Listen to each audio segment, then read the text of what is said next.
Hey guys and welcome to the channel.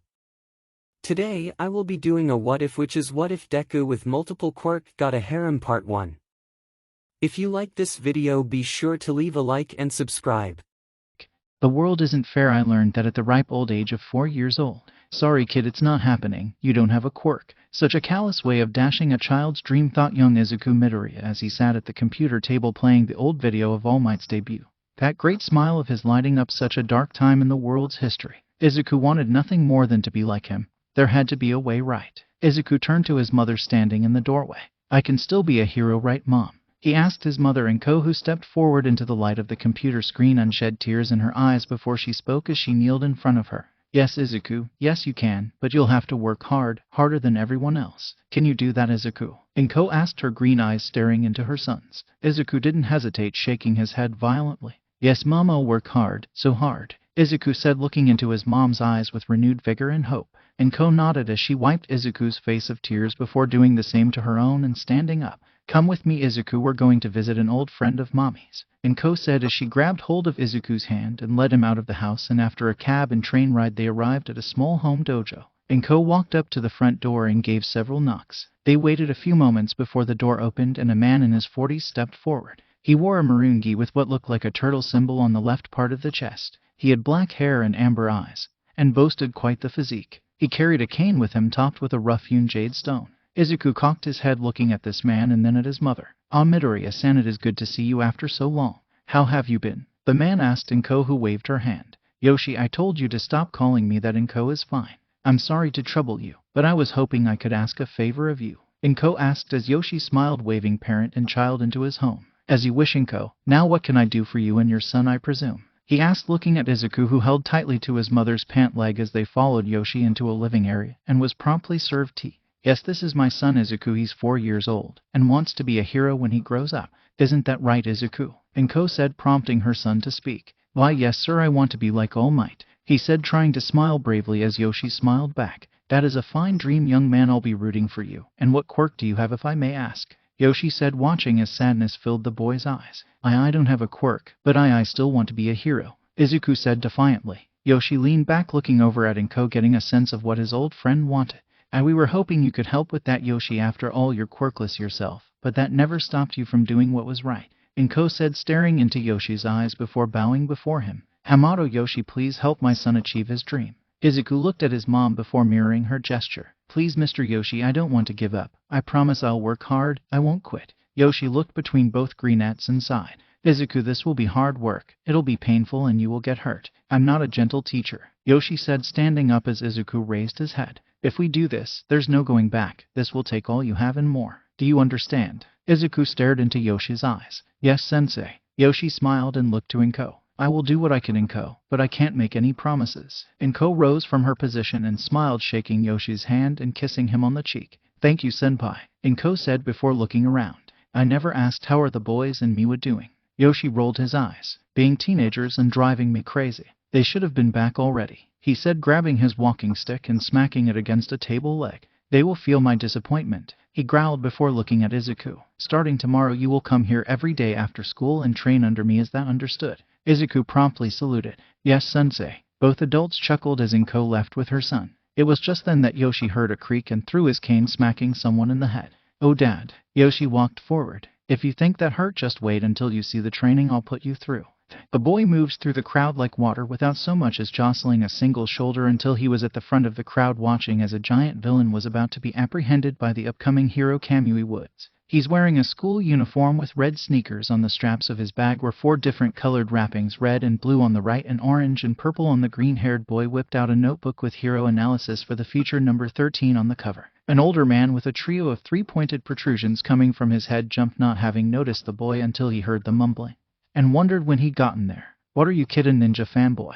The guy asked as the young boy turned, looking at him, and smiled brightly. Believe it or not, you're not far off the mark, he said, turning back to see Kamui Woods' preemptive binding lacquer chain prison be cut short as a new heroine stole his thunder. Canyon Cannon. Izuku turned away as to not be blinded by the army of paparazzi taking pictures of Mount Lady's best feature. He began taking notes on the heroine as the man who'd spoken to him before began speaking. Let me guess, kid, you want to be a hero, don't you? He asked, to which Izuku looked up and smirked. I will be a hero, he said simply before disappearing into the crowd heading to his middle school. Izuku walked into class without any notice except by one boy with spiky blonde hair and red eyes. Izuku took his seat as the teacher came in to start class. "Alright class, this is your last year of middle school. It's time to start thinking about your future profession."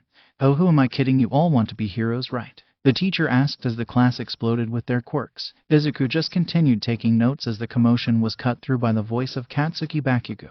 "Boy, teach, don't lump me in with this gutter trash. I'm the only person coming out of this school as a hero." This immediately started a backlash among the other students. "That's right, Bakugo, you applied to UA, right?" The angry retorts were replaced by awe at the fact Katsuki was applying to the hardest hero school in the country. "Yeah, suck it, wimps, I'm going places you plebs could never reach." He laughed arrogantly. Izuku also applied to UA.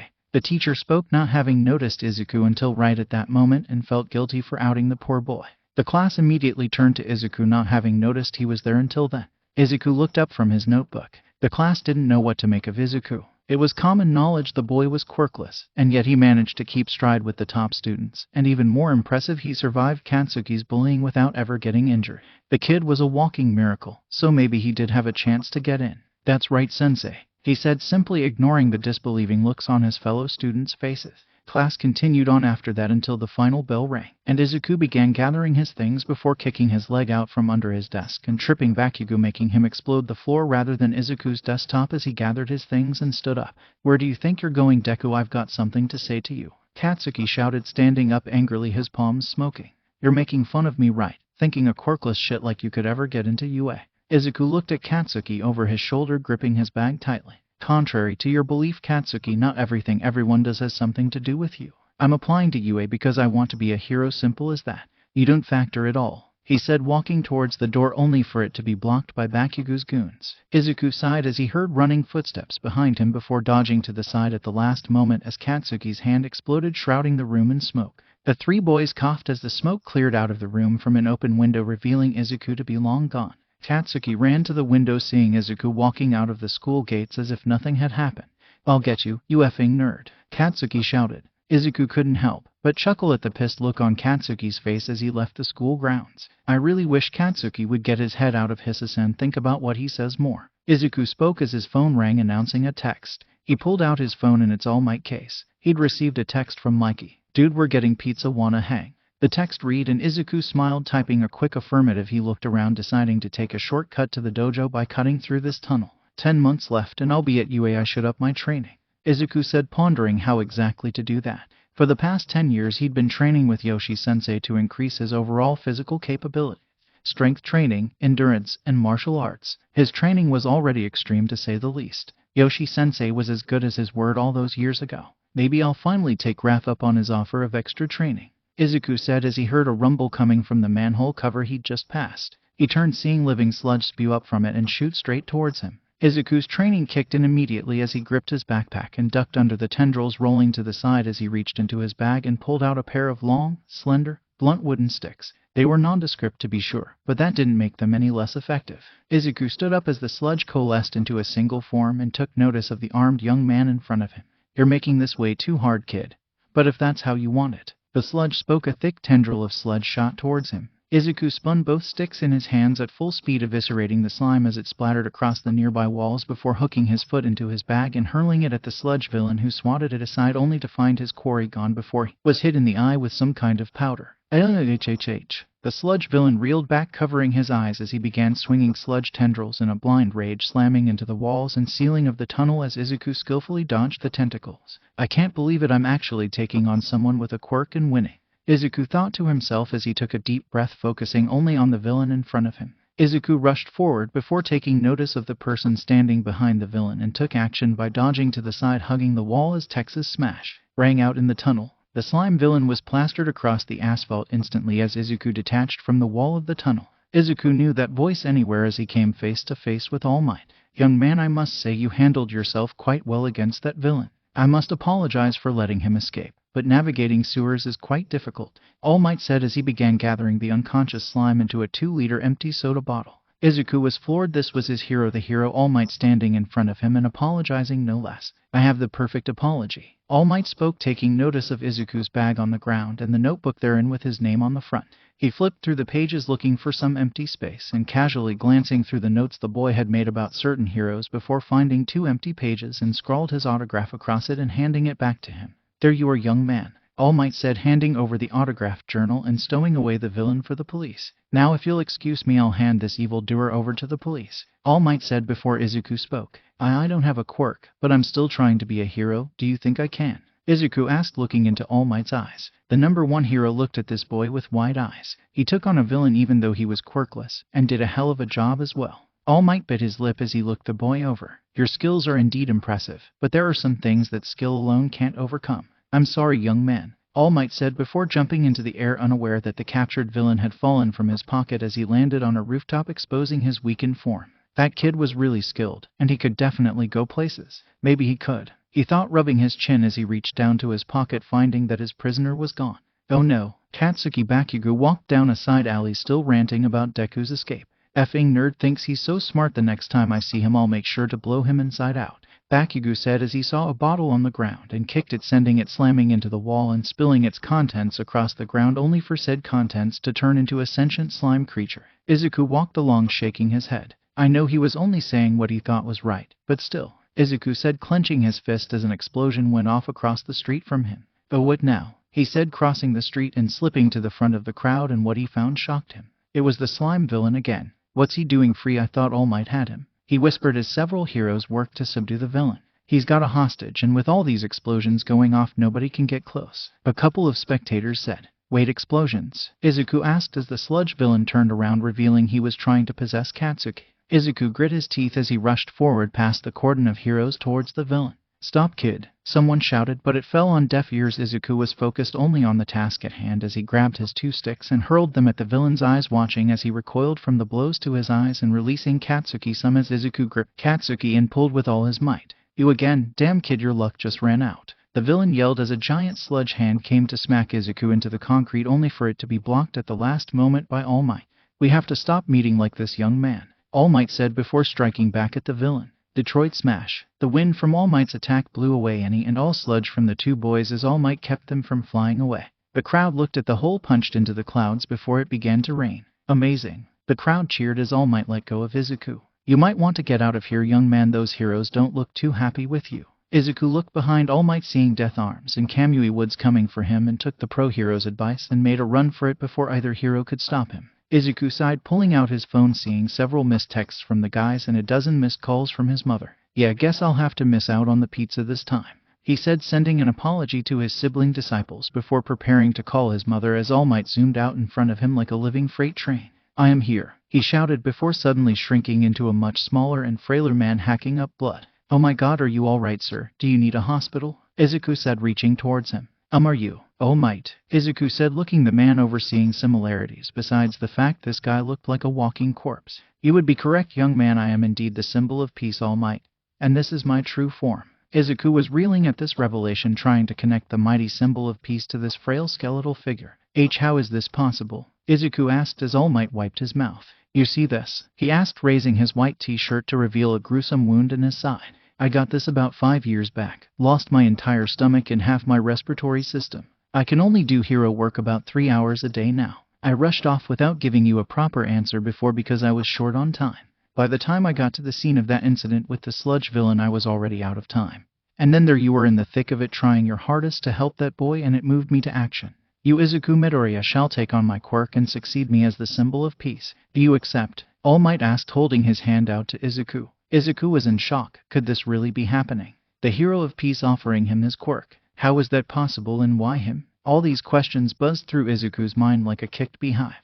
After all this time, all the hard work I've put in, the blood, sweat, and tears have given me this. Izuku grabbed All Might's hand tightly. Yes, I accept. All Might smiled and nodded, clapping the boy on the shoulder. No hesitation, I like that. Meet me tomorrow at Dagaba Beach. I'll explain everything, and then your training will begin. Izuku nodded as he let go of All Might's hand, the 2 parting ways. Izuku headed back home to his worried mother and explained that he simply lost track of time wandering around the city. It was better than the alternative of telling her the whole truth and possibly have her pass out from shock. He went to his room doing the last of his workout routine and homework for the day before calling it a night. Izuku ended the call with Hamato-sensei. It was hard telling him that he wouldn't be able to train with him anymore, but unsurprisingly Yoshi seemed completely fine with it and even encouraged him to strike out on his own.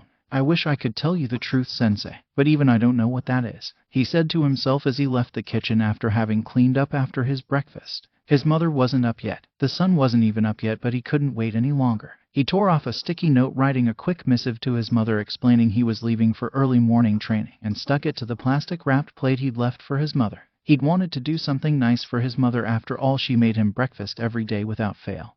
And though he lacked her exceptional culinary skills, he wasn't terrible in the kitchen. Izuku was dressed in a green muscle shirt that exaggerated his muscular frame. No one would accuse him of being a bodybuilder, but he was in great shape, a definitive six-pack molded flush against the fabric of the shirt. He had on a pair of jean shorts and his trademark red shoes. Izuku walked out the front door, locking it behind him as he stretched in the pre-dawn hours before taking off at a loping jog towards Dagaba Beach. Izuku pounded the pavement, cocooned in the early morning silence before the city came to life. He'd been in his run for more than an hour when he passed by a boy probably a handful of years older than himself. Izuku knew a lookout when he saw one, but pretended to ignore the other youth as he ran down the sidewalk past him and rounded the corner, stopping once he was out of sight. I wonder what he's up to, Izuku said, looking up the side of the building he'd rounded, and smiled before beginning to climb the wall of the building. It wasn't easy, no, but Hamato-sensei had taught him how to climb such surfaces, and soon he was on the roof of said building and walked across it to look down into the alleyway the guy had been guarding, and his eyes widened at what he saw. Look what we have here, the lead thug said. He was tall with hair that seemed to be made of slime that oozed down to his shoulders. What's a girl like you doing out here? He asked, grabbing hold of nothing. If it wasn't for the set of clothes floating in midair, there would be no indication a person was there, and judging from the skinny jeans and tank top, it was a girl. "Oh, let me go, please." A feminine voice rang out as the girl struggled against the grip of ooze goons. One looked like a mind flayer straight from D&D, and the other had a long serpentine tail and a forked tongue. "Sorry, honey, I can't do that. You see me and the boys have a burning question. When we stick our dicks in you, will we still be able to see them?" Ooze laughed at his disgusting remark as Lizard flicked his tongue out against what he assumed was the girl's cheek. "And there's only one way to find out, right?" he asked, reaching forward to the button on her jeans. "New MPHH. Right as the girl went to call out, a tentacle wrapped around her neck, choking off her scream. Izuku had seen enough. He took in all the information he could and then vaulted off the roof, falling right on Ooze's shoulders, dropping him to the concrete, hearing a crunch as his face impacted the cement. Squid Face and Lizard's eyes widened, their shock leaving them wide open as Izuku rolled forward off of Ooze and punched Squid Face in the knee, dropping him down as Izuku rose up with a palm strike to his chin, driving his head back against the wall, knocking him unconscious. Lizard hissed, letting go of the girl as he spun, whipping his tail towards Izuku, who jumped off the wall to avoid the blow, landing in front of the lizard man and drove his elbow into his stomach, forcing all the air from him as he dropped to his knee, clutching his stomach as he curled into the fetal position. Izuku turned back to the entrance of the alley, seeing the lookout was gone. Now that there were no reinforcements coming, he turned towards the girl, only to be pulled into a spine-crushing hug. "Oh, thank you, thank you, thank you. That was terrifying. I can't imagine what would have happened if you didn't show up." Izuku awkwardly patted the girl's back even if he couldn't see her. The moisture on his neck let him know she was crying. "Come on, Izuku, what would All Might do?" It's all right, there's no need to think about that now. I'm here for you," he said, leading her out of the alley and into the first rays of dawn. "I am Midoriya Izuku, by the way," he said as the invisible girl finally detached from him, wiping her face off. "I'm Hagakure, Toru Hagakure. Thank you for helping me, Midoriya," she said, bowing to him slightly. Izuku waved his hands. "It's all right, anyone would have done the same. And please call me Izuku," he said, smiling at her. Do you live around here? I'll walk you home. I don't want to leave you alone in case their lookout comes back with more guys," he said as Toru looked at him. All right, call me Toru then, Izuku, and yes, I don't live far," she said as she began to lead Izuku back to her home, stopping in front of her house gate. "Once again, thank you so much." Izuku smiled, about to tell her not to worry about it, before he felt lips on his cheek and Toru rushing off into her home. Izuku stood there for a moment, touching his cheek before remembering why he was out this morning anyway. "Oh man, I'm going to be late," he shouted as he took off towards Dagaba Beach. He arrived well after sunrise, and though All Might said to meet him in the morning, which it still was, Izuku felt as if he'd let him down. "I'm sorry, All Might, I'm late, I know. Please forgive me," Izuku said, bowing repeatedly to his idol, who only laughed as he sat on top of an old refrigerator in his muscular form in a long-sleeved white t-shirt and cargo pants. "You're earnest, I like that. But don't sweat the small stuff, young Midoriya. I asked you to come here in the morning, and by my clock it's still morning. Now let's get down to brass tacks. I told you yesterday that I would explain everything to you before we start, so you're not going in blind." Izuku nodded as he took a seat on an old space heater. All Might gave a cough before beginning his tale of one for all and all for one. Long ago, when quirks were still fairly new, there was a man who took advantage of the chaos of the time to build an army to do his bidding. That man's name was All for One, and he had the power to take quirks for himself or give them to others. He used his power and charisma to draw people to his side. The only one he couldn't convince was his younger brother, who was sickly but had a strong moral compass. All for One forced a quirk on his brother, whether as leverage or out of true concern for his brother, I'm not sure. This quirk gave his brother the ability to stockpile power, but unknown to either, the younger brother did possess a quirk of his own, the power to give his quirk to others. These two quirks combined into the quirk I now have and the one you will soon inherit, one for all. And so you see, young man, this power created by evil and passed down from person to person to do good and one day rid the world of all for one once and for all. That is what one for all is, and it's the power I'll be passing on to you as the ninth holder. But before that, we need to get your body ready for it, and that's why we're here. Izuku was still in a bit of shock learning about this ultimate evil with the power to take quirks, and one day he would have to fight against him. He swallowed before acknowledging what All Might had said. Get my body ready, what do you mean, and what does that have to do with this place? He asked. All Might nodded, seeing how Izuku adapted so readily to the situation at hand. It was a good sign, being able to come to terms with such outlandish circumstances. Yes, you see, one for all has been passed down through 7 other people besides the original owner, each of them adding power to it, making it stronger and stronger, and all that power will be housed in you. So if you're not ready for it, it will kill you, or at the very least blow your limbs off. Izuku wrapped his arms around himself at the thought of losing his limbs to such a power. It's that strong, hun? He asked, taking a deep breath. Well, I'm ready, All Might, to do whatever it takes to make this power mine, Izuku said, standing up ready for action. Good to hear, young man. For the next 10 months I'll train you in preparation for the UA entrance exams. From what I saw in the tunnels, you already have some training under your belt, so this won't be as arduous, but we'll see. Now I'll write up a training regimen for you, but the first step is for you to clear this portion of the beach of all this garbage, he said, waving around the immediate area. Izuku looked at all the large appliances and such, already thinking about how best to move each piece. Remember, this is a marathon, not a sprint. Take your time and pace yourself. Now enough talk, let's begin. Izuku jumped into motion, grabbing the space heater he'd been sitting on and hauling it off. He did this for the rest of the day until sunset, when All Might released him from training, handing him several sheets of paper that detailed his workout regimen all the way down to his sleeping hours. Not only did Izuku accomplish All Might's goal, but even went beyond, clearing the entire beach in half the time he'd given the boy. All Might walked down to the completely cleared beach, seeing Izuku practicing his martial arts stances, until he noticed All Might coming up to him in his true form in a deep blue jacket with a scarf and jeans. Young man, you are truly surprising. You cleared the entire beach in record timing. I knew you'd probably complete it in less than 10 months. I was thinking 7 or 8, 9 at the most, but 5, way beyond my expectations. Izuku smiled wide, his eyes glowing with joy at the praise of his idol. Thank you so much, All Might, Izuku replied, stretching his arms and legs before coughing on the steam of All Might's transformation. Now that you've come this far, I believe you are ready to receive my power. Now, eat this. Izuku looked at All Might as he plucked one of his silky blonde hairs and held it out to him. The teen cast his green eyes to the hair and back to All Might several times before speaking. You want me to eat your hair? He asked with a skeptical look as All Might nodded. Yes, for you to have my power you need to take in my DNA. Izuku plucked the hair from All Might's fingers and after rolling it into a tight ball swallowed it, shuddering heavily. Now what? Izuku asked as All Might took a battle stance. Now you survive until the power comes to you, he said before throwing a punch that Izuku barely dodged, kicking up a large swath of sand with the air from his punch. Izuku landed to the left of All Might before smiling. Yes, sir, he shouted as All Might appeared before him instantly and threw a gut punch that Izuku blocked with both his arms, feeling as if his bones would crack under the weight of the punch as he was sent sprawling backwards before rolling to the side, narrowly avoiding another blow. The sand kicked up by All Might's attack allowed him to get some space between him and the pro hero, moving stealthily through the sand shroud before it settled. I can't stay on defense, I have to attack. Steeling himself, Izuku ran forward at All Might's back, sliding between the hero's legs as he turned around to face the attack, and once behind All Might he jumped to his feet and spun on his heel, driving a kick into All Might's right side, and that's when he felt it, the power sparking to life within him and flowing outwards as he connected with All Might's side, sliding the hero across the beach before Izuku fell to the ground, clutching his leg as pain radiated through his body. He screamed, looking at his bruised and broken leg. What happened? I thought you said I was ready, he said, breathing harshly through clenched teeth as he looked at All Might in confusion. All Might transformed into his smaller form, clutching his side. I think he broke a rib with that kick. It seems I was overly optimistic, young Midoriya. You aren't ready for 100% just yet, but now that you know what it feels like to fire at all cylinders, you can dial it back to a more manageable extent, which will be the focus of these next 5 months. Right now I think it's best we get that leg of yours looked at.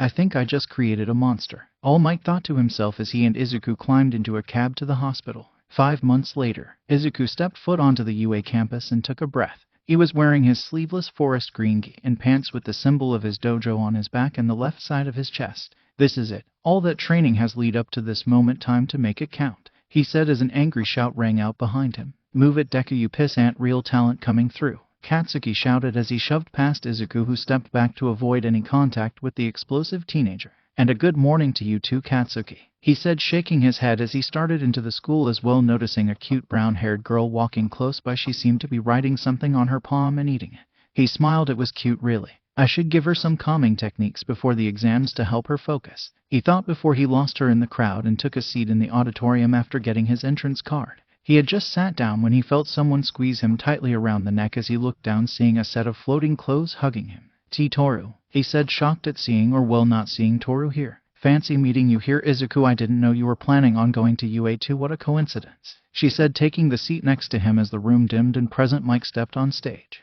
"Yeah, I had no idea you were planning on studying to be a hero. Small world," Izuku whispered as Toru reached and plucked his card from his loose fingertips and looked it over before huffing.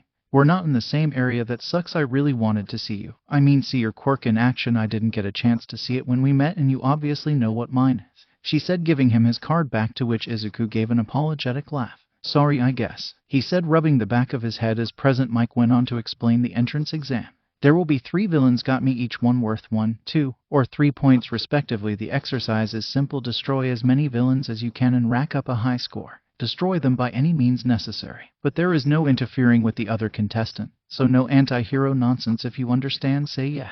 The auditorium was silent as a grave in response to Present Mike's enthusiasm. "Excuse me, sir, on this pamphlet there are 4 villains. If this is a mistake, UA should be ashamed of itself. And you two take your flirting elsewhere. Some of us are serious about studying at this illustrious academy and becoming heroes." Izuku arched a brow at this guy. He certainly was a stickler, and unknown to either of them, Toru was making faces at the jerk with glasses.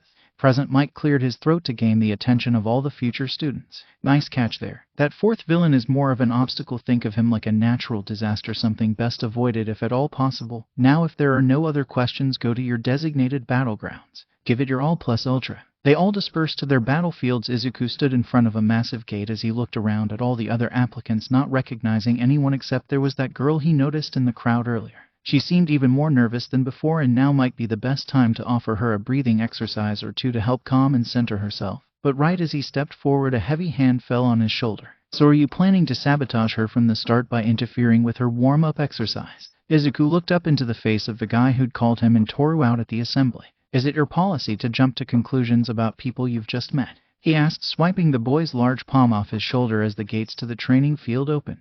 "There are no countdowns in battle. Go, go, go," shouted Present Mike as from the middle of the crowd a green light shot forward, leaving the rest in its dust as Izuku barreled into the battleground, jumping up onto one of the buildings, taking note of the terrain and all nearby enemies and formulating a plan of attack. "All right, one for all, let's do this," he said as he closed his eyes and let one for all flow through his body, green lightning arcing around and cloaking his body. "One for all, full cow," he said, stepping off the edge and running down the side of the building before dive bombing onto one robot, causing an explosion that shattered the windows around him. Izuku snatched the shards of glass out of the air as he ran forward and hurled the shards, impaling 3 robots as he passed by before they exploded. The other applicants looked on, shocked at the speed in which Izuku racked up points before they too joined in the fray, desperately trying to catch up. In a monitoring room, All Might stood in the back, never taking his eyes off Izuku as he put his training to the test. He couldn't keep the proud smile off his face until he felt a whack to his shin. "Oh, recovery girl, why?" he shouted, hopping on one leg as he clutched his shin. "Wipe that smile off your face, or have you forgotten how many times I had to come patch the 2 of you up?" The elderly lady in a doctor's coat and eye shield huffed. "I told you I'm sorry we both got out of hand back then, but there's no need to worry now. He knows his limits," All Might said as he turned back to the screen just as the principal released the boss of this game. Izuku punched through a robot, jumping back from the explosion and chopping through the neck of another robot as he landed, watching it fall backwards and erupt in smoke. He was covered in a light sheen of sweat as he did some quick math. "I should be at 97, just 3 more and I'll have an even 100. he said, jumping up the side of a nearby building to take stock of how many enemies were left before the ground began to rumble and an immense shadow swept over him. He looked up, seeing the natural disaster they were supposed to avoid. Natural disaster? That's more like a cataclysmic event. He shouted, shocked at the size of it. He was about to get out of the way of this thing before he heard a scream and looked down to see that brown-haired girl from earlier. She seemed to be trapped under some debris caused by the appearance of the zero-pointer. "I can't run," he said, turning to face the giant robot, and felt his face break into the widest smile ever. "Shishishi, well, let's see if I can stop a natural disaster with a punch." Izuku thought he'd feel more fear or anxiety, but all he could feel was excitement. He crouched down, channeling his full cowl into his legs before jumping upwards, cracking the roof he'd been standing on as he rocketed upwards towards the robot's face. He remembered what All Might had told him about using one for all. Clench your buttocks and scream from the bottom of your heart, smash. Izuku took a deep breath and, right as got eye level with the bot and went to scream out smash, something in the back of his mind shouted as well. Izuku reared back, feeling one for all gather in his arm. Pistol smash. Izuku drove his fist into the robot's face, caving it, and as explosions burst from multiple parts of the robot's body as he began to fall, laughing at first before he realized what was happening and looked for a way to slow his descent. Right before he hit the ground, someone slapped him across the face and immediately stopped his fall midair, before he was dropped to the ground, and saw the cute girl with brown hair smile at him and then vomit on the pavement. "Thanks for that. For some reason I thought I'd be fine hitting the pavement until I realized I wouldn't be," he said as she gave a thumbs up, continuing to empty her guts. Izuku stood up, looking at his hand and arm, seeing some light bruising, and knew at least one bone in his arm was broken. "Damn, went past my limit," he said as Recovery Girl came forward, handing out candy until she got to him and slapped his shin with her cane, causing him to yell. "Know your limits, do ya? Yeah, right," she huffed before healing his arm and taking the girl with her to ease her nausea. Izuku followed the rest of the applicants out of the arena before heading home. The faculty said it'd take a week or so before he'd get word on whether or not he passed the entrance exam. He was heading out of the school when someone jumped on his back. He looked up and saw Sky, knowing it was Hagakure. "So how'd you do, Izuku?" she asked, hopping off his back and walking beside him. He sighed, rubbing the back of his neck. "I had 97 points, but then I took out that big robot that we were all supposed to avoid, so I don't know if that'll count against me for not following directions," he said, sighing as Toru looked at him shocked. There had been one of those big guys in her area too, and she'd run like heck until time ran out, but he'd gone and destroyed it. "That was insane. You're amazing, Izuku," she said, vibrating with excitement before she grabbed his hand and pulled a pen from her purse and scrawled a number across his palm. "That's my number. You call me right after you get your acceptance letter, understand? The very second after you read it," she said, letting go of his hand before rushing off. Izuku looked at his hand and then at the retreating figure of Toru.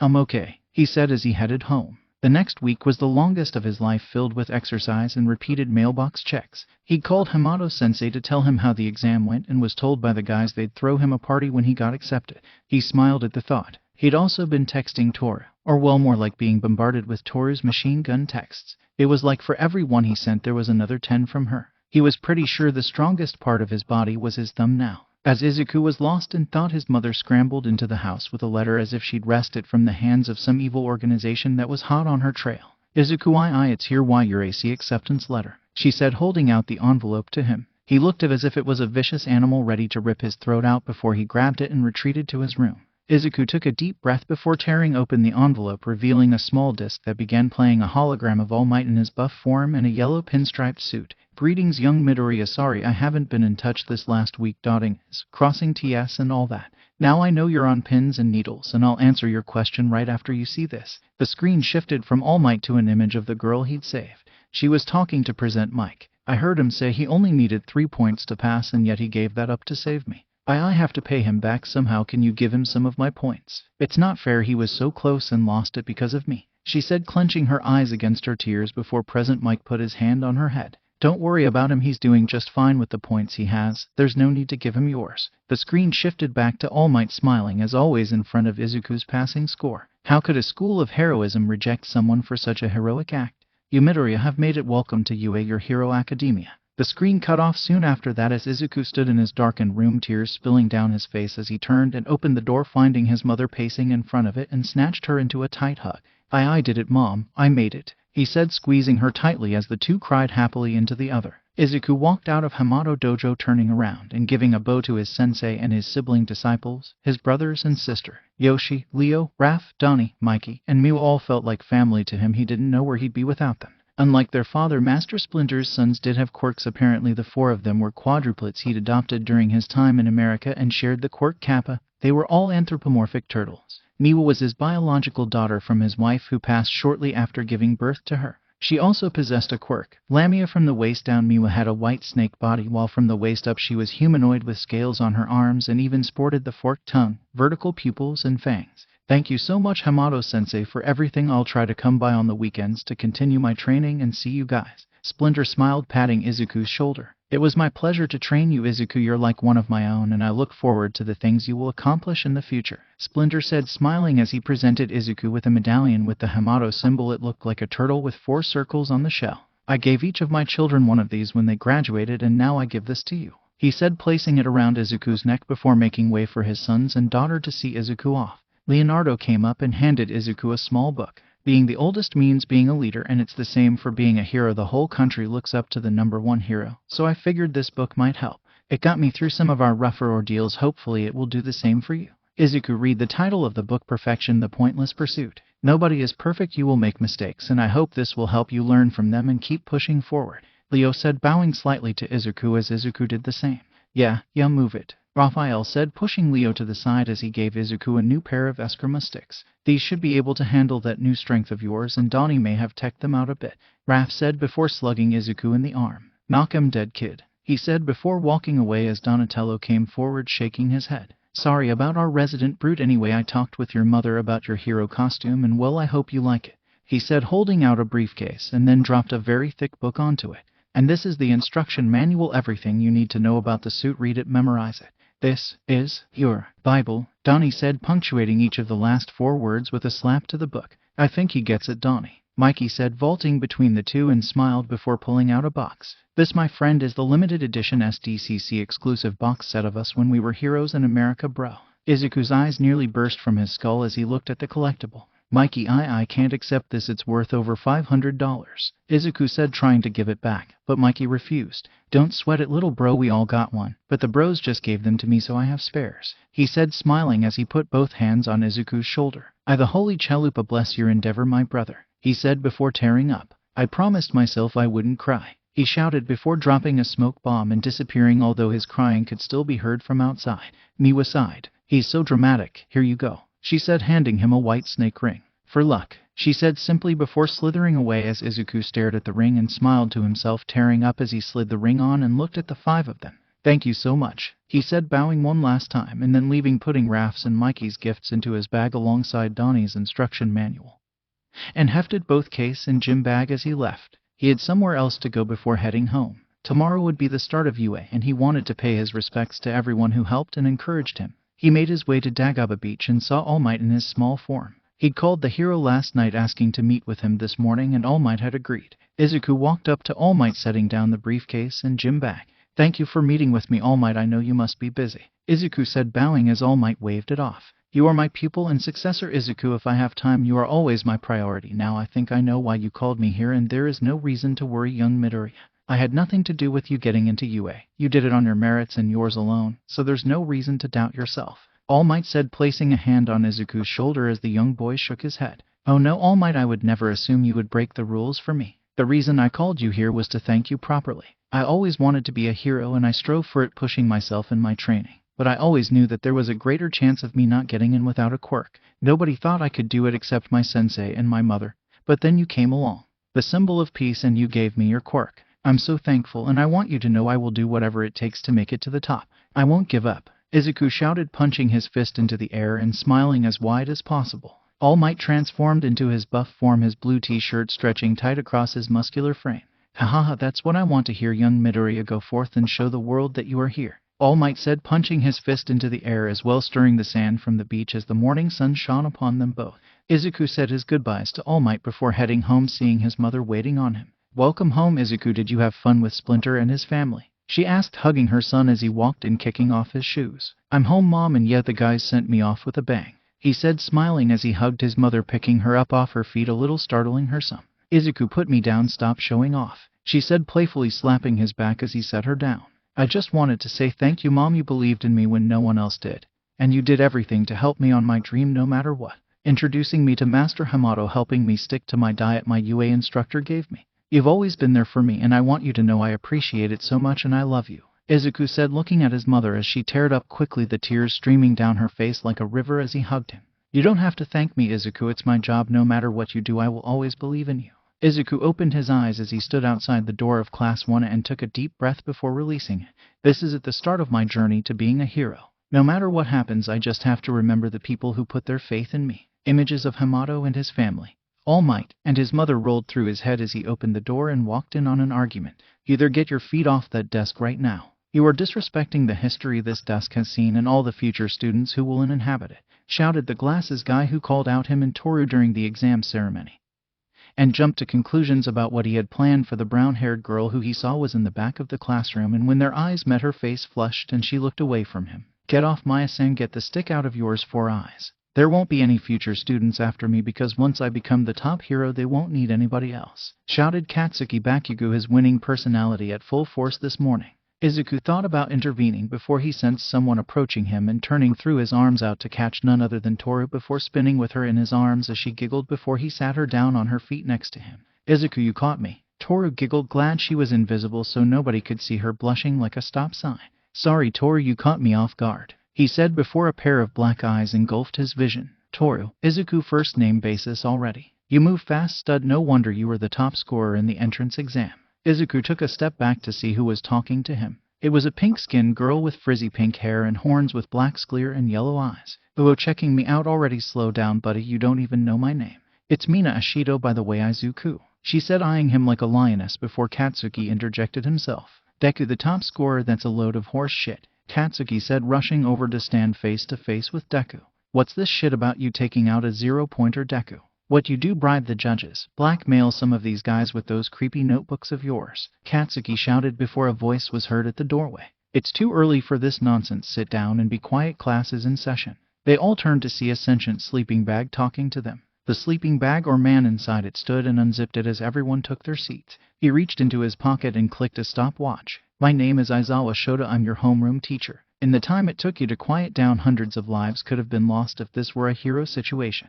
You all have no discipline, but I'm going to change that. We're going to have a quirk assessment test, and the bottom scorer will be expelled." There was uproar from all the students as the boy with glasses stood up. "That is completely unreasonable. You can't just expel us as you please." Their teacher gave a manic smile as a sadistic light shone in his eyes. "Guess we'll see about that, won't we?" he asked as a shiver went through the students. "Put your gym clothes on and meet me out on the sports field. And be quick about it," he said, leaving out the door as the boys and girls split off to their respective dressing rooms. Izuku took off his clothes, the medallion given to him by Master Splinter and Miwa's ring dangling against his bare chest as he began putting on his gym pants when someone spoke to him. It was a blonde boy with a large tail with a blonde tuft at the tip. "You're a student of Hamato Yoshi, correct?" he said, pointing at Izuku's medallion. "I saw your medallion and thought I'd ask." "Yes, I'm Izuku Midoriya. Do you know Master Hamato?" Izuku asked, slipping on his gym shirt, hiding his necklace from view. "I know of Master Hamato from my own master. He praises Master Hamato as a warrior and skilled teacher. I'm Masahiro Ajiro. Nice to meet you, Midoriya," he said with a warm smile as the two shook hands. "And I am Tenya Eda. We took the entrance exam together, and I want to say I am sorry for my behavior. Obviously you had no ill intentions for that girl and saw through to the deeper meaning of the exam. I am truly sorry for my behavior," the boy with glasses said, performing a perfect 90-degree bow. Izuku shook his head. "Forget it. We were all on edge, and I can't be mad at you for trying to look out for someone else. Just, give people a little more faith," he said, patting Ida's shoulder as they left the locker room gathering on the sports field. "All right, now that you're all here, we're going to do a series of physical tests in which you will use your quirks to get the best score possible," he said before looking at Midoriya and tossing the ball to him. "You go first. Throw this ball as hard as you can. I'll measure its distance with this. Do whatever you need to as long as you don't leave the circle," he said, pointing to the circle on the ground as Izuku walked into it and took a deep breath before green energy roiled around him. He took a pitcher's stance before hurling the ball as hard as he could. Aizawa looked at the readout screen of his device before turning it to show Izuku had hurled the ball 750 mt. The other students' eyes went wide at this as Izuku moved back to his standing position. "Nice one, Izuku," Toru said, squeezing his arm against her chest, Izuku's arm being squished in between her breasts, causing the other students to blush, and one short boy with purple spheres for hair to bite his lip in a jealous rage. "Next is you," Aizawa said, cutting through the levity of the moment as he tossed another ball to Katsuki. He stepped forward, glaring at Izuku before hurling the ball with a massive explosion. Die. The ball rocketed upward into the sky and out of sight. Aizawa showed off Bakugo's score, showing he'd only thrown the ball 705 mt. He growled, his palms smoking as he glared at Deku. This doesn't mean shit, Deku, I'll beat yours and everything else, he shouted, stepping out of the circle as the test continued with the remaining 18 students. But all were astonished when the girl Izuku had saved during the entrance exam revealed to be Ochako Uraraka scored infinity, putting all scores to shame before moving on to the next test, a 50-meter dash. Everyone seemed to have adjusted to the pressure of the test, adapting to the intensity of the moment. Until Izuku and Katsuki stood at the starting line of the 50-meter dash, the pressure seemed to ratchet up through the roof, the very air becoming heavy under the tension between Izuku and Katsuki until the starting signal beep blared, releasing all that tension into forward movement between the two. Katsuki blasted forward like a horizontal rocket while Izuku pushed off the ground, leaving indentions of his shoes in the ground, soaring forward as a green bolt. The two's take off, blasting air into the crowd of students, nearly blowing away the purple-haired boy. But as quickly as it had started, it was over, with Katsuki crossing the line with a time of 4.13 and Izuku right on his tail with a time of 4.14. What'd I tell you, Deku? I'm going to crush you in every test, Katsuki shouted, walking away as Izuku watched him go. He shook his head as he thought, I need to up my reaction time against Bakugo or an equally fast opponent. Me activating full cowl takes too long. The others watched the two boys in awe. The quirk assessment didn't seem to matter to them in the least compared to whatever they had against one another. Their mentality seemed to infect everyone, making them all push themselves harder. The fated battle of rivals starts here, stated Ochako Uraraka as the next two stepped up to the starting line. In the end, Tenya Ida took the top spot with a time of 3.04 seconds. The rest of the tests seemed to follow suit, with Bakugo and Midoriya competing with one another rather than just trying to pass the test. In the grip test, the top scorers were Izuku with an even 600 kilograms of force and Mizo Shoji behind him with 540 kilograms. Katsuki raged at the overwhelming defeat, vowing to beat him in the next test, but wound up tying with Izuku as both cleared the sandbox, even though Izuku landed farther than Katsuki. Neither gained a foothold in the next test, seeing as how the purple dwarf destroyed the record for repeated side jumps. The three remaining tests were of no consequence to the two, as they were sure they both were going to be far from the bottom. Alright, testing is done, and since it would be irrational to call out your scores one at a time, I'll put them all up here, he said, pressing a button on a remote that called up a hologram with all 20 test scores. Izuku looked and smiled, seeing that he was in the top 5. The scores went from Momoya Urazu, Izuku Midoriya, Shoto Todoroki, Katsuki Bakugo, Tenya Ida, Fumikage Takoyami, Mizo Shoji, Masharao Ajir, Ejiro Kirishima, Mina Ashido, Ochako Uraraka, Koji Koda, Rikido Sato, Tsuyu Isui, Yuga Aoyama, Hantasiro, Denki Kaminari, Kyoka Jiro, Toru Hagakure, and Minoru Mineta being dead last. The poor boy looked shell-shocked, his very soul attempting to leave his body as Toru hugged Izuku. I was so close to being eliminated, Izuku, she shouted, sobbing against his chest in joy. Oh my, it's okay, Toru, you passed in the end, that's all that matters, he said, patting her head awkwardly as some of the guys glared at him and the girls gave a unanimous awe, blushing at the tenderness between the two. Oh man, I so want me some of that, Mina shouted, pumping her fists up and down jealously, saying what all the girls in the class were thinking. Oh yeah, that whole expelling the lowest scoring student was a necessary deception. No one is going anywhere as of yet, Aizawa said, smiling. Go back and get into your uniforms, you still have the rest of the day. So I wouldn't rest on your laurels. Any of the other teachers could do something like similar, and they might not be lying, he said, walking away as the students gave a huge gulp. Aizawa, you're quite the liar. You have no problem expelling students, so what happened this time? All Might said, looking at Aizawa, who rounded the corner the massive man had been hiding behind, sporting yellow pinstripe suit. Aizawa cast a lazy gaze to All Might. You're right, I would have expelled the last place student or all of them with no problem. The only thing that stopped me was those two, he said, pointing at Izuku and Katsuki, who seemed to be arguing while Tenya tried to break it up. Those two didn't give a damn about my test, it was all about pushing past the other, which made the others want to push past them. They inspired the other students to overcome their fear and do their best. That's what we need in heroes, he said simply before walking away from All Might, who smiled his trademark grin. You're a kind man in your own way, Aizawa. The school day was over, and after what Aizawa Sensei had put them through, Izuku was more than ready to call it a day.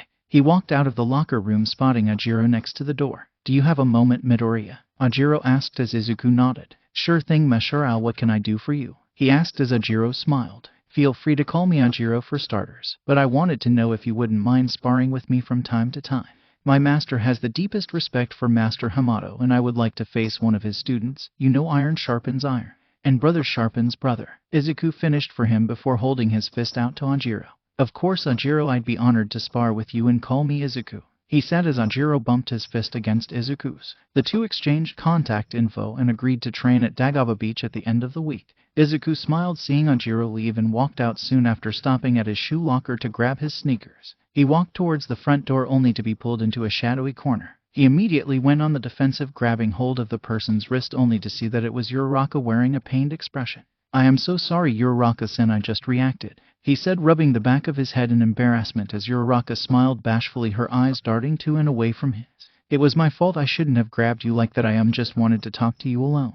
Izuku nodded, thinking about what this could be about. "Thank you for talking to the teachers on my behalf, Uraraka-sen, I really appreciate it. That was really nice of you," he said, smiling at her as he saw her eyes shine with unshed tears before she chuckled, wiping her eyes. I was going to thank you for saving me during the entrance exam.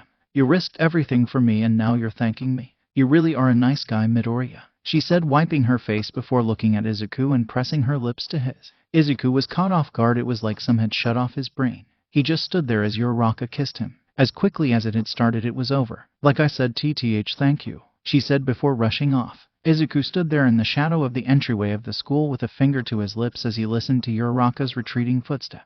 It felt like an eternity before Izuku walked out of the school building and heading home. Unknown to either, there had been someone else there and she had seen everything. "So that's how it is then. Alright, I'm all in," she said, leaving the school once she was sure Izuku was gone, and headed home to plan her own strategy to capture the greenette for herself. Izuku's head was in a fog after what happened yesterday after school. He'd brushed his teeth last night and this morning, and he could still taste Uraraka on his lips. Not that he'd been trying to get rid of her taste, he wasn't sure he ever wanted to not taste her. His face was as red as a tomato and people were taking notice. Toru walked over as they sat in class waiting for their teacher to show up. Apparently today was hero study and they had a special instructor for the class. "Izuku, are you okay?" Toru asked, placing a hand on his shoulder, causing the boy to jump. Hi Toru. "No, I'm fine, just I'm excited for class today, didn't sleep much last night," he explained, hoping that would ease Toru's concern. "Or maybe you were up last night dreaming of a special girl and that's why you couldn't sleep. Had to get up early and change the sheets, hun. Boys sure have it rough," Mina said, sitting on Izuku's desk, causing the boy to start sweating. "See here now, that is not a subject to be discussed in the classroom of all places, and it's Midoriya's personal business. You should respect that, Ashido-san," Tenya said, coming to Izuku's rescue. Mina shrugged as she slid off Izuku's desk, her skirt hiking itself up as she did so, flashing Izuku a bit of her black and blue striped panties before it fell back into place. "Calm down, Ida. Maybe if you relieved some of that stress more often, you'd be more chill. It's not healthy to hold back, right, Midori?" Mina said as she walked back to her desk as Toru fumed some, also heading back to her desk. All the while Uraraka sat with her head in her hands, her face scarlet as her thoughts were consumed of images of Izuku doing that while imagining her. "Oh no, Izuku wouldn't do that. He's too nice. But what if he did? I wonder what he imagined us doing." Uraraka felt something wet hit her desk and looked down at a drop of blood. She reached to her face, realizing her nose was bleeding. She quickly reached for a tissue as the classroom door opened, only to reveal All Might himself in his Silver Age costume, no less. "I am here to teach," he announced as the class was engulfed in awe of his presence. "It's All Might, can you believe it?" shouted a red-headed kid with sharpened teeth. "Yes, it is most incroyable," said a blonde boy with sparkles in his eyes. "Yes, students, it is I, All Might, here to teach your Hero Studies class. But before that, I'd like you all to introduce yourself and your quirks in seating order. I'm sure with all that tension on the first day, you didn't have a chance to get acquainted," he said, waving his hand at the blonde boy with the perfect hair. He stood up, waving his hands at the entire class. "My name is Yuga Ayama. My most merveilleux quirk is Naval Laser," he said in a French accent, flipping his hair in the most grandiose way possible before sitting down. Next was Mina. "My name is Mina Ashido and my quirk is acid. I can produce acid from my skin that can eat through almost anything," she said, smiling with a wink before sitting back down. The next was a girl with long green hair and the most impressive poker face anyone had ever seen. "I'm Tsuyu Asui, please call me Tsu. My quirk is frog and I can do pretty much anything a frog can. Stick to surfaces, shoot my tongue out to 20 meters, jump extreme distances and such," she said before sitting down just as calmly. Next to stand was Ida, his arms bent at perfect right angles as he spoke in a clipped manner. "I am Tenya Ida. My quirk is engine. The engines in my calf allow me to augment my running speed. It is a pleasure to meet you all, and thank you, All Might, for allowing us this proper introduction. You are truly a studious man," he said before bowing to their teacher, who scratched his cheek bashfully. You're welcome, young Ida. Man, I'm doing great at this teacher thing," All Might thought pridefully as the next student introduced herself. Ochako stood up, taking a deep breath, casting an eye at Izuku to see he was looking to and away from her with a blush on his face. My name is Ochako Uraraka. My quirk is zero gravity. By touching something with all the pads on my fingers, I can make something weightless until I release it by touching my pads together again. Ochako sat down quickly, looking to Izuku to see he was writing in a notebook, and noticed he switched to a new page as each student introduced their power. Wonder what he's doing, she thought as the next person stood. My name is Mashiro Ajiro. My quirk is tail, he said as he flexed his tail, seeing it bulge with muscles before sitting again. The next was a blonde boy with a black lightning streak through his hair. Hello ladies, the name's Denki Kaminari, quirk electrification. In other words, I'll give you a shocking experience, he said, winking at all the girls in the room, earning a series of amused faces as he sat down. Giving a cough, the red-headed boy who spoke out first stood up. I'm Ijiro Kirishima. My quirk is hardening. I can make my skin like stone. He, as his hand became rigid before he released it and sat down. The next boy stood up. He had a rock-like head and in his hands a piece of paper that read, Koji Koda Quirk Voice. I can speak to and control animals with my voice. He quickly sat down as if the act of standing was too outgoing for him. The next to stand was a muscular boy with brown hair and thick lips. Rikido Sato Quirk Sugar Rush. The more sugar I eat, the stronger I get, but my intelligence goes down accordingly. After Sato was the tallest boy in class with silver hair covering one eye and a mask across his face. One of his nubs became a mouth to speak for him. My name is Mizo Shoji. My quirk is dupliarms. I can replicate any part of my body with one of them. Nice to meet you, he said with a small bow before sitting back down. A girl took his place and stood with purple hair and earphone jacks trailing from her earlobes, one of which she was twirling with her finger. Kyoka Gyro Quirk Earphone Jack. I can plug my jacks into almost anything and then blast my heartbeat into it, even directly into someone's brain, she said, casting a vicious eye to Denki and the purple short stack, who both gave a loud gulp. After her was a black-haired boy with a wide smile and long arms. I'm Hantasiro and my quirk allows me to shoot a tape-like material out of my elbows, he said, giving a salute to the class as he sat down. After him was the most unique of all the students. A boy with a crow's head stood up. You may address me as Fumikage Takoyami. My quirk is Dark Shadow. I have a sentient shadow beast within me that I use to do my bidding. As if to demonstrate, said shadow beast came from his stomach, giving a thumbs up. Yep, that's me, it said before disappearing as quickly as it came once Takoyami sat down. After Takoyami stood a boy with two-tone white and red hair and blue and gray eyes. He had a large burn mark over his left eye. Shoto Todoroki quirk, half hot, half cold. I use fire with my left side and ice with my right. His face never changed and his voice was as flat as 2-day-old open soda. Toru took his place, her uniform vibrating with excited energy. I'm Toru Hagakure. My quirk is invisibility, and no, it's not voluntary. I've been invisible since the day I was born. It's so nice to share a class with you guys. Let's do our best, she said, giggling happily before sitting down.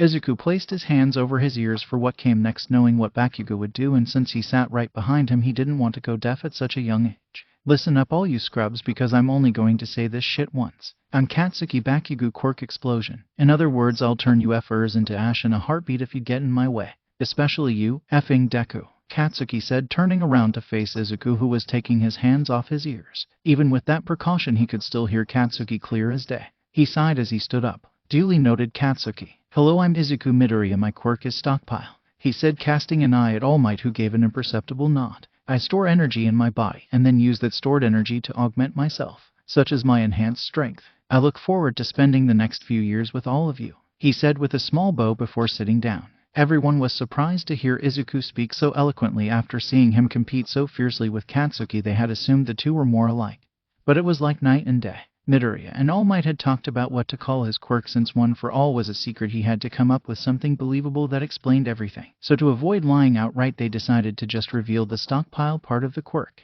The shortest kid in the class stood up, his purple spheres shining in the classroom light. I'm Minta Minoru. My quirk is Pop Off. I can take these balls off my head and stick them to anything. Depending on how healthy I am, they might stay for a whole day, he said, tossing the ball repeatedly in his hand. They also don't stick to me. I want to get to know all of you, especially all the girls, he said, a dark gleam in his eyes that sent a shiver through all the girls in class as he sat down. Giving a polite cough, the last student stood up, her figure drawing the eyes of most of the students, not to mention her perfect appearance. From her coiffed hair styled into a bountiful ponytail and her perfectly pressed uniform, she was the vision of order and decorum and spoke just as well. My name is Momoge Urazu. My quirk is creation. I can create any non-organic object given that I know enough about its structure. Pleasure to meet you all, she said, taking her seat once more as All Might clapped. Wonderful. Wonderful. Now that you all know a little about each other, I hope you begin to grow your relationships as well as your quirks. Now get dressed, he said as he pressed a button and small doors sprang out from the left wall with each student's number on them.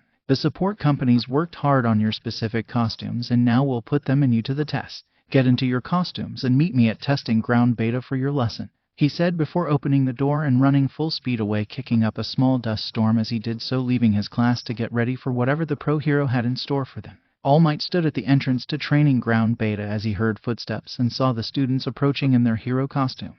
Yuga appeared in something akin to knight armor with a violet sparkling cape. His belt also seemed to be modified more than his usual, and on his face was a red wing-shaped visor. He seemed to shift position every few seconds to show off how magnificent his suit was on him. Mina came out in a purple and turquoise skin-tight bodysuit combined with a vest with fur along the collar and a white mask.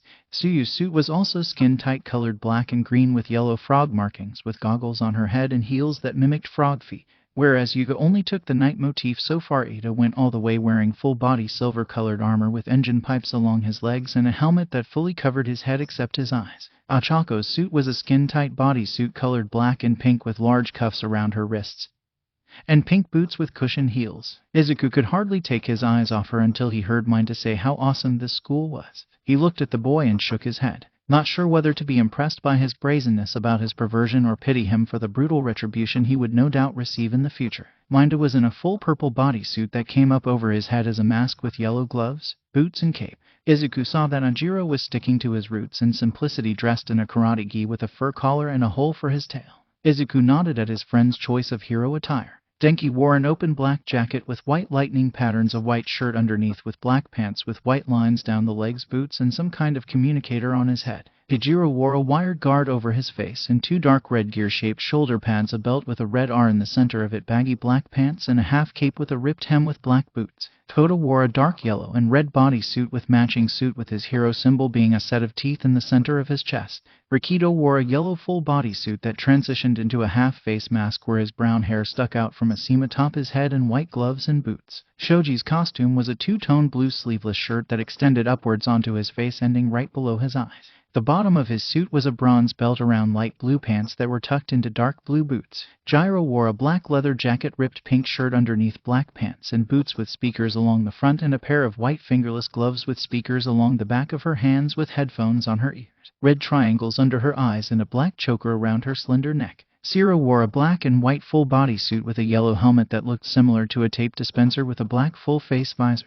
The sleeves of his costume were cut short, and he wore white boots with shoulder pads matching his elbows. Takoyami wore a black full-body cape and black boots. Todoroki wore a shite long-sleeved shirt with matching pants, while the left half of his suit from head to toe seemed to be encased in ice with one glowing red eye. Izuku was a little embarrassed to see that Toru's costume was a pair of light blue boots and gloves, meaning that Toru was standing there naked. Invisible or not, that was a brave choice in hero attire. Izuku saw that Katsuki's suit was as intimidating as he would expect. A black sleeveless tank top with an orange X across his chest. His entire forearm was encased in gauntlets that looked like old-fashioned grenades, with the actual things adorning his belt. He wore brutal-looking knee pads that were sure to leave a mark on whoever they landed, with baggy pants and combat boots with a black and orange mask with flared ends. Momo's costume was the most eye-catching, a simple red leotard with a large orange belt on the back of which rested an encyclopedia and matching red boots. Izuku's costume was a dark green full bodysuit, while on the back there were darker green patches forming a turtle shell pattern. A green wraparound mask adorned the top of his head, the remaining fabric flowing around the back of his head. His forearms were encased in black gauntlets with bracers and reinforced knuckles. He had on black combat boots, and on his outer thighs was a holster for both of his eskrima sticks. He also wore a utility belt around his waist with numerous compartments. "Wow, Izuku, who made your suit? It's awesome, man," Kirishima said as Izuku smiled. "Oh, my brother Donnie has his own support company. He and my mom worked together on designing this," he said as the other students took notice. "You all look amazing, super heroic," All Might shouted happily before getting down to the lesson. "Alright, you zygotes, listen up. Today will be a mock indoor battle between two-person teams, hostage situations, underground deals, illegal trafficking. All these take place inside buildings under unknown conditions. The premise of this foundational training will be as such. The villains will be guarding a WMD that the heroes will be trying to secure by either capturing the villains with this capture tape. All Might held up several rolls of tape between his fingers, or by securing the WMD. Of course, the villains need only keep control of the weapon until time runs out or capture the heroes. Your teams will be chosen at random via these two boxes. Now come up and grab hold of your destiny, All Might said loudly as the kids all wore expressions of over-the-top much. Izuku was walking back from drawing his lot and passed by Toru, who he bumped into, feeling something squish against his arm. He jumped back, waving his hands in apology. So sorry Toru, I didn't see you there, he said, unsure of how that would go over. No problem Midoriya, I'm usually more visual than I am now, don't worry about it, she said as she walked forward and drew her lot. There was another accident with the girls later on. Gyro tripped over Toru, dragging both into falling into Mina and Uraraka, but other than that there were no other mishaps before the team was revealed. The first team up would be Midoriya and Gyro as the heroes versus Tenya and Bakugo as the villains. Izuku looked over, locking eyes with Bakugo, who wore a vicious smile. So it's been decided, Gyro and Midoriya will take on Tenya and Bakugo. The villains will get a 5-minute head start to set up before the heroes are sent and everyone else to the monitoring room to watch. All Might announced as Tenya and Bakugo entered the building, leaving Gyro and Izuku outside to wait for the signal. In the monitoring room, Mina, Toru and Uraraka were fuming, each having saw Izuku's letter when he apologized to Toru for bumping into her. The three had then each tried to get the right one, but before any of them could check their lot, Toru and Gyro had fallen on them, making them drop their lots, which meant that they couldn't be sure who actually had the right lot. Not that it mattered now, since Gyro was with Izuku. Izuku breathed a sigh of relief. He was still just shaken up about what happened with him and Uraraka. If he had been partnered with her, he wouldn't have been able to concentrate on the battle to come. He looked over to Gyro and smiled, holding out his hand. Gyro-san, right. I'm glad to be working with you, let's win this thing, he said as Gyro looked at him with an inscrutable gaze before shaking his hand. You're really into this, aren't you? Or is it because you just want to beat Bakugo? What is it with you two? She asked, letting go of his hand as the starting signal rang and the two walked into the building. The moment Izuku stepped into the building, Gyro felt a change in him. It was like he was hyper-focused. The look in his eye sent a chill down her spine and heat through her core. It was like she was standing next to a lion. She bit her lip at the danger Izuku seemed to exude as her face blushed. I and Bakugo were friends for most of our childhood, but when he got his quirk he changed and started acting like a bully. I distanced myself from him and focused on my training, which only upset him more, and he began picking fights with me. I always tried to avoid that outcome, but now I have a chance to show him a better way, and hopefully change him before it's too late. Gyro smirked. You really are a hero trying to save. Izuku lunged towards Gyro, wrapping his arms around her as he pulled her out of the way of an explosion caused by Bakugo, who wiped away the smoke, looking at Izuku, who was on top of Gyro, who lay on her back on the floor. Gyro was blushing madly as she stared at Izuku, who had his eyes on Bakugo. She could feel the heat off his body and smell whatever body wash he was using. It smelled so good she felt like wrapping her arms around. She rubbed her thighs together. In the monitoring room, Kirishima could be heard complaining. A sneak attack, Bakugo, not manly at all, bro, he said, punching his fists together before he felt a wave of malice behind him. He looked over to see Mina and Uraraka with intense glares on their face, and though he couldn't be sure, it seemed like Toru was equally furious. See, you guys get it too. That's no way for a man to fight, Kirishima said, feeling validated by the girl's outrage. Izuku stood up, helping Gyro to her feet. Gyro, I know we didn't really have time to come up with a plan, but for now just try to locate Ida and the bomb. I'll hold off Bakugo and then come meet you, he said as Gyro nodded, running off as Izuku and Bakugo stared each other down. Just you and me, Deku, it's time for me to grind you to dust like the shitty pebble you are, he shouted, launching himself at Izuku with a right hook, only for Izuku to catch his arm, spin on his heel and slam him into the ground hard, knocking the wind from him. I know everything about you, Katsuki. You thought you were tormenting me these last few years, but you were actually giving me the best training I could ask for. You always start a fight with a big right hook, Izuku said as he stood above Katsuki, only to have Katsuki jump to his feet and unleash an explosion towards Izuku, only to find the greenette gone. Now it's time I put that knowledge to use, Izuku spoke from the shadows. Well, look at those moves, Midori's really full of surprises, Mina said as the other students agreed before watching the smoke disappear from Bakugo's explosion, only to find Izuku gone. Everyone began scanning the many camera screens, not finding a trace of the green hero in training. He disappeared, Mina said, looking around at the screens. The only one not surprised was Ojiro, who said nothing and continued to watch. Izuku was hidden in a shadowy corner as he whispered in his communicator to Gyro. Gyro, are you okay? He asked before hearing a reply from the sound girl. Yeah, I'm good, thanks for the save back there. You doing good over there? She asked as she moved through corridors, stopping to jam her ear jack into the walls, making sure she wouldn't be ambushed by. I'm fine, I've got Katsuki trained on me. Now I have plan if you want to hear it, Izuku said, peeping around his corner, seeing Bakugo angrily combing the hallways for him. I don't have a lot of time before he does something drastic, Izuku thought to himself as Gyro gave her reply. Yeah, you seem to have this dialed in, so what do you need from me? She asked as she made her way up a staircase. Find Ida, he's no doubt guarding the bomb. I'll try to capture Bakugo and meet up with you. It's the only way. If I leave Bakugo alone, he'll know and no doubt come to Ida knowing I'll be there, and with his explosions it's more likely the WMD will be blown apart rather than captured. I want you to monitor Ida. As studious as he is, he's not going to leave that bomb's side. Once you find him, I'll give you a signal to enact the finishing part of our plan.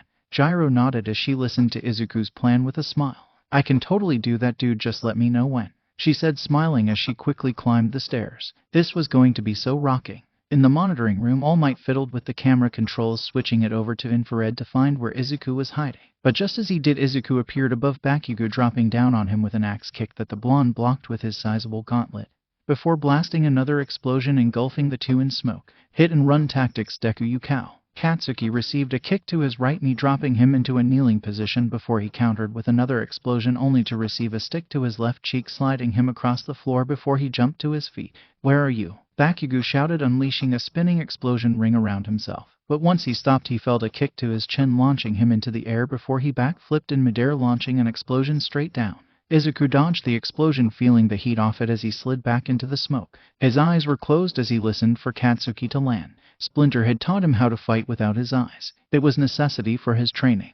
He placed a palm to the ground as he felt the vibration of Katsuki landing and running to where he'd last seen Izuku. Izuku stood up, moving slowly as he listened to Katsuki's heavy breathing before swinging at the back of his head with both of his eskrima sticks, only for Katsuki to dodge and blast towards his stomach, which Izuku kicked to the side, bathing them both in smoke as he jumped over Katsuki, bringing both his sticks down on his back, dropping Katsuki to the ground before jumping back into the smoke. The hallway was completely bathed in smoke. The cameras could only tell what was happening because of the infrared. How is he doing that? It's like he's teleporting. I know Izuku said he had been trained in martial arts from a young age, but he never said that it taught him how to do this, Sato said before looking at Ajiro. Hey Mashirao, you said that you knew Izuku's dojo. Can you explain what he's doing? Sato pointed at the screen as Izuku seemed to appear out of thin air and narrowly miss a roundhouse kick to Bakugo's head. I'm not all that familiar with this technique. This is my first time seeing it in person. Izuku trained under Master Hamato Yoshi, a genius in the school of ninjutsu. My master has though, and he said it's called phantom movement or shadow stepping. Moving silently around your opponent to disorient them before delivering a series of strategic blows to bring them down. I've heard that this technique was derived from a much deadlier ancient technique where the user can kill their opponent in total silence, that the victim doesn't even know they're dead. It was called the silent killing. The entire class gasped at that piece of information. Midori is a ninja, no freaking way, Zero shouted, looking at the screen like a child at a new toy. I don't know, man, ninjas don't fight like real men. You should engage your opponent face to face, no tricks, Kirishima said, crossing his arms in disagreement. What, no way, ninjas are awesome, they can sneak into anywhere like a girl's dressing room. Minda was cut off by Tsu's tongue slapping him across the face. Midori is not a pervert like that, Toru shouted before All Might clapped for their attention. Now students, I can't say whether I agree or disagree with Midoriya's methods, but it is important to take advantage of everything a situation gives you. Who can tell me what Midoriya's strategy is utilizing? He asked as Momo raised her hand alongside Ajiro. Yaoyorozu-san, All Might called out. Yes, Midoriya-san is taking advantage of his past with Bakugo, allowing him to guess what Bakugo will do next. He's also taking advantage of the smoke from Bakugo's explosion, allowing him to outmaneuver Bakugo. Though I can't explain how he moves so well since the smoke blinds him as well, I will attribute that to his ninja training. Finally, Bakugo's temper and stubbornness are also in Midoriya's favor. Instead of Bakugo retreating to a more advantageous area, he's choosing to tough it out, hoping to gain the upper hand while wasting precious energy, she said, making air quotes around the phrase tough it out. All Might smiled weakly at Momo's perfect assessment. Yes, well, very good, Yaoyorozu, but you can't discount Bakugo's unwillingness to give up. There's always a way to turn any situation to your favor if you're patient and remain calm. Bakugo stood panting in the middle of the nearly destroyed hallway, his body bruised and covered in sweat. His gauntlet glowed red for a second as he smiled before running to the end of the hall, placing his back against the wall. Now there's no escape, Deku. I'm going to blow you away, he shouted, pulling back the trigger on his gauntlet, releasing a pull pin. I hope you're ready to die, Bakugo shouted, releasing an explosive wave down the hall. But the powerful explosion was too much for the already wrecked hallway. The ceiling collapsed under the force of the explosion. Bakugo watched the ceiling break apart above him. As it began falling, he was snatched out of the way by none other than Izuku, who slammed him to the ground, wrapping the capture tape around his wrists behind his back. "You idiot, what were you doing?" Izuku shouted, hoisting Katsuki up. "Was it really that important for you to beat me? You'd put all of us in danger," he asked, dropping Katsuki to the ground as the boy looked up at him with anger. "Why didn't you use your quirk, hun?" Katsuki shouted. "What, you think you're so much better than me you can beat me without it? I'm the best Deku, you're nothing." Izuku looked at Katsuki, shaking his head. "I just beat you, Katsuki, you're captured, but that's not what this was about. I didn't use my quirk because you did all the work for me. I wanted to show you what your pride will do to you and your career if you don't wake up," Izuku said, dragging Katsuki to the destroyed portion of the building. "What if that had fallen on you, or worse, you brought the entire building down on all of us? Is that what a hero does? Destroys everything around him? You're an amazing person, Katsuki, you always have been, but your pride is going to hold you back, or worse, destroy you." Izuku dropped Katsuki in front of the rubble. "I guess it's my fault too. I shouldn't have let this drag out as long as it did. I suppose I wanted to get back at you for all the bullying, and I was wrong for that. Look, we're not friends, I don't think we ever were, but maybe we can be. I respect you, Katsuki, I do, but the way you are now, this isn't going to help you," Izuku said before running off to execute the last of his plan, leaving Katsuki in the rubble of his arrogance. Ada was standing in the top floor room in front of the bomb as the entire building rumbled. Bakugo, what was that? Bakugo, come in," Ada shouted into his communicator, getting no answer until All Might's voice rang out over the PA system. "Bakugo has been captured." Ada sighed, thinking something like this might happen as he remembered Bakugo's ranting. "That loser thinks he can F with me. I'll show him, put him in his place just like before." Ada shook his head as he got ready for a 2-on-1 battle. "In the name of villainy, I will not let this weapon go." On the outside of the door, Gyro rolled her eyes. "This guy takes himself way too seriously." At that moment, Gyro heard Izuku's voice in her ear. "Gyro, I'm in position, ready when you are." Gyro smiled as she plugged her jacks into the door, blasting it open as she looked at it. "Give it up, hero, you will never get this weapon from me," Ada shouted as Gyro plugged her jacks into each of her boots and sent out 2 pulses of sound into the room, shattering the glass in the room as Ada raced towards her. "Haha, I knew you might try that, so I stuffed my ears with paper," he shouted as he jumped into the air, going for an engine-powered kick before All Might spoke on the intercom. "The heroes have secured the weapon. Midoriya and Gyro, mission accomplished." Ada veered off course so as not to hit Gyro as he kicked out a portion of the wall next to her. Gyro's eyes widened in shock at the prospect of having almost been kicked by that. "What? How?" Ada said, looking back to see Izuku sitting atop the WMD. "Simple, really. I had Gyro send out a massive sound wave to shatter the windows while I hung outside on the wall. I knew you wouldn't be able to hear me over Gyro's sound and would go to take her out, so I just climbed in one of the broken windows and, well, here we are. Though if I had known you stuffed your ears with paper, I probably would have just had her climb in a window, seeing as you wouldn't have been able to hear her anyway." Ada hung his head in shame before taking off his helmet and looking and smiling at Midoriya. "You really are quite the strategist, Midoriya." Midoriya shook his head. "Yeah, but I should have been here sooner instead of dragging out my battle with Katsuki," he said as the 3 of them exited the building, with Katsuki bringing up the rear as they entered the control room. "Midoriya, that was awesome. You have to teach me how to sneak like that." Minda was stepped on as the rest of the class gathered around the winning team. "Midoriya, how did you do all that disappearing stuff? And those moves were really cool, man," Zero said, nodding at the boy's agility and speed. "Why didn't you tell us you were a ninja, man? Would you have to kill us if you did?" Sato said, sweating a bit at the thought of Midoriya sneaking into his room to slit his throat. "You and I are kindred spirits, both one with the darkness," Takoyami said with a nod as Izuku arched a brow. Thanks guys, but we all did our best out there. I wouldn't have been able to do it without Gyro," he said, placing a hand on her shoulder as she blushed. It was nothing, just doing my part," Gyro said, twirling one of her jacks. In the back of the room, Shoto looked at Midoriya and scowled. "Incredible strength, analytical mind, peak martial arts. I'm going to have to keep an eye on you, Midoriya Izuku," Shoto thought as All Might coughed, gaining the class's attention. "Yes, well done, Gyro and Midoriya. Now would anyone like to tell me where either team went wrong?" This time only Momo raised her hand. "Yes, Yaoyorozu," All Might said, a bit hesitant. The villain's first mistake was Bakugo splitting off by himself. He put his personal feelings above his mission to protect the WMD. Instead, he engaged in a drawn-out battle with Midoriya that collapsed a portion of the building, endangering himself, the weapon, and the other participants.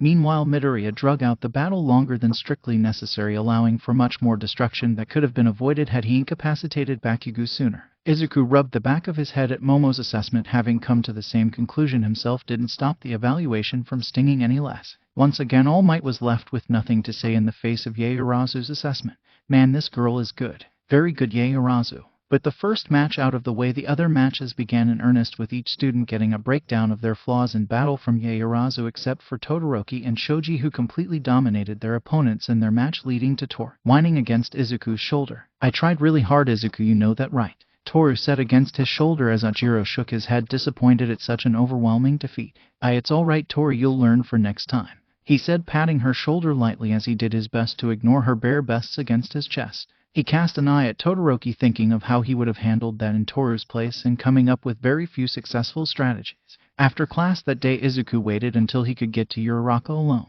It was time they had it out about what happened yesterday. He found her as she was heading to the train station and grabbed hold of her hand, startling her. "I am sorry, Uraraka, I was hoping we could talk," he asked as she gave a wordless nod. The two walked over to the side of the street as Izuku took a deep breath, only to be cut off before he started. "I'm sorry, I shouldn't have kissed you." Izuku nearly swallowed his tongue as he coughed, waving his hand. No, I'm not sorry. I really enjoyed it, but I mean Did you kiss me as a thank you, or was it something more?" he asked, rubbing the back of his head, biting his tongue in embarrassment at Uraraka's silence. He cracked open one eye and saw Uraraka with her hands covering her mouth and unshed tears in her eyes as she shook her head. "It was so much more. You're so kind and smart. And you're just a really good person, and I was wondering if we could go out sometime," she said, pulling her hands away from her mouth. Izuku felt his mouth moving before he even registered what she'd said. "I'd love to," he said, pulling out his phone as he and Uraraka exchanged information. Right as Izuku was getting his wits about him, Uraraka threw a stone into his gathering calm, scattering it once again. "See, can we kiss again?" Uraraka asked, placing a finger to her lips. Izuku turned so red he was pretty sure all the blood in his body just went to his head. Well, you see, yes," he said, looking at Uraraka's lip as they drew closer to his until their lips touched. She tasted even better than he remembered as he slowly wrapped an arm around her waist, hearing a small eep as he did so before she melted into him more. Her lips were so soft as they caressed his until both needed air as they broke apart. They stood there panting, looking to and away from one another before Izuku let go of Uraraka. The two shared a bashful smile before Uraraka left, leaving Izuku alone, stepping out onto the sidewalk and noticed Toru standing there. His eyes widened in shock. Did she see us together? No, there's no way, right? But what if she did? What is she going to say? Izuku's mind was running at 100 miles an hour as Toru stepped towards him. Izuku, you're still here?" she asked, walking up to him. Izuku breathed a sigh of relief that she hadn't seen him and Uraraka together. He didn't want Toru to see him like that. Yeah, Toru, just heading home. What about you?" he asked as Toru took his hand in both of hers. "Izuku, let's go out," she shouted all in one breath. Izuku felt like the wind was knocked out of him. I really like you, Izuku, and I want to know if you would go out on a date with me." Izuku was lost. In the span of 5 minutes he'd gotten 2 dates from 2 different girls. He knew what he should do, but he couldn't. Toru was his friend. Before Yue, she was probably his only friend, and he knew this took a lot of courage to say. He couldn't hurt her by rejecting her, but he also couldn't two-time on Uraraka. He didn't want to be that kind of guy. Izuku looked up, steeling himself to reject Toru's offer, and saw tears hanging in the air. Those tears in her eyes broke his resolve. "Of course I'll go out with you, Toru," he said, smiling sadly as his gut roiled in shame. Toru jumped up and down for a moment before hugging Izuku. "You won't regret this, Izuku. I'll text you everything later," she shouted excitedly, leaving Izuku feeling as if he'd swallowed Mina's acid. As Toru walked off, she scowled. "I won't let you come between us, Uraraka. You may have got the jump on me asking him out first, but I won't lose to you." Izuku had just left the house, his mind on the 2 dates he suddenly had, when he was grabbed from the side and pinned against a wall by none other than Bakugo. "As if I didn't have enough on my plate," he thought as Bakugo let go of his shirt and looked at him. "Look here, I don't give a damn what you or anyone else thinks of me. I'm still going to be the best hero there is.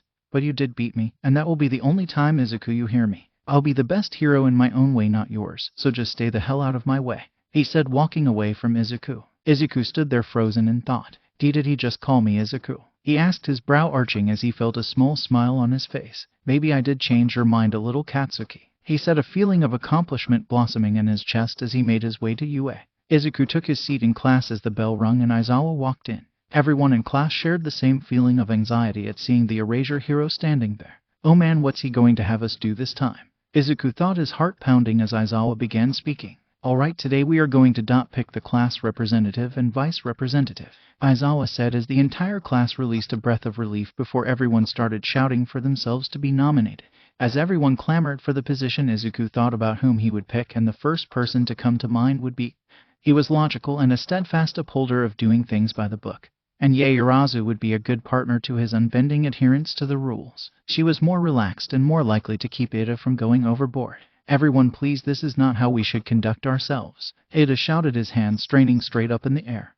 Ooh, Ada, you want this more than anyone it seems, Sue said, calling out Ada's mismatched words and actions. Ada coughed, taking his hand from the air. Yes, well, I think we should hold this to a vote. Whoever receives the most votes will be our class representative, and the secondary person will be the vice class representative, Ada explained. But wouldn't everyone just vote for themselves? How would that work? Hiroshima questioned as Ida adjusted his glasses. Well, yes, if everyone is selfish and only thinks of themselves, that will happen. But I believe that all of us as future heroes willing to put our lives on the line to save others are more than willing to do what's best for the class as a whole rather than for ourselves, Ada said as each student nodded. Just get it done, I don't care how. Aizawa spoke, already in his sleeping bag after having placed an empty box on his desk. All the students took out pens and paper, writing down who they thought should be class rep and put them in the box on the teacher's desk. Aizawa stood up after everyone had handed in their votes, began sorting through them before announcing the verdict.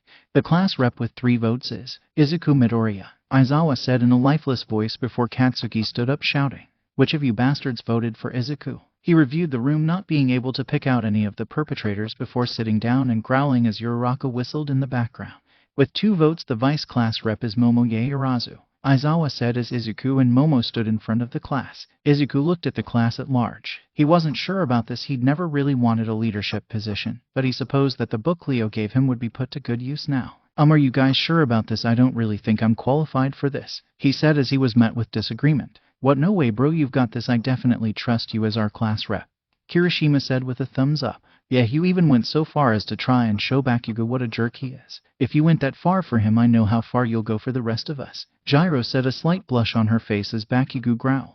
F you earlobes, he shouted as he seathed in his seat. Izuku nodded in acceptance. Thank you all for the trust you have in me. I'll do my best to not let you guys down, he said with a bow to the class. After everything was made official, the rest of the day proceeded normally, with Izuku sharing a table with Ida, Uraraka, and Toru at lunch. I'm glad to see you've accepted the leadership role, Midoriya, as one of the people who voted for you. I can't wait to see how you bring the class together, Ida said as Midoriya arched a brow. Well, that's ironic because I used my vote on you, Ida, Midoriya said, taking a bite of his katsudon as Ida sputtered. What, really, you thought I would be a good representative? Ida said, adjusting his glasses. Midoriya shrugged, looking at Ida. You enforce the rules, trying to keep the class on the straight and narrow.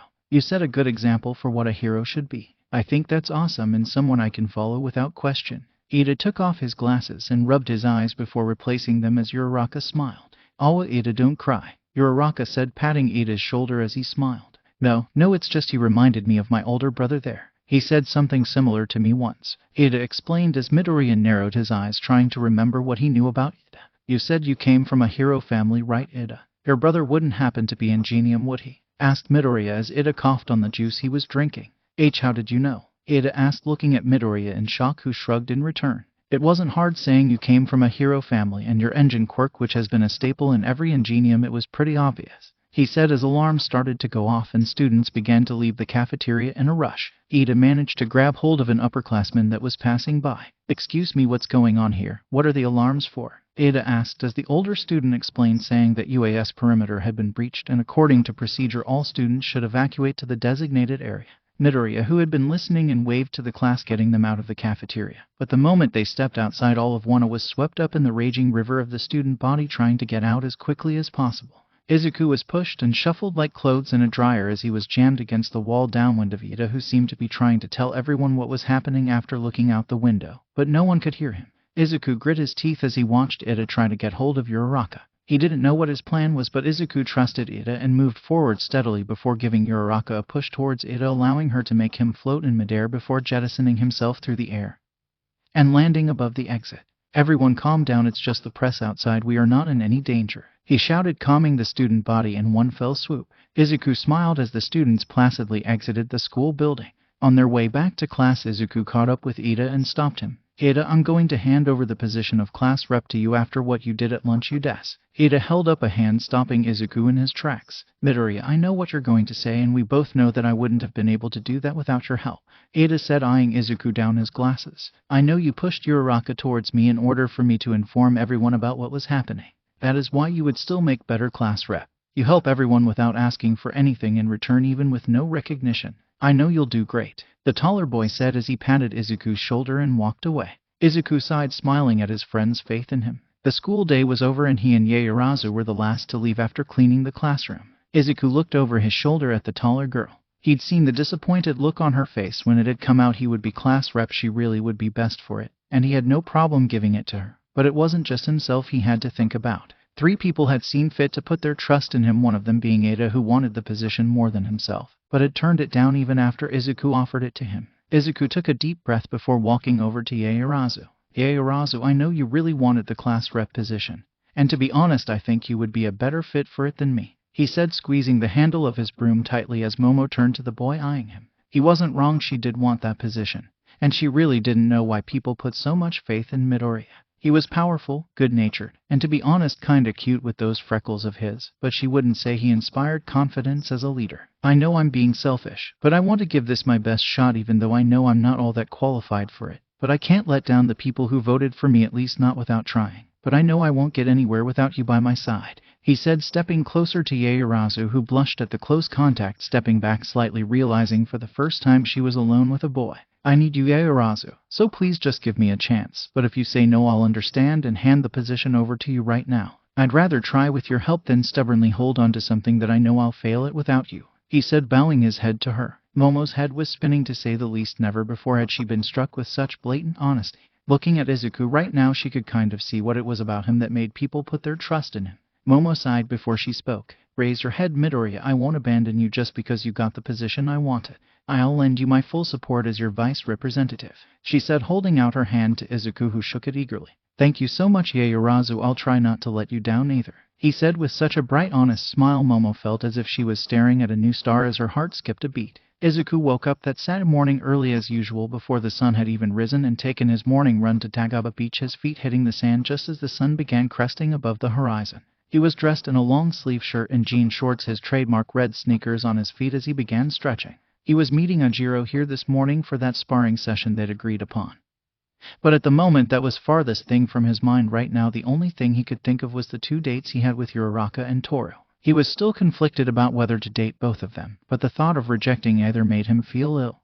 Izuku, you okay? Ajiro asked, having called Izuku's name several times and not getting a response before clapping his hand on Izuku's shoulder, watching the green-haired boy nearly jump out of his skin. Ojiro, Izuku said, clutching his chest as he stared at Ajiro, who wore an expression of confusion and concern.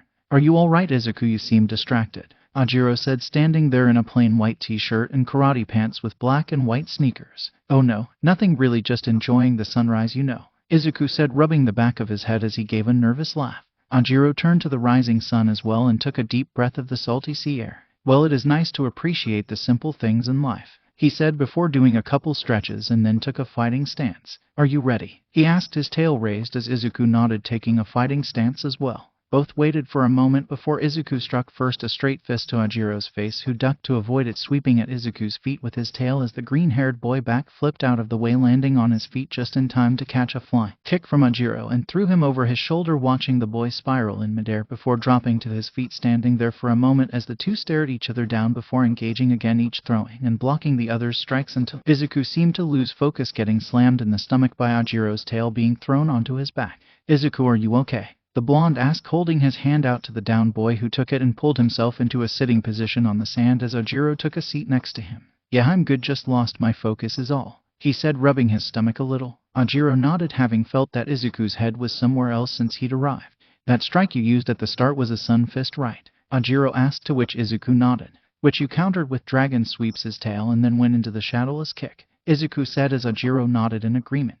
That you countered with horse drinking water. I knew you would be a good sparring partner. Now do you want to tell me what's got you in such a twist? Ajiro asked as Izuku sighed, deciding to trust Ajiro with his problem. I have 2 dates today, with 2 different girls. I don't want to reject either, but I also don't want to string them along just to avoid a hard decision, Izuku admitted, looking at Ajiro, expecting a stand-up guy like him to call him out on such a thing. Instead, Ajiro wore a complete poker face. But as they say, still waters run deep, and though his face was placid, inside Ajiro was filled with several conflicting emotions. The first of which was happiness at his friend's apparent success with the opposite sex. But on the other hand, he was a little jealous. Within a week, Izuku had gotten not 1 but 2 dates with different girls. The sting of being so outclassed was a bit much to bear. Ajiro took a deep breath, calming himself as he thought about what to say to Izuku. Well, I'm just going to go with what I think is best. I think you should go on both dates. After all, these are first dates, right? Ajiro inquired, to which Izuku nodded in agreement.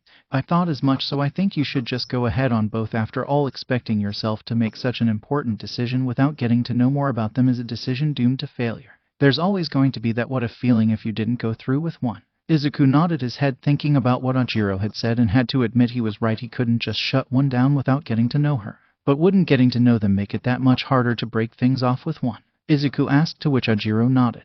Yes, it would, but then you'd have a clearer choice and wouldn't regret it as much, because in the end you have to choose, Ajiro said as Izuku ran that statement around in his head before standing up. I guess so, but I don't want to keep this a secret either. I think being honest with them is for the best. Thanks, Ajiro, you really helped me out, Izuku said, holding out his hand to Ajiro, who took it as he stood up. No problem, I hope things work out for you, Ajiro said as the two shared a fist bump before Izuku went on his way. Ajiro shook his head. Maybe I'm the one who has it easier not having to weigh other people's hearts on a scale, he said before making his way home as well. Uraraka was rushing down the sidewalk. She was so late and knew it too. She'd spent so much time trying to decide what to wear, and now she was late. I hope Midoriya hasn't been waiting long. Nice going, Uraraka, late to your first date. She chastised herself as she rounded the corner and saw Izuku standing under a tree at the entrance to the park. He was dressed in a long-sleeve shirt pattern to look like All Might's Silver Age costume with jeans and his usual red shoes. He looked up, seeing Uraraka, and waved at her, causing the girl's heart to skip a beat as she saw his smile. I'm so sorry, Midoriya, I know I'm late, she said, clasping her hands in front of her pink and white checkered skirt, her arms framing her breasts in her cream yellow shirt. Izuku gulped, looking away from her chest and scratching the back of his head. No, I haven't been waiting long at all, he said, knowing he'd showed up an hour early just to be absolutely sure he wasn't going to be late. Uraraka smiled at his nervous lie, trying to make her feel better about being late. Oh, Izuku, you're so kind, she thought to herself as he offered his arm to her, to which she eagerly grabbed hold of.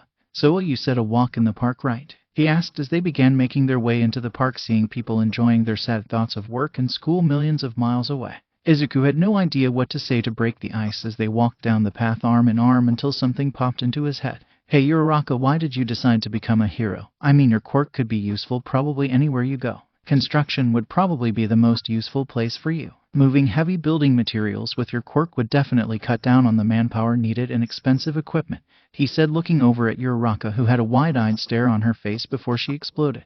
That's what I've been saying for years, she shouted, startling the green-haired boy. Uraraka covered her mouth as she blushed. Sorry, it's just my parents own a construction company, and once I got my quirk I thought the same thing you did. And they even have licenses for people to use their quirks in specialty jobs like construction and stuff, but my parents thought it wasn't a good idea. They don't want me to have to work a hard job like construction, so instead of doing that I thought if I became a hero and made lots of money I could provide for them like that, she said, blushing as she scratched her cheek. That's a bad reason to become a hero though, isn't it? She asked, hoping she hadn't come off as some money-hungry girl. I don't think so. I think that you're a great person for wanting the money to help your family. After all, it's not like you're just in it for yourself. You have a goal beyond just you, and I think that's special, he said, looking down at her as she blushed, staring into his brilliant green eyes. What about you, Midoriya? Why do you want to become a hero?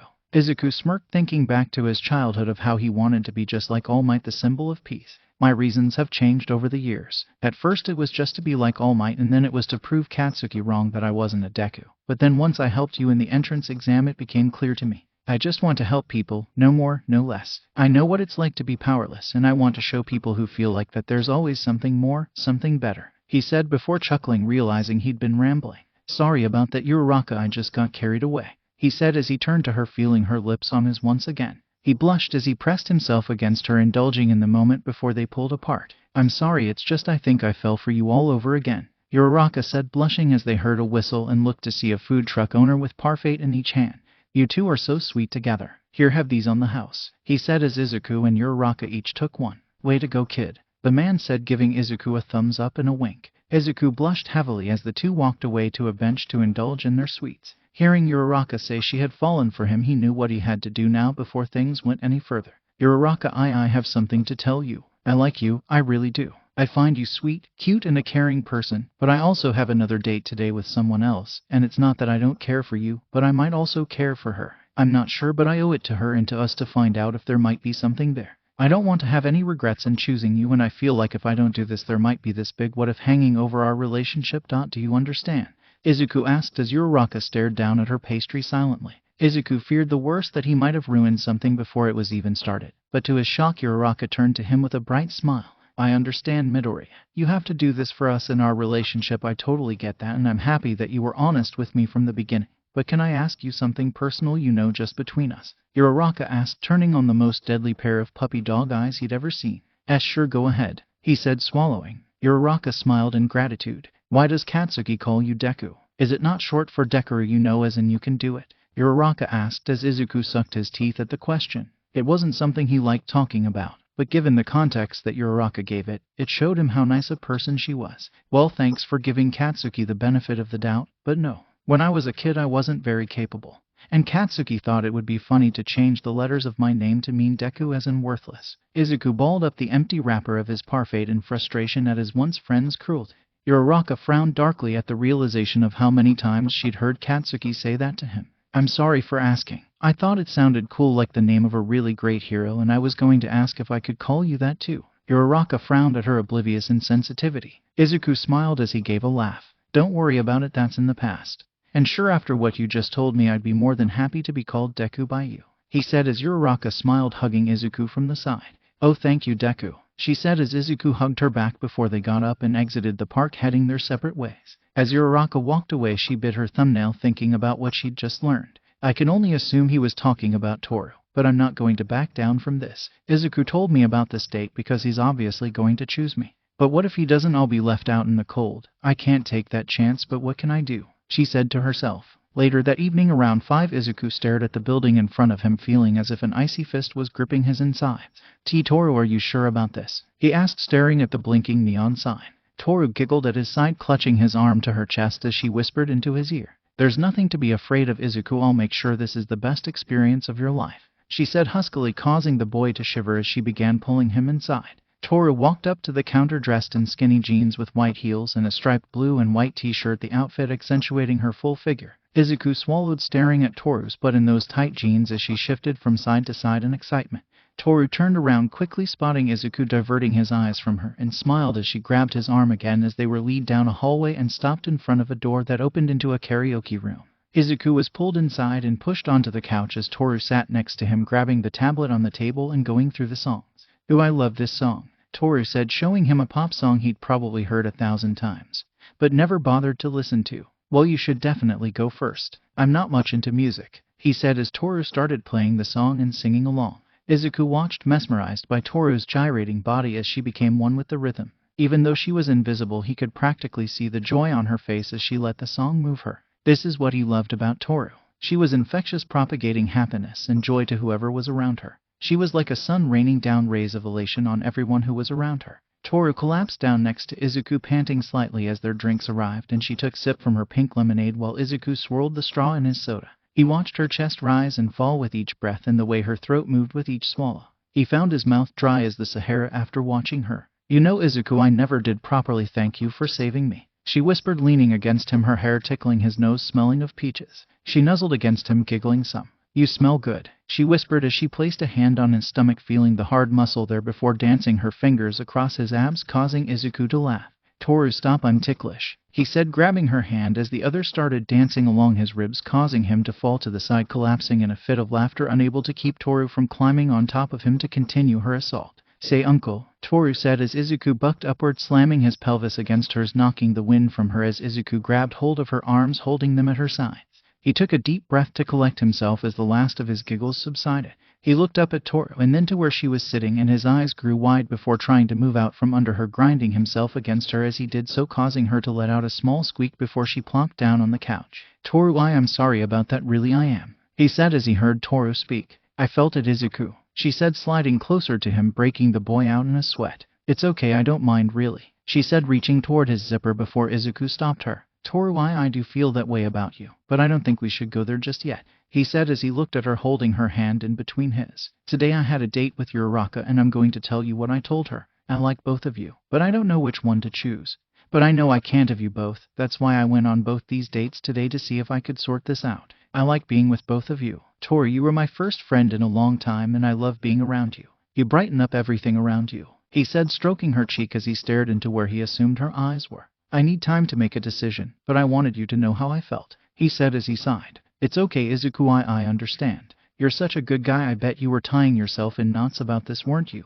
she asked, cupping Izuku's face. It's a little sad knowing I wasn't the first to ask you out, but you still said yes. You risked everything to spare my feelings by telling us both the truth.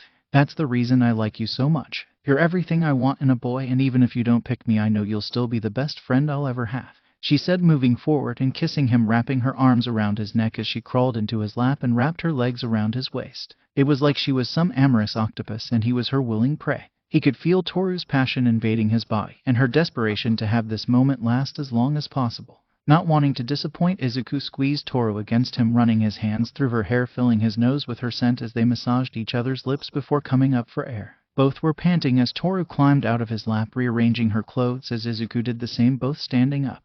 We should probably go, our time's almost up, he said as he opened the door for her, and the duo went out into the cool night air. Let's get you home, Toru, he said as he offered her his arm again, and the two walked off through the darkened streets before they were cut off by several familiar figures. Well, if it isn't the little shit who ambushed us and stole our test subject. Izuku looked at the one who spoke, a tall man with slime hair running down from his head. Alongside him were two other familiar faces, the lizard man and Squidface. In addition to the three were several other males, all looking at Izuku and Toru.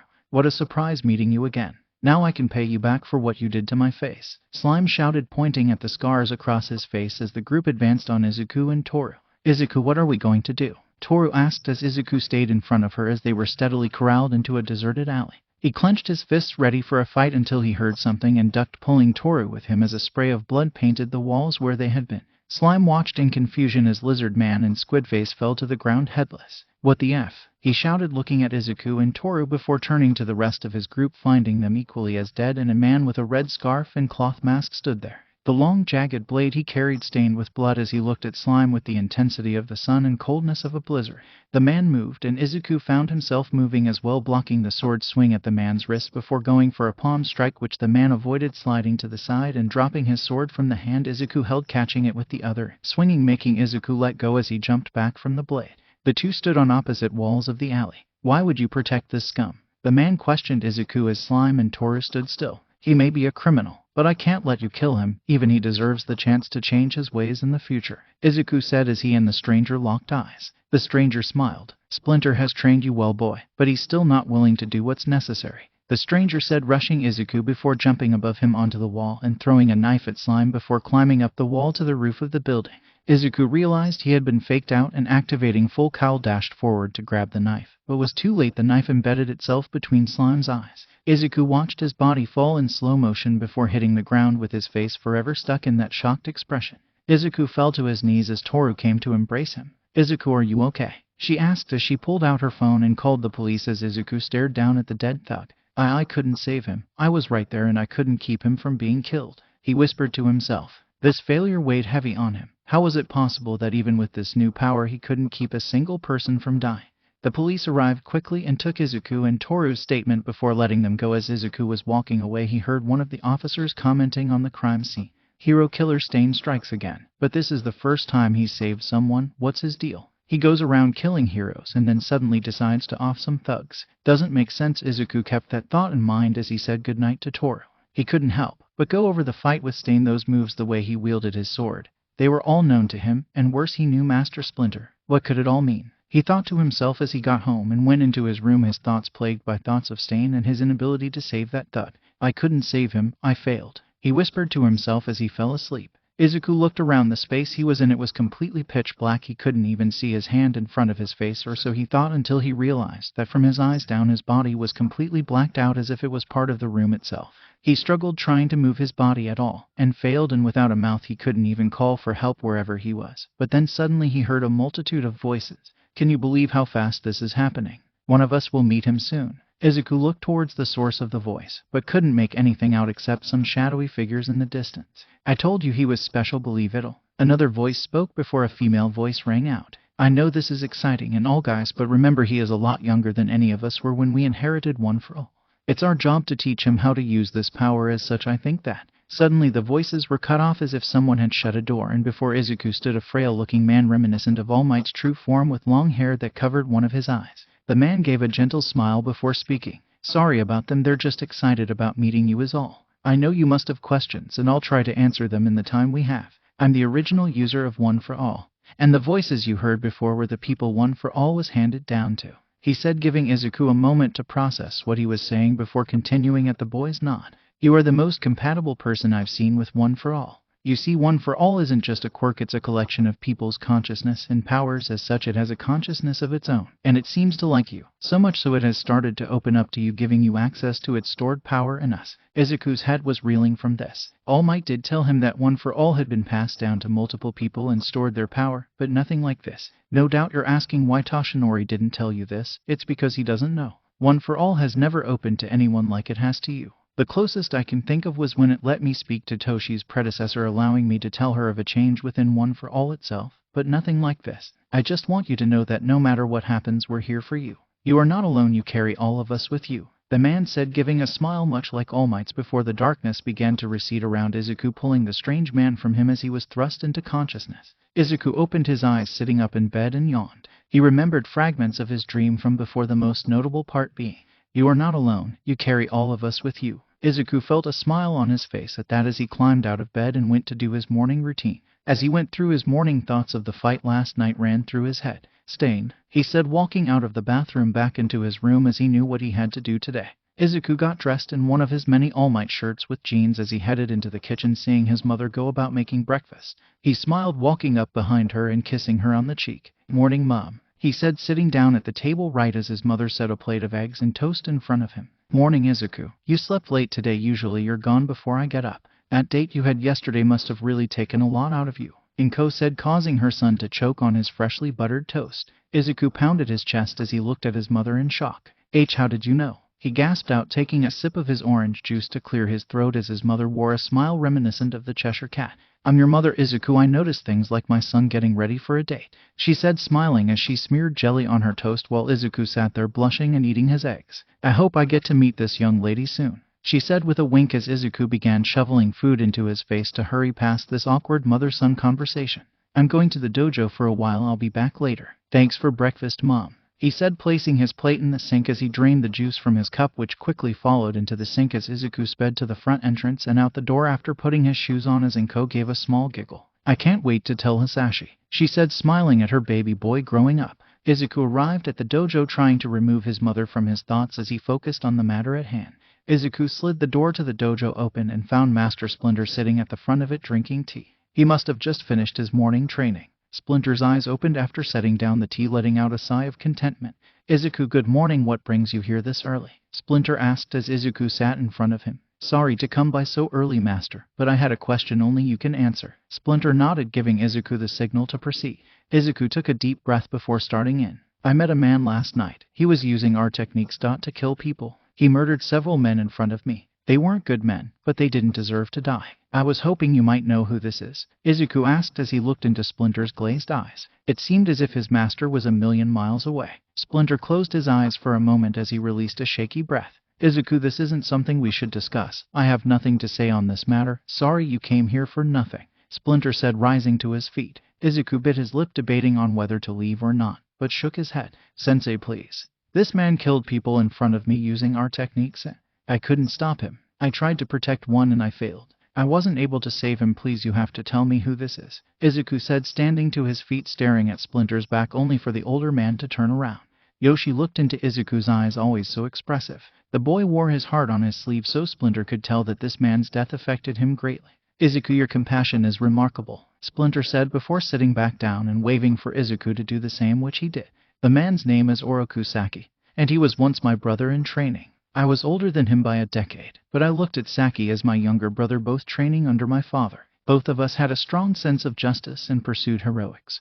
But even then I knew without a quirk no one would accept me as a hero, so I protected this area as a vigilante while Saki went on to pursue a career as a licensed hero. Our paths split at that point. I found love in my wife Tang Shen and stopped being a vigilante, but Saki grew displeased with hero society and began exerting his own justice, killing villains instead of taking them in." Splinter rubbed his forehead at remembering these dark moments of his past. "At the time I didn't know this. I was too involved in myself to notice what was happening to my friend until Tang Shen was killed." Splinter swallowed hard, trying to keep his tears from falling, and Izuku felt his pain. He knew how important Tang Shen had been to his master. He felt awful making Splinter go through this, but it had to be done. Saki was killing people and had apparently been doing so for a long time without being caught. It was an accident, drunk driving kids. Saki came to me wanting for us to get revenge for Tang Shen.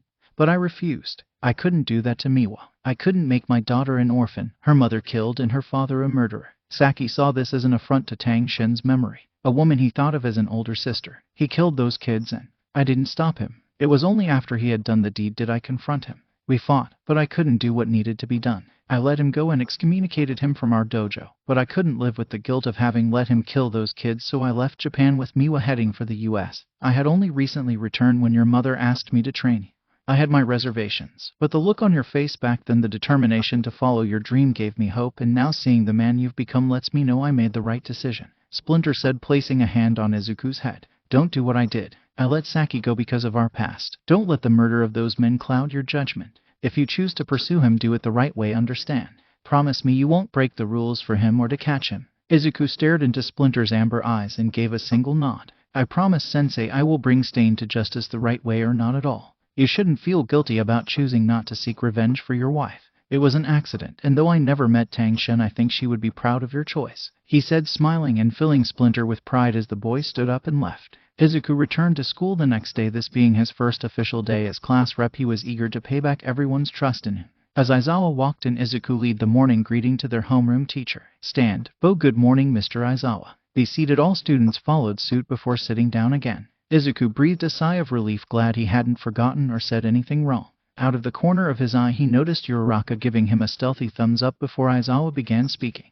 Good morning. Now today we'll be taking a trip to one of the training fields, so get in your costumes and head out to the bus, he said simply before leaving the classroom as the students headed for their respective locker rooms. In the boys' room, the standard male camaraderie could be felt as the boys discussed what they'd done over the weekend.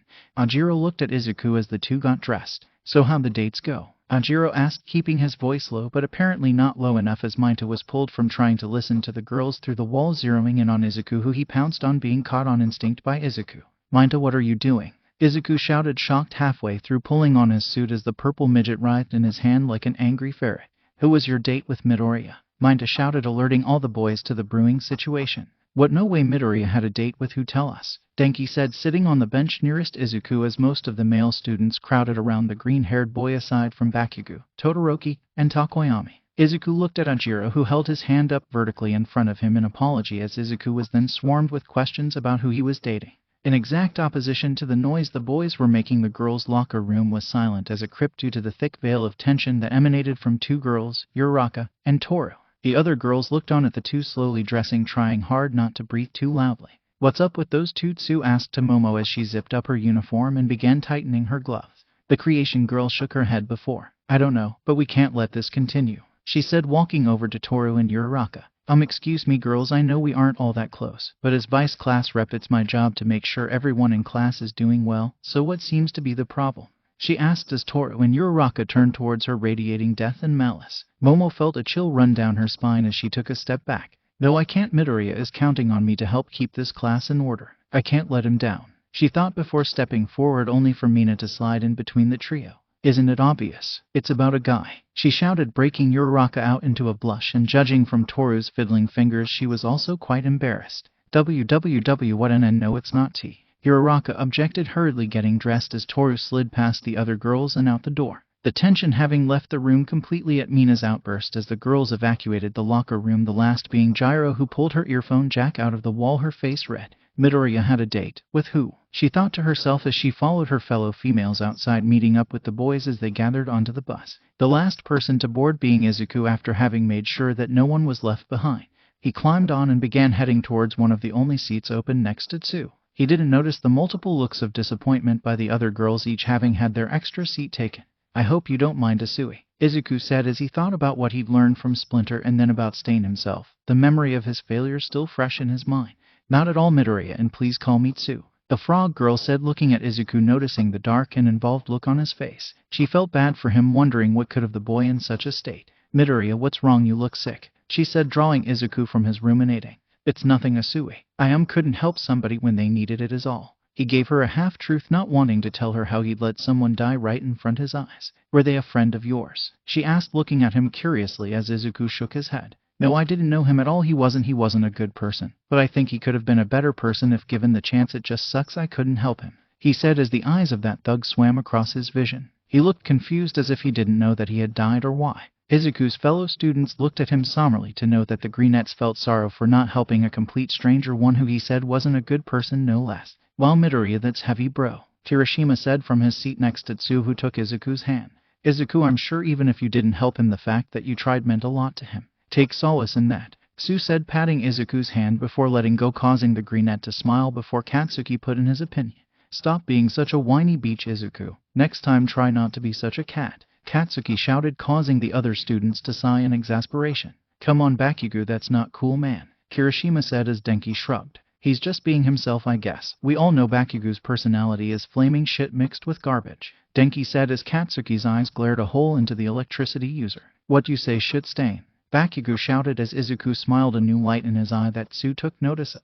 What's with that smile, Izuku? Bakugo just laid into you pretty harshly, Tsu spoke as Izuku shook his head. That's just Katsuki's way of telling me to do better. He knows I'll wind up doing something like that again if it comes down to it, he said as Tsu touched her chin in contemplation. Mina sat across from Izuku staring at the boy as she licked her lips. He's such a good guy, I wonder what he's hiding under all that sweetness. I hope it's something naughty, she thought to herself, rubbing her thighs together as Momo and Uraraka stared at the green-haired boy, both enamored by his strong sense of justice. Toru was a bit conflicted. She knew who Izuku was talking about and she couldn't say she agreed with him completely. That guy had tried to assault her, and the only reason he and his friends had been there was to get revenge on Izuku for stopping him. Karma was not to be trifled with. For her part, Gyro remained stoic, but even she was touched by Izuku's fervent desire to help everyone he could. Alright, that's enough, we're here, everybody off the bus, Aizawa said as the students filed out of the bus and were greeted by none other than Rescue Hero 13. Everybody say hello to your guest instructor 13, she will be in charge of your exercises today, Aizawa explained as the class said hello to 13. It's a pleasure to meet you all and welcome you to the Unforeseen Simulation Joint, or USJ for short, 13 explained as she led the class into the massive structure in which was housed 5 different areas. Izuku could hardly believe they were still inside a building. Today's lesson will be comprised of you all carrying out mock rescue missions in each of the 5 zones, those being the mountain, landslide, conflagration, ruins, flood, and downpour. Every day there are all kinds of natural disasters ranging from earthquakes to forest fires. It is our job as heroes to use our abilities to assist the victims of these disasters. I know some of you are thinking your quirk couldn't possibly help in rescue mission, but that's not true. 13 held up one of her fingers to the class. My quirk is Black Hole, one of the most destructive forces in the universe, but I use this quirk to clear debris and remove harmful materials. But if I'm not careful, I could accidentally kill someone, and that goes for any quirk. We need to think about how best to use our quirks in every given situation. Izuku nodded, taking in this information. It had to be divine fortune that today he'd be going through rescue operations. After all, if he knew what he was going to learn today during Stain's attack, maybe he would have been able to handle it differently. But as 13 continued with her speech, Aizawa turned suddenly as a black shape took form in the middle of the USJ Plaza. As he looked on, figures started to emerge from the steadily growing portal. The students took notice of their homeroom teacher's demeanor, with Kirishima walking forward. I thought we were doing rescue op. Aizawa held out a hand in front of his students, stopping their approach. Stay back. This isn't part of the exercise. 13 Protect the children. Kaminari, try to get a signal out to the main building. I'll hold them off, Aizawa said as he pulled his goggles down over his eyes and then bounded down the stairs, engaging the foremost villains after erasing their quirks. Izuku moved towards Ida, getting the taller boy's attention. Ida, you need to get out of here and warn the teachers outside, he whispered as Ida looked at him. But Midoriya, Kaminari is already working on that, Ada said before Kaminari gave out bad news. Sorry guys, no go, there's something blocking my transmissions. We're completely cut off from the outside. The lightning blonde spoke disappointedly. See, we need you to get out of here and to warn the other teachers. You're the fastest of us after all, Izuku said as the warp gate user appeared before them. Sorry to interrupt your school day, students, but we desperately need to have a word with All Might, and we're told he would be here today. But since he doesn't seem to have appeared just yet, I'll have to ask you students to keep my comrades company for a while. Stand back, students, all hand. 13 stepped forward, popping off the cap to one of her fingers, and began sucking the warp gate user towards her, but had to break off her attack as Kirishima and Bakugo jumped towards the villain, breaking her line of attack before inevitably being drawn into the villain's portal. How rambunctious, you all deserve a timeout, the villain spoke as he began to engulf the majority of the class. Izuku looked at Ida as he managed to save Uraraka from the portal. Remember, Ida, you need to get out of here, he shouted as he was swallowed by the darkness, only to come out seconds later above a large body of water and crashing through the water's surface. He opened his eyes, seeing nothing around him before starting to swim to the top, only to notice a swift shape moving towards him. Sorry kid, I'll try to make this quick. The shark-like villain snarled, opening his mouth wide as Izuku curled his finger. He wasn't sure if this would work underwater, but he had to try. He waited for the villain to close in, but right before he could flick his finger, Tsuyu appeared, slamming her feet into the villain's face before springing off him out of the water and dragging Izuku with her onto a nearby boat. Izuku took a large breath of air as he sat up, only to hear someone speaking before a purple body was slammed onto the deck next to him. Minta, are you alright? Izuku said, checking to see if the boy was still conscious after a hard slam like that. He looked to be fine as Izuku turned to Asui, guessing what might have happened to make her slam him onto the deck like that. Thanks for the save, Asui. I wasn't sure how long I would have lasted without you, Izuku said as Minta sat up, looking over the railing at the gathered water villains. I told you to call me Tsu and don't thank me. We're not out of danger yet. They have us surrounded and outnumbered, Tsu said in her traditional monotone as Izuku cupped his chin, thinking about what to do. Look, all we have to do is stay put. The heroes will get here and they'll take care of this, Minta said, tugging on Izuku's suit. Besides, it's not like we can do anything. Look at these guys, Minta shouted, tossing off a couple of his balls and then pointing at the futility of his attack as one of the villains made small waves with his hands to keep the balls from getting near him. Tsu looked at Minta and in traditional Asui fashion asked, Minta, are you sure you want to be a hero? Causing the grape-haired boy to glare at her. Shut up, frog girl, of course I want to be a hero, but we don't stand a chance. Tell her, Midoriya, Minta said as he noticed the green-haired boy staring at the villains and their reaction to Minta's balls. We can't wait, Minta. Eventually either they're going to come onto the boat or more likely sink the boat and pick us off once we're in the water. We have to fight, and I might have a plan, but I can't do it without either of you. Minta's eyes filled with tears as he stared between the green-haired duo. You two are nuts. Not all of us are badass ninja warriors like you, Midoriya. Izuku dropped down to a knee, placing his hands on Minta's shoulders. I know that, but you two are badasses in your own way. I can't save all three of us, but if we work together we can get all of us out of this. I need you to trust me, both of you, he said, looking between Tsu and Minta, who after a moment nodded in agreement. Good, now here's the plan. One of the villains in the water was tired of waiting as he swung his hand, creating a wave of water that sliced the boat in half, watching both halves sink right before one of the kids jumped over the railing, green lightning arcing around his body. Dumb move, kid, the attacking villain shouted, ready to slice him to pieces. Full cowl 100% smash. Izuku punched down towards the surface of the water, the pressure of his punch carving through the water, pushing it outward all the way to the floor of the lake, making a fist-shaped hole there before the water started to wash back in.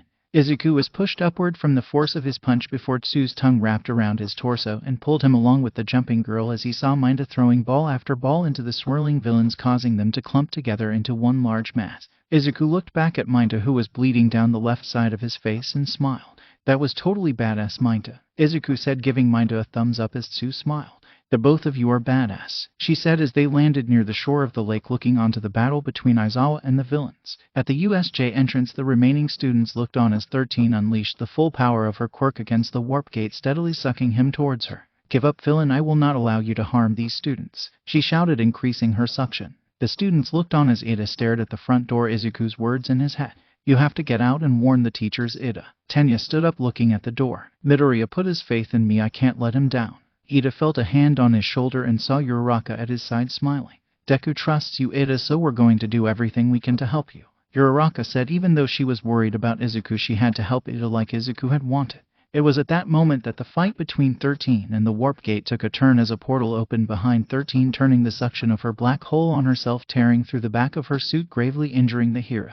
Uraraka pushed Ida towards the door as she ran to 13 along with Mina. Go, Ida, she shouted as the boy turned and ran full tilt towards the door, but the warp gate was right on him. I won't allow you to ask. Kurogiri was cut off as he was enveloped in a web of flesh by Shoji. Get out now, Shoji shouted, squeezing tightly around the warp gate as Ida ran to the door, pulling it open as he ran through. Thank you, everyone, I won't let you down, he shouted back, engaging his quirk fully and speeding away from the USJ. Aizawa stood in the middle of a circle of downed villains, his hair falling back over his eyes as he panted there. He was covered in sweat and felt as if his eyes were covered in sandpaper. He couldn't keep this up for much longer. You're slowing down, Eraserhead. The time between your cancellations is getting bigger and bigger, the ringleader of this attack stated from behind his mask. Aizawa grit his teeth before rushing the villain and slamming an elbow into his stomach, only for his elbow to be engulfed in pain. Aizawa hissed, jumping back and looking at his elbow. It was completely destroyed, the skin having flaked off like old paint, revealing muscle fiber and bone. What happened? My arm's useless. This lapse in focus gave an opening to the massive creature that had been accompanying the hand-masked villain. Aizawa looked behind him into the creature's face before he was slammed to the ground face first as the creature slammed its massive hand on his uninjured arm, breaking it completely. Why in a-h? He screamed in pain before his face was slammed into the ground. Oh man, I was sure All Might would be here by now, Tamura said as Kurogiri appeared next to him. I'm sorry to report, Tamura, but one of the students escaped and is no doubt bringing reinforcements. I suggest we make a retreat. Tamura glared at Kurogiri, scratching his neck violently before sighing. All right then, but I suggest we leave All Might with a parting gift, such as the death of his precious chicks, Tamura said, suddenly appearing before Izuku, Minta and Tsu, his hands reaching out for Tsu and Minta, and after having seen what it did to Aizawa's elbow, Izuku was filled with sick dread. But right as Tamura touched Tsu, nothing happened. You really are so cool, Eraserhead, Tamura said, looking over his shoulder at Aizawa and grinning broadly. Izuku took this moment to attack, launching from the water in full cow and channeling 20% of One for All in his fist. That should be more than enough to lay this guy, he thought to himself as his fist struck something, kicking up dust and sending the water receding from the coastline, dragging Minta and Tsu away from him and the villains. The dust soon receded, revealing the form of Namu standing there, not having moved at all from the strong punch he'd taken to the gut. Izuku grit his teeth as he moved to jump back, only to be stopped by the iron grip Namu had on his forearm. Izuku could feel his bones straining under Namu's strength before he was lifted off his feet and slammed to the ground. He felt his arm jerk at an excruciating angle, signaling his broken bones. Izuku tried to pull free from Namu's grip, going all in with 100% of One for All. But he couldn't budge the monster's immense strength as he was lifted into the air again and slammed to the ground once more, coughing up blood. Tsu and Minta were paralyzed in the face of Namu's brutality as it proceeded to punch Izuku's body deeper and deeper into the ground. Izuku's vision grew dim, the pain a far-off feeling as the color drained from his vision, leaving him in a world of black. Izuku looked around at the black atmosphere of where he was and remembered this place from his dream. He looked up as the sounds of footsteps could be heard. Izuku turned towards the sound and saw a small red light coming towards him, growing bigger by the moment until it was revealed that the light was coming from a man. His body glowed a brilliant red hue as he soon bathed the entire area in red, including the once black parts of Izuku's body were now dyed in the man's color. The man had a slim, muscular build, dressed in blue trousers with large cuffs and a yellow sash around his waist, sandals, and an open long-sleeved red button-down cardigan. Topping his messy black hair was a straw hat with a red band across it. He had a wide grin on his face, crinkling the scar under his left eye. The most eye-catching aspect of this man was the X-shaped burn scar across his chest. Well, looks like I was able to get here before the others could stop me. Jishishishi. The man laughed as he sat down in front of Izuku, cross-legged. I'm Luffy, the 6th holder of One for All, known as the Pirate King in my day, and me and you are going to bust up that bird brain something good, he shouted, slamming his fist into his other hand. Namu walked away from its victim towards Shigaraki, unable to see the red steam that was wafting from the boy's body. All Might leaned against the back of the couch in his true form he'd been resting on since he'd gotten to UA that morning.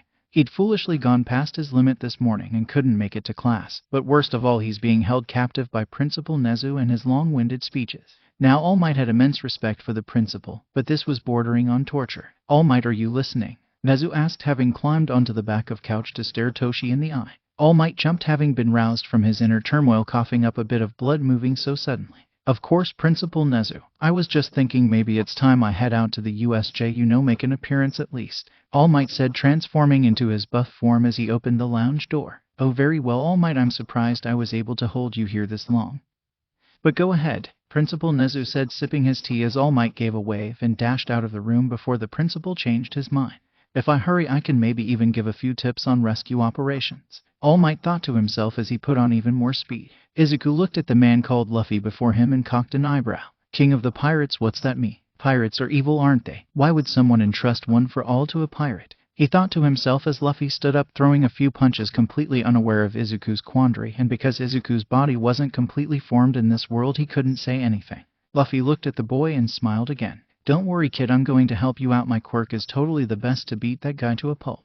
My body's rubber, see, he said, pulling his cheek nearly a foot from his face before letting it snap back into place. Izuku's eyes nearly shot from his skull at the ridiculousness of Luffy's quirk. So blunt force doesn't work on me, but I'm not sure what exactly it'll be like for you. One for All has been boosting all our quirks while storing them, so my quirk might be a little unwieldy at first. But that's why I'm here. I'll guide you with it, giving you all my knowledge, and together we'll send that guy flying. Luffy held out his hand to Izuku, who looked at it for a moment. He didn't really understand what was going on, but all he needed to know was that this guy was going to help him protect his friends from villains, and that was good enough for him. For the first time since discovering this place, Izuku was able to move and gripped Luffy's hand firmly. Tamura Shigaraki was clapping his hands as Namu moved towards him, his fists coated in the blood of that boy. Ha ha ha, well done, Namu. Tamura said, clapping like an excited child having watched some amazing stunt be performed. That'll teach these kids to respect their elders. Tamura was interrupted from his gloating as an explosion of steam could be seen from the hole Izuku had been pounded into.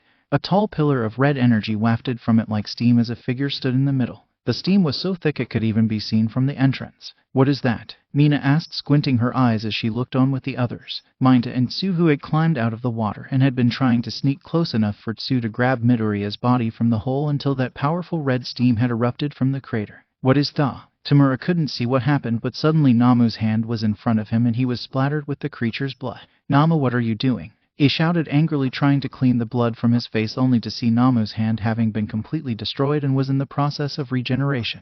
It was then that Tamura got a good look at Izuku. His suit was destroyed, leaving him topless with shredded pants. Izuku's arms and legs were coated in a reddish-black sheen that terminated right before his shoulders. Izuku's green hair was wafting above his head like fire. Izuku released a breath, steam ejecting from his mouth as he looked at Namu, whose fist had just regenerated, with the creature giving a bird-like screech. Tamura had no idea what had happened to this boy, but Namu was meant to kill All Might. This kid didn't have a chance. "Give it up, brat. Nothing you do will work. Namu has regeneration and shock absorption, not to mention ungodly strength. Not even All Might can beat him." Tamura laughed before pointing at Izuku. "Kill him, NOMU." The creature bounded toward Izuku as if struck by a whip. "Midoriya, get out of the way," Tsu shouted, not wanting her friend to be hurt anymore. But Izuku either couldn't hear her or chose to ignore her advice as he raised his left hand up, palm out, as if telling Namu to stop before he pulled his right hand back, folding the first two joints of his fingers inward. In his head, Izuku heard Luffy speak. "Just wait for him. Line him up with the tip of your left index finger. Keep him there and then fire." Izuku waited a moment. Right as Namu got within striking distance of him, there was a sound like a whip crack and Namu went flying backwards, the ground around Izuku and Namu cracking under the force of the attack. "Mamba smash," Izuku said right as he seemingly disappeared from sight. Namu thrust its hands into the ground to slow its flying body, leaving two furrows in the ground before coming to a stop and standing up. Izuku appeared above Namu, placing the soles of his feet together and kicked downward towards Namu, who punched upward, the two attacks clashing as wind swirled around the impact. "Spear smash," Izuku shouted as Namu reached forward with his other hand, looking to grab Izuku's legs, only for the boy to kick off the giant's fist and land a few yards away from the beast, the two staring at one another. Izuku stretched his leg back before whipping it forward and kicking Namu in the knee, shattering his skull knee pad and bending the joint backward. But it seemed Namu didn't even feel the pain as he fell to the ground and grabbed hold of Izuku's leg and began swinging the boy around in a circle, slamming him into the trees of the small forest they were in before pulling Izuku toward himself. "Block now," Izuku heard as he brought his arms in front of him in an X, watching as Namu's fist impacted his arms. Izuku expected to hear his bones break once again, but instead Namu's fist sunk into his arms before he was thrown upward towards the ceiling. "Shishishishi, one for all really is amazing. It somehow made my rubber quirk tougher than it was before." Luffy spoke in Izuku's mind. "So it's more like the vulcanized rubber on tires then?" Izuku spoke, getting a better grasp of his power now. "Yeah, like that. Now, turn around and dig your hands into the ceiling." Izuku spun midair on Luffy's command and slammed into the ceiling, his arms sinking into themselves to cushion the impact as Izuku hung there for a moment before jumping to the side to avoid Namu, who had launched himself into the ceiling after him. "Now you've got him. Throw your fist back as far as you can and then let him have it." Izuku nodded, throwing his right arm back and then yanked it forward as Namu started climbing over to him, leaving himself completely open as Izuku went to slam his fist into his face. Namu dodged to the side. "Oh no, he dodged it," Luffy shouted, but Izuku felt like he could still hit Namu with his attack. "No, I believe in you, one for all. There's nothing we can't hit." "Python smash," he shouted as red electricity crackled along Izuku's arm, turning it at two angles to slam into Namu's back, driving him from the ceiling. The massive creature began to fall. "That was amazing. Now finish him with this. Drop from the ceiling and throw your arm out behind you and twist it like a corkscrew." "This was my trusty rifle smash," Luffy said in Izuku's mind as the green-haired boy followed his lead. In his mind, Izuku had felt that the form he'd taken was best suited for the snake style he'd learned from Master Splinter. Being able to stretch and strike quickly from unexpected directions was the epitome of the style, and as such he'd named all his attacks after snakes, and this one would be no different. Izuku's arm stretched to the limit as he spun it around before pulling it back towards him, his fist unwinding at blistering speeds, his arm beginning to glow with the friction of the air before bursting into flame. All of USJ looked up at the glowing figure that was Izuku as he fell from the ceiling like a meteor on re-entry. Katsuki and Kirishima looked up from the villains they'd trounced at the bright figure in the sky. "Is that Midoriya?" Kirishima asked, covering his eyes to get a better look as Katsuki stood next to him, his fists clenched, an angry smile on his face. "Izuku," he growled, staring at his once victim moving ahead of him even more. Todoroki looked up from his position in the landslide zone, staring up at the figure in the air. Midoriya, you're full of surprises, aren't you? He stated as unknown to him. Toru, who had been hiding behind a rock as not to get frozen, stared at Izuku and shook in awe. Just how awesome are you, Izuku? She asked herself. Momo and Gyro, who were being threatened by one of the villains, looked up at the false star in the sky, as did the electrical villain who was holding Kaminari hostage. Taking this moment, Gyro connected her jack to the speaker on her leg and blasted a sound wave into the guy, knocking him out and letting the stupefied Kaminari free. Gyro smiled as she helped the electrical user up. That's our class rep for you, helping us out whenever he can, Gyro said with a blush on her face, much like Momo, who clutched her chest. A guy like that is depending on me. Oh, what am I going to do? Momo thought as she bit her lip. At the entrance, all the students looked at Izuku taking on the creature that had savaged their teacher so badly and cheered. Go Midoriya, you've got this, hun. Mina shouted as Ochako smiled, tears in her face. You never stop moving forward, Izuku. How's a girl supposed to keep up? She asked amidst the cheering. Izuku stared down at Namu as he closed in his fist, rocketing forward. Sidewinder smash, he shouted as his fist connected with Namu's gut, exploding in flame as the monster was dropped to the ground in a massive plume of smoke, with Izuku landing next to him, his springy legs absorbing the shock completely. Tamura and Kurogiri stared at the boy as he stood there seemingly victorious, only for the rubble of Namu's crash to be thrown away as the burnt creature stood up, beginning to heal the damage. What, he's still standing? Izuku said as his body began steaming more. His muscles felt as if they were on fire. We've almost reached our limit, but we can't stop now. We're so close, Luffy said in his head as Midoriya raised his fists, hearing Tamura laughing not too far away. Didn't I tell you, fool? Whatever you do, Namu will heal no matter how hard you hit him. He'll absorb it. He's the ultimate creation of my master, made to kill All Might, Tamura shouted out gleefully. I can't beat high. Izuku was cut off by Luffy shouting in his head. Yes, you can. Nobody is invincible. If he can heal, we'll beat him until he can't. If he can absorb hits, then we'll hit him more than he can take. We don't stop, never give in, Luffy shouted, his unbending will infecting Izuku as he smiled, clenching his fists. Energy crackled around the boy's fists, forming into the heads of two snakes before throwing them forward again and again, each faster than before, until it looked as Izuku's arms began multiplying. Namu held up its arms to block the blows as it continued to advance on Izuku, but there were just too many getting through. For every one Namu blocked, 10 more got through until his encroachment was halted, and then began pushing him back, each fist hitting like a missile. Hydra.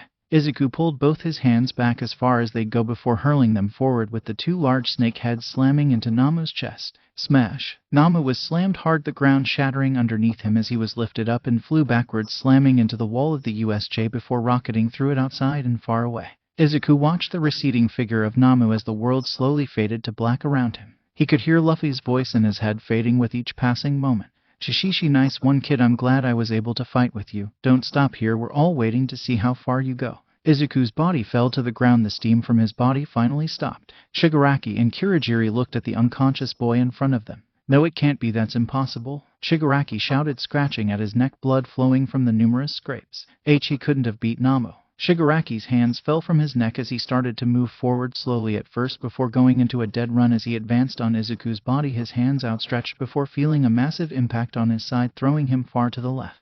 He rolled on the ground before being caught by Kurogiri and looking at the frowning face of the number one hero. I appreciate you boys' help, but I'll take it from here, All Might spoke, alerting the two villains to the two boys that were standing on either side of the unconscious Midoriya, Bakugo and Todoroki. I would be ashamed of myself if I allowed our class rep to be killed before my eyes, said Todoroki, a small ice wall protecting the unconscious form of Izuku as Bakugo growled. I wasn't here for shitty Izuku, I just wanted another chance to blow their asses up, shouted Bakugo, casting a glance at Izuku's unconscious form. All Might wanted nothing more than to smile right now. Izuku had went above and beyond the call of his station, but All Might had expected nothing less. Nevertheless, I'd appreciate it if you two got Aizawa and Midoriya far from here while I deal with these two, All Might growled, turning to Shigaraki and Kurogiri only to see the two of them retreating into a portal. We've lost Tamura, we should leave, Kurogiri cautioned as Tamura glared at All Might and then at the shielded form of Izuku as the portal closed behind him. All Might rose from his fighting stance. He'd wanted nothing more than to chase after those two, but Aizawa and the rest of the class were his priority. I'll be back, students, All Might said before disappearing, only to start reappearing in the other zones of the USJ, proceeding to incapacitate every villain there. By the time the other teachers arrived with Ida, All Might was tossing the last of the villains onto an already massive pile. "Aw man, looks like the party's over," President Mike said as he and the other teachers began to look over the students for injuries. Luckily, it seemed that the only injuries were Aizawa, 13, and Midoriya, all of whom were rushed to Recovery Girl. "This is terrible, All Might," To think that UA was invaded by villains. If not for you getting here when you did, this could have been much worse, Principal Nezu said, looking over the students. But it seems that this experience has given them much knowledge in what it means to be a hero. All Might shook his head, kneeling down to the principal and whispering, "That's not the case, Nezu sir. I only arrived here moments before you did. The students did the heavy lifting, none more so than Izuku Midoriya from what I'm told. He fought the creature called Namu and defeated him." Nezu's face didn't change all that much, but for All Might, who had known the mysterious creature for so long, he could tell he was shocked. "I see, so that's what happened. We called the police on the way over and they just informed me they found a large creature far from here. I'm guessing that creature is the Namu. I think we should pay Midoriya a visit," Nezu said, climbing onto All Might's shoulder. But before the number 1 hero could leave, he was stopped by the fellow students of Class 1A. "How is Midoriya and Mr. Aizawa doing?" asked Yaoyorozu, stepping into her role as vice rep. "Yeah, Midoriya went all in like a man. We gotta see him," Kirishima spoke, pounding his chest. "As Silvu's plate, I must wish him well. Seeing my twinkling visage will no doubt ensure a speedy recovery," Aoyama said, swishing his cape back and forth. Principal Nezu raised a paw to quell the anxious student body. "Children, please, there will be time to see Midoriya after recovery girl gives the okay, and we've spoken with him. For now, please follow Ectoplasm back to class." Disappointedly, the students followed Nezu's orders and were led back to the school building by said teacher as All Might and Nezu went to the nurse's office, finding recovery girl there administering the final touches to a groggy Izuku. "All Might, you're okay," Izuku said, trying to stand only to fall back on the bed. "Easy there, young Midoriya, you've pushed yourself really hard today," All Might said, helping Izuku lay properly in the bed. "That's an understatement. He's completely exhausted, so whatever questions you have for him will have to wait. And I need to speak with you most of all, Mr. Symbol of Peace. I've called a cab for the boy and one of the teachers will make sure he gets home safe," Recovery Girl said, whacking All Might in the back of the knee. "Why, yes ma'am," All Might said, rubbing his leg as he began to follow Chio before Izuku called out to him. "All Might, before you go, I have to tell you something." All Might turned around at the boy while his eyes drooped. I saw one of them, All Might, the previous users of One for All. I saw the Pirate King," he said before nodding off. All Might looked at Izuku, unsure what he meant. "The Pirate King? Who's that?" Nezu asked All Might, who shook his head. "I have no idea, sir. But I do believe Izuku when he said he met a former user of One for All." All Might crossed his arms in thought before Chio coughed, gaining his attention. "First things first, gentlemen. Izuku is in a state of complete exhaustion after my healing. His muscles are the biggest priority. Before I healed them, it was as if they'd been torn apart. But I managed to heal them. From what I was told from the teachers by the students, he should be more injured. Broken bones, ruptured organs, but nothing. I have no idea how to explain it," she said, sitting down and tapping her cane as the two males took this new information and then looked at the boy and the table even more amazed. Shigaraki walked into the mahjong bar and grabbed the nearest chair, reducing it to dust before kicking over a table as Kurogiri sighed, watching the tantrum before their master spoke, ending the childish tirade. "Tamura, what's wrong?" All for One asked as Tamura looked at the screen in the back of the room. "Namu failed, master." Not only did he never see All Might, he was taken out by some kid with more than one quirk. All for One frowned from where he was as his doctor questioned Shigaraki. "My Namu defeated by a child. Impossible, he was perfect." "Well, perfection lost, you quack," Tamura shouted before All for One spoke again. "What quirks did he have, Tamura?" All for One asked as Tamura sat at the bar tapping his fingers against the surface. "Strength for one, and he could stretch really far." All for One frowned deeply as memories of a man in a straw hat ran through his mind. He rubbed his stomach as the memory of numerous fists impacting him was dredged from the depths of his mind. Izuku slowly opened his eyes as he looked towards the ceiling of his own room and not the nurse's office. He turned his head to the side, noticing a plate with a sandwich on it and a glass of water. He smiled as his stomach growled. He sat up to satisfy his hunger when he noticed he was still in his school uniform and there was something in his pants pocket. He remembered that his hero costume had been completely destroyed, so obviously someone had dressed him in his school uniform before sending him home. He reached in, feeling a bundle of cloth, and pulled it out as he turned on the lamp next to his bed, unfurling the bundle only to come face to face with a pair of purple and black panties. "WWHW1, he shouted before covering his mouth, hoping he hadn't woke his mother as he looked at the underwear in his hands. There was a note inside the underwear that he fished out, noticing how moist the paper was in his hands and blushing furiously as he peeled the folded note apart and looked at the words on it. "Give these back when you're ready. I won't wear any others until you do. Don't make me wait, or do if that's what you're into." Izuku swallowed hard as he stared at the note and the panties in his hands. There was an address on the note, and he knew it wasn't from Toru, whose house he'd been to several times, so whose were they? Izuku got dressed in his school uniform again as he looked at the wreckage that was his hero costume. "Oh man, Donnie worked so hard on this," he said with a sigh, placing the destroyed costume in its case and was about to heft it onto his shoulder before his mother appeared and took the case from him. "I'll take care of this, Izuku dear. I don't think you should be going to school, with how exhausted you were, but the least I can do is bring this over to Donatello and explain what happened, though I doubt I'll have to. The whole country knows about what happened there. Good thing none of you kids were hurt," Inko said, shaking her head as she looked her son over, brushing his hair and then sighing. "Just like your father, I never met a comb that could tame that hair of yours," she said with a chuckle as Izuku blushed before heading out. As he made his way to school, his mind inevitably turned to the largest mystery at hand. The wadded-up pair of panties he had in his backpack. "I can't believe I have those with me. I could have just gone back home after school and got them," he said before shaking his head. "No, I have to return them as soon as possible. I mean, come on, there's a girl at school going completely commando," he said, whispering quickly to himself, causing people on the street to give him a wide berth all the way to school. Izuku arrived at UA, and before he could even get fully in the school, All Might appeared before him in his yellow pinstripe suit stretched across his massive frame. "Excuse me, young Midoriya, I hate to pull you away from class, but there is an urgent matter we must discuss," the pro-hero said, placing a large palm on Izuku's shoulder, who nodded speedily, rushing past the hero to the lounge room, eager to keep All Might from his backpack.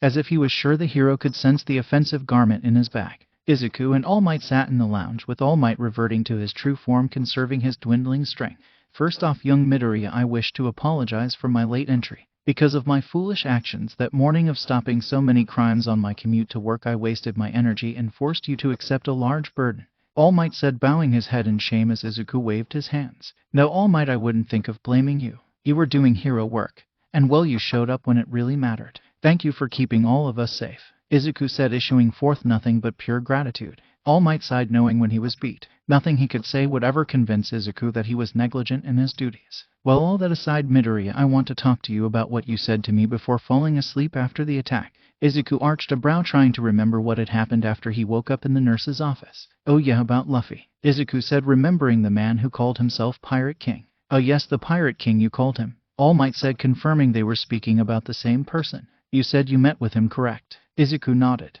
"Yes, it wasn't just him though. I've been having dreams of the past users of One for All. I met the originator of the quirk, and then when Namu knocked me unconscious, I met Luffy the Pirate King. He helped me beat Namu, teaching me how to use his quirk." All Might's eyes widened at this statement. "You used his quirk. Can you still use it?" All Might asked, wanting to know if this was a one-time deal or something Izuku would have from now on. Izuku hadn't tried to access that power since he'd woken up. "Well, I can try," he said, standing up and activating his full cowl. He held up his fists, concentrating on it, and he could definitely feel something there, but it was as if it was just out of reach. "I can feel the power, but it's like it's out of reach or something," he said, letting full cowl fall as he sat back down. All Might nodded, cupping his chin before deciding it was best to let it go for now. If it was something Izuku could still access, he'd have to trigger it on his own. "I'm sorry, young Midoriya, that I can't be of more help. I've never experienced any of what you've told me, nor did my own master mention anything like this to me while I was under her tutelage," he said as he stood up, placing a hand on Izuku's shoulder. "But I will help in any way I can. What do you say we meet up this weekend here at one of UA's training grounds and see exactly what this new quirk has to offer?" Izuku smiled as he stood up. "That sounds great, All Might. I'll see you then," Izuku said before heading out to class. He truly felt relieved that All Might would be there to help him through this. Izuku entered the classroom and was shocked to see what he assumed to be a mummified Aizawa. Mr. Aizawa," he said, looking over the bandaged man. "Yes, it's me. Now take your seat, Midoriya," he said, holding up a bandaged hand pointing out Izuku's seat. Izuku took his seat as Aizawa began speaking. "I know what happened at the USJ was unsettling, but if you plan to be heroes, you're going to have to learn to shake these things off and move forward. Point being that the sports festival will be upon us very soon. You've all seen it at least once before. Bigger than the Olympics, the sports festival is your chance to make your mark and show the world what you're capable of. Heroes from all over will see and judge your skills, and if they find you worthy, they will offer you an internship at their office. These internships can make your career and set you up for success even before graduation." Aizawa let his words sink in for a moment before continuing. "One chance per year, 3 in a lifetime, so I suggest you don't waste their time and put your best foot forward." The students of Wana began talking about the major opportunity that was heading towards them. "Oh yeah, this is it, a chance to go all out and show what we're made of," Kirishima said, looking over at Bakugo, who was smirking like a cat who cornered a mouse. "You peons don't stand a chance with me there," he shouted before turning around, looking at Izuku. "I'm going to enjoy wiping the floor with you, Izuku. You two half and half," Bakugo shouted, singling out Izuku and Todoroki. But the most determined was none other than Ochako, exuding a combat aura of immense proportions. Let's do it, Deku, we're going to wreck house, she shouted, shocking Izuku, who hadn't seen this side of Uraraka before. As she stood there, Izuku leaned over, trying to make sure Uraraka wasn't the one who was going pantyless. He was mostly sure considering the address on the note, but still he had to be sure. But as he was moving into position, he felt a presence next to him and turned, nearly pressing his face against mine. Fancy meeting you here, Midoriya. I had no idea you were a fellow comrade. Izuku sat up, looking at the purple short stack, who smiled perversely. Don't worry, I'll keep your secret, Midoriya, and if you ever need something to get you through the weekend, I have you covered. It's the least I can do after getting me out of that situation at the shipwreck zone. Minda spoke, giving a thumbs up before walking away as Izuku shook his head. Izuku sat up as Aizawa called the class to attention again and began his lecture. As lunch came around, Izuku stood up, looking at each girl in his class. How on earth am I going to find out who it is? He thought before spotting Yaoyorozu, and smiled. Knowing the keen eye Momo possessed, he was certain she'd spot something off about the other girls. He walked up behind Yaoyorozu and placed a hand on her shoulder, only for the girl to jump and spin around looking at him. Midoriya, she shouted, blushing at her reaction to the boy. Man, the villain attack must have really shaken her up. Sorry, Yaoyorozu, I didn't mean to startle you, he said, apologizing as Yaoyorozu composed herself. No, it's my fault, I overreacted. Was there something you needed? She asked as Izuku smiled at her, moving close, causing Momo to blush at their closeness. What is he doing? He wouldn't not are right here, right? She asked herself, looking at Midoriya's lips as they got closer to her. Hey Yaoyorozu, have you noticed anything off about the other girls in the class? He asked, looking at Momo's red face before placing his hand on her forehead. Wow, you're really red, maybe you should go see the nurse, he said as Momo felt her knees tremble and nodded. Maybe I will. But to answer your question, I haven't noticed anything too out of the ordinary with the other girls. Why, is there something you noticed? She asked, wondering what had brought on Izuku's sudden curiosity. It was Izuku's turn to blush as he stepped back. And no, nothing in particular. Sorry to bother you, Yaoyorozu, you should get to the nurse's office. I'll take you if you want me to, he said, smiling awkwardly as Momo shook her head. No, that's quite all right, I can make it, she said, walking off to the nurse's office. Izuku let go a sigh of relief as he turned around and felt Toru there. Oh hey Toru, did you need something? He asked as Toru held up her lunch. Want to eat lunch together? She asked as she fidgeted in place. Izuku smiled, glad for such a normal request. Sure, let's go, he asked, following Toru to the cafeteria. But as soon as he and the invisible girl sat down, they were immediately crowded by most of the class. Midoriya, I never got a chance to tell you how awesome you were at the USJ. That quirk of yours is pretty flashy, bro. Even from the ruin zone me and Bakugo were at, we could see you coming down like a freaking meteor. I thought your quirk only enhanced your body. I didn't know you could create fire. That's up there with Todoroki having 2 quirks, Kirishima said, punching Izuku in the arm. Izuku laughed, rubbing his arm as he thought for a minute how to explain what he had done. It was good that no one had seen any of his attacks close up, or he'd have to explain how he stretched. Thanks, Kirishima, it was what any of us would have done. I didn't really create fire, thought. You know how heat is nothing but friction and molecules vibrating quickly. I pretty much just forced a lot of my stockpiled energy into my fist really fast, and it sort of exploded, he said before Tsu cut in. It was pretty reckless of you to go fight that thing, but if you hadn't, I'm sure those villains would have done a lot worse before All Might could get there, so thanks, Tsu said as a light pink dusted her cheeks. Well, we couldn't really see anything from where we were at the entrance, but we all know you gave it your all, so thanks, Izuku, Ochako said at his immediate right, looking down into her tray of food as she blushed. Totally, if you hadn't distracted that villain, I wouldn't have been able to save this idiot from getting his brain fried even more than it already is, Jiru said, elbowing Kaminari, who rolled his eyes. I was only fried trying to save you girls. You could be a little more grateful, Jiru, Kaminari said, crossing his arms. Izuku smiled at his classmates. Given his track record, he never thought he'd have people around him who genuinely liked and respected him. But now he was class rep and his classmates came around him eagerly. Life really was filled with twists and turns, he supposed. Then he noticed a feeling on his leg. He moved his leg a little, thinking it was just an itch or his pant leg. But soon it returned. He reached down to scratch his leg and grabbed hold of a foot. Izuku snatched his hand back violently, causing the entire table to look at him. Midoriya, is something wrong? Ada asked, looking at him from his right aside Ochako. Izuku hurriedly shook his head. Oh, nothing, just a little shock is all. Darn static electricity, he said, shaking his fist in false frustration as he looked across the table, seeing who was across from him. He doubted it was any of the guys on the opposite end, or well hoped it wasn't one of them, so that left 2. The closest girls to him on that side were Mina and Jiru, so it had to be one of them. He looked at Jiru, who had been eating a chicken salad, before their eyes locked. They stayed connected for a moment before Jiru looked away, blushing heavily. Could it really be Jiru? He asked himself before looking at Ashido, who met his eyes with a simple smile. "What's wrong, Midori? Is there something on my face?" she asked, her eyes never wavering from his. No, it's nothing, Ashido, sorry," he said, looking back to his katsuden. At a cafe sat two girls looking across from one another. They were in a booth in the back of the cafe, and the tension between them was palpable.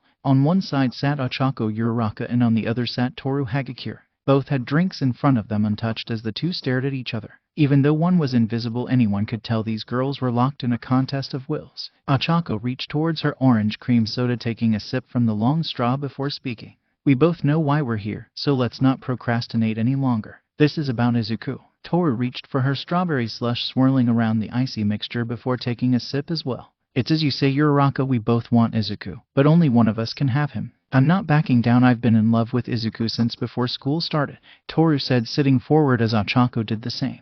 "You may have known him longer, but I asked him out first, and I was his first kiss, so isn't it only courtesy that you step aside? Otherwise you'll just be chasing your own selfish satisfaction, not caring about Izuku's happiness." Toru sat back, slapping her hand on the table as she stared at Ochako. "You're saying I'm the treacherous mistress?" she hissed as Ochako sat there sipping from her drink. "I'll do whatever it takes to make Izuku happy. And I know that it's me who will do that for him." Ochako sat her drink down before sitting forward. The vicious aura she had at the announcement of the sports festival was back and even more intimidating. "If that's how you feel, let's settle things at the sports festival then. I plan to win it all. But let's just say whoever makes it the farthest. After all, Izuku is reaching for the top and needs someone at his side who can attain those same height. So whoever gets closest or surpasses Izuku in the sports festival earns the right to be his girlfriend." Ochako held out her hand to Toru, who after a moment accepted the deal. That Friday, Ochako walked towards her shoe locker inside. Izuku was being really distant today, she thought to herself, remembering how Izuku seemed to avoid her. "Maybe he found out about me and Toru's confrontation and is disappointed in me," she asked herself as she reached into her shoe locker and found a note. "Meet me at the park on the far side of the lake after school. I'll give you my answer." Ochako's heart went into overdrive as she read the message. This was definitely Izuku's handwriting. So that's why he was being so aloof today, she thought as she changed shoes and headed out immediately to the park. Ochako thought about going home to change, but didn't want to keep Izuku waiting, especially if it was good news. She couldn't afford to postpone this. She arrived at the park and looked around before heading to the other side of the lake. She neared the opposite side of the lake from the entrance and expected to see Izuku there. Instead, she was met with Mina. "Mina, what are you doing here?" Ochako asked as the pink-skinned girl turned around holding a piece of paper. "Oh, hey Ochako, you got a note in my locker asking me to come here, and well, I found this here. But it said I should wait until all 6 of us are here," Mina explained as Ochako paled a little. "All 6 of us?" she asked, thinking that Izuku, her first boyfriend, had invited more girls to this. No, Izuku wouldn't do that.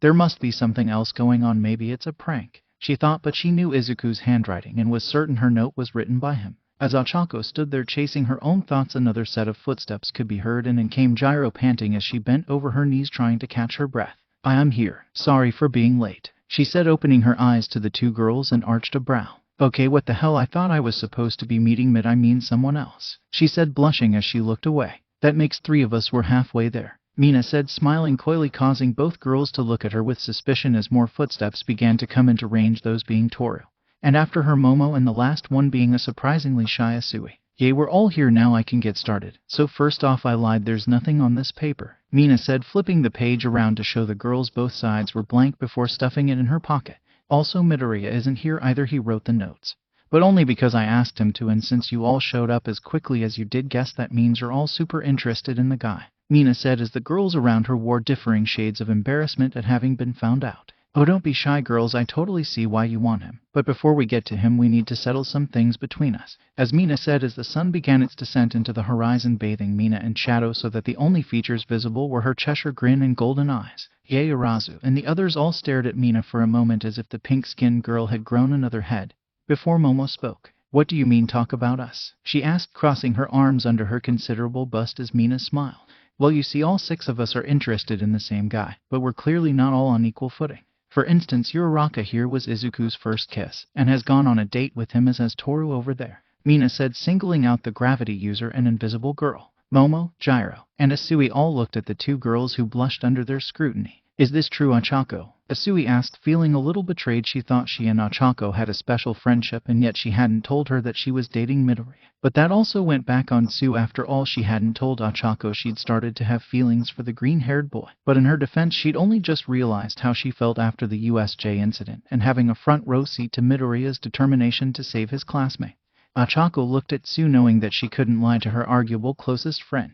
Yes, it's true, Sue, Ochako admitted before looking at Mina. How did you know that? She asked, knowing that Izuku wouldn't say anything without telling her, and they'd both been super careful about not revealing their situation by accident. So how did Mina know? Mina shrugged. Well, if you're thinking that Midori told me, then you're wrong, and shame on you for doubting him. I doubt even lengthy torture could get him to spill the beans.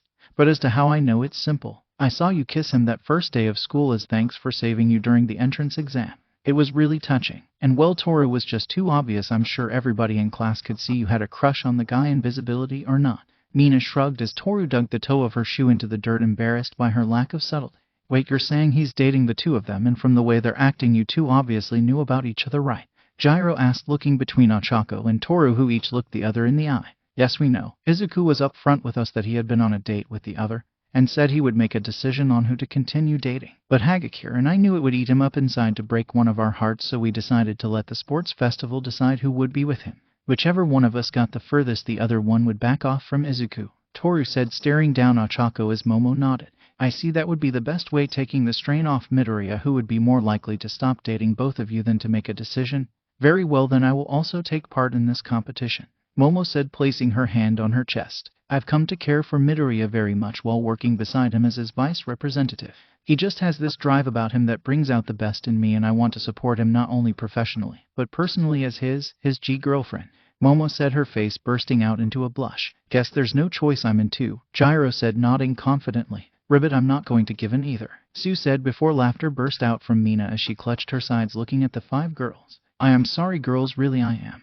But it's just kind of funny you think that by winning the festival you'll win him over, or that the others will just forget their feelings for him, but the real kicker is that you're all fighting over second place, Mina said, wiping an eye as she took out her phone and pulled up a video. I recorded this for those nights when I need a little extra to get me there, she said before pressing the play button. The quintet of girls gathered around Mina's phone as the video began to play, and one by one their faces erupted in red as Momo turned away from the screen. WWW, what is that? Gyro shouted as Mina giggled. Exactly what it looks like, me and Izuku getting intimate. You see, while you girls were all busy twiddling your thumbs, I came in and made the big play, and it worked out perfectly. Guess what they say is true, fortune favors the bold, Mina said, turning off the video and stowing her phone away. All of you were being so selfish, making poor Izuku choose between you instead of doing what was best and thinking about how to share him, Mina said as she stared at the other girls. Ochako walked up to Mina and glared at her face to face. I won't let you have him, she whispered as Mina smiled. It's not your choice, Ochako, it's none of our choices. But if that's how you want to play it, feel free to fight amongst each other for my sloppy second. Because I gave everything I had to Izuku, and if any of you think you can take him from me all for yourself, I won't allow it, Mina said as she leaned back against the railing as Ochako stared at her. She couldn't believe this. All this time she thought Toru was her biggest competition, completely unaware of the other girls, and that lapse had given rise for Mina to take Izuku from her. And now she had to either share him with the others or lose him completely. Toru was floored. Had she lost already? Izuku was the only man she wanted, and she'd been too slow in seizing him. She didn't fight hard enough, and now he was gone. I'm fine with that, Asui said as she stood next to Mina looking at the four remaining girls. Oh, Tsu, I knew you'd see reason, Mina said, hugging the frog girl tightly. On the outside Mina had been cool as a cucumber, but on the inside she'd been a nervous wreck. Oh, thank God somebody came over to my side. If it had just been me, there was no way I could have stopped them from tearing my plan apart. Ochako stared agape at Tsu's decision. Tsu W, what do you mean you're okay with this? Ochako asked as Tsu placed a finger to her chin. Well, the way I see it, we have two options. Either we argue amongst ourselves, tearing apart the friendships we've made and causing Midoriya more pain, or we hold onto our friendship and compromise with Ishido's plan. I like Midoriya, I really do, but I also like you girls. I want us to stay friends and be with Midoriya, so I agree with Mina, she said as Gyro sighed, looking at the two girls before walking over to Mina's other side. When you put it like that, I can't disagree. The needs of the many outweigh the needs of the few and all that. Besides, it's not the strangest thing I've heard of, she said with a shrug. The group was split evenly with Momo, Toru, and Ochako facing off against Mina, Tsu, and Gyro. Seeing this, Mina knew that the three wouldn't buckle, so she played her trump card. All right then, girls, we'll do this your way. If me, Sue or Gyro make it furthest in the sports festival, we get Izuku as ours. But if any of you win, then whoever makes it the farthest out of the three of you gets him. Can you agree to that? Mina said, holding out her hand. The 6 girls exchanged looks between each other before their hands atop Mina's. Deal. Izuku walked up to the gate of UA and said he was here for that training session with All Might. He shouldered his gym bag higher as he remembered the text he'd received from Mina last night. Everything is going to plan. But don't make any moves until after the sports festival. We should all keep a clear head. Midoriya agreed with that completely. He didn't want to interfere with everyone's training, and with this new quirk of his he would need his full concentration. Still, though Mina hadn't told him anything about how the meetup had gone and he was nervous. Was she hiding the fact that it had gone poorly and was trying to spare his feelings? He took a deep breath. Focus on the task at hand, he reminded himself. Midoriya swiped his student ID as he walked onto the campus, and there was All Might standing there waiting for him. He was dressed in jeans and a blue t-shirt. Good morning, young Midoriya. Are you ready for some training? All Might said as Izuku nodded, feeling his heart pound in anticipation. Yes, sir, All Might, Izuku said excitedly as All Might cupped a hand to his ear, leaning closer. I can't hear you. I said, are you ready for some training? Izuku took a deeper breath, seeing what All Might was doing. Yes, sir, All Might. All Might stood up straight and nodded. That's what I like to hear. Now let's go, he said, jogging off towards ground gamma with Izuku keeping pace with him before stopping in front of the large doors to the side. This young man is ground gamma, where we'll be seeing how that quirk of yours works. All Might spoke, walking in as Izuku looked around at the industrial area. Wow, UA really goes all out, doesn't it? If he didn't know better, he'd swear he was actually in part of some large city. I've been trying to reach out to that new power, All Might, but I haven't had much luck. It still feels out of reach, Izuku said, afraid he'd disappointed All Might. Never fear, young Midoriya, mental training can only get you so far, but now we can get into the physical stuff. I want you to remember what it was like to have that new power flowing through you. What were you feeling? What were you thinking about? All Might asked as Izuku closed his eyes, thoughts of that day flowing through his mind. The pain of his broken body as Namu pummeled him, the flashes of his friends' faces being broken by that monster, his anger at not being able to do more, but most of all the feeling that even with All Might's quirk he still wasn't good enough. He needed more power to go beyond who he was now. Izuku clenched his fist as full cowl activated around his body. But instead of the usual green lightning crackling around his form, the energy was red and looked like steam wafting from his body as his hair rose up, flickering like fire. All Might's eyes widened at the transformation, seeing Izuku's fists turn dark with a red sheen that traveled halfway up his forearm, while seeing the same thing happen to his legs all the way to his knees. Izuku opened his eyes as he looked at his body, clenching his teeth. Now how does that feel? All Might asked. Izuku released a breath, seeing it steam from his mouth. It's like clenching a muscle. If I lose focus, it'll stop, Izuku responded, slowly raising his fist. It'll get easier with time now that you've activated it yourself. Try throwing a punch at me, don't hold back, All Might said, raising his arms to guard as Izuku raised his fist and then punched. All Might stood still as a nearby pillar of steel was punched through behind him, seeing Izuku's fist retract, throwing the boy off balance as he spun and fell to the ground. You were supposed to hit me, Midoriya, All Might clarified as Izuku sat up. Even though the punch didn't connect, All Might could see the power it packed. Looking at the pillar, it had punched through a perfect hole with no warping to the metal. All the force was centered on the point of impact. I was trying, All Might, but my fist is just so fast, and the farther out it gets, the less control I have. It was easier when I had Luffy in my head. He helped me guide it, but now it's too much, Izuku said, standing up, seeing his transformation had ended. All Might nodded at that. It was true that Izuku's fist had been too fast for even All Might to see, and he was used to traveling at incredible speed, but Izuku had probably never come across something so fast. All Might placed a hand to his chin as Izuku concentrated on bringing back his full cowl. How can I put him on the right track without giving him the answer outright? All Might thought to himself before getting an idea. Instead of focusing on the stretching part of the quirk, why not focus on some of the other things rubber can do? All Might said as Izuku cocked his head, thinking about all the things he knew rubber could do. Over the last few days he'd read a lot of books about the properties of rubber. Let's see, rubber can stretch, but it can also bend, bounce, expand, and retract, Izuku said, summoning his new full cowl. He'd have to think of a name for it later. Izuku clenched his fist, drawing it back, and watched as his fist sank into his wrist and then his wrist into his forearm. All Might, look, Izuku shouted, losing his concentration as his fist shot out, slamming into the hero, who blocked just in time as he was thrown back into a wall. All Might, Izuku shouted as he ran over to the hero, who was coughing as he waved the dust out of his face. All Might, I'm so sorry, I lost focus, it just shot out, Izuku apologized profusely as All Might stood up, mostly unharmed. Never fear, Midoriya, it will take more than that to hurt me, but now you see that you can control this quirk. By withdrawing your fist into yourself, it's like loading a bullet into the chamber of a gun. Instead of trying to aim the bullet yourself, all you have to do is learn to keep your arm steady and let it guide your fist. All Might explained as Izuku looked down at his arm, nodding. You can't expect to grasp a quirk in its entirety at first. It's like putting together a puzzle, dealing with one piece at a time until the picture comes together as a whole. All Might explained. Izuku raised his hand in front of his face before clenching it. One step at a time. Exactly. Now come on, young man, we have much more to learn, so come at me. All Might shouted as Izuku taking his stance ready to train. All for One sat in his chair as he watched Tamura through his camera. The boy was still pouting about his loss at UA and had begun developing an obsession with the boy who defeated Namu. All for One had to admit he shared his student's interest for the boy. He gave a yawn as he leaned back, getting comfortable in his chair, beginning to doze off. He didn't sleep often, and when he did it was fitful at best. His body was a mass of pain. Sure, he was alive, but everything hurt. All the surgeries left scars not only on his body, but his mind as well. Of course, he would never admit to any of it. All for One stood on Japan's coastline. He'd been planning this for a while now, the submission of Japan's navy. It was time to cut off this island from the rest of the world, cementing his control of the nation. As he stood there, his army of quirk users barreling towards the shipyard, a cannonball shot from the ocean landed in front of his rushing army, exploding on impact and stopping his army in its track. He turned towards the ocean, seeing a lone ship heading to the coast. Its flag that of a skull wearing a straw hat. All for One had seen this flag before. Yet another person entrusted with his foolish brother's quirk. The Pirate King Luffy, or so he called himself. Some called him a hero. In truth, the man was nothing more than a selfish person wanting to do as he pleased.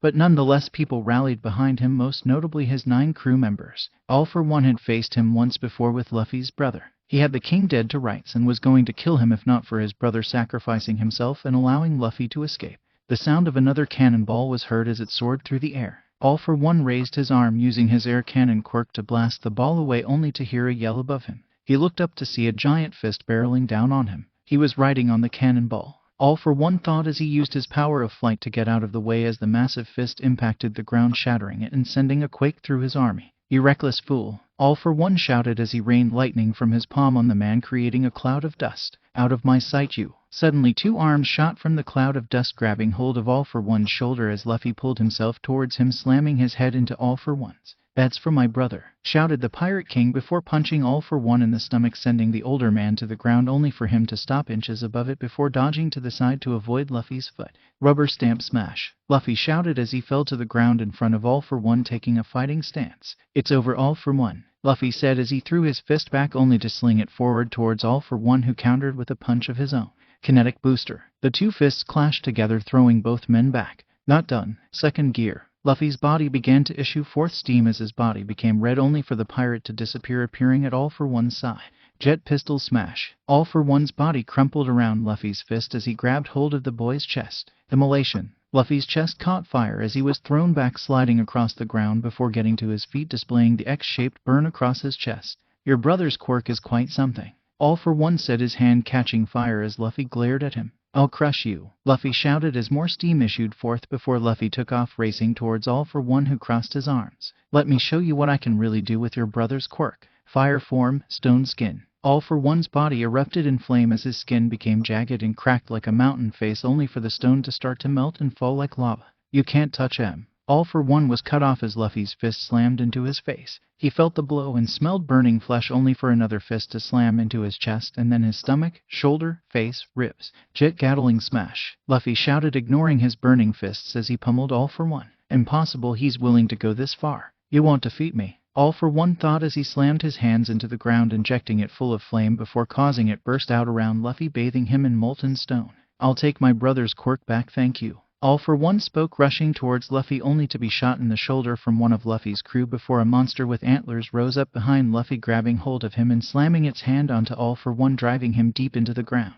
All for One jolted awake, breathing hard as the remnants of his dream ebbed away. "Just a memory," he stated as he grabbed a glass of water, gulping it down as he shook off the dream. He clutched his abdomen, feeling the pain of those blows all over again. Izuku walked with the rest of his class, entering the large stadium present on UA grounds. The structure was packed to capacity as the crowd cheered at the class entrance. "You know them, the class that recently fended off a villain attack. Hero Course 1A. Present," Mike shouted as the crowd went wild. "Wow, I never thought we'd get this kind of adulation, leaves me kind of embarrassed," Izuku said as Katsuki stood next to him. "Shut yours, Izuku, soon enough they'll be cheering for me when I win this thing." The blonde growled, his red eyes locking onto Izuku's green ones. This time I'm going to crush you and prove my view of heroes is the right one. So you better give it your all, you nerd. Katsuki shouted as Izuku eyed him. Sure thing, Katsuki, I won't lose, Izuku said as Kirishima moved between the two, slinging an arm over both their shoulders. That's some manly words, guys.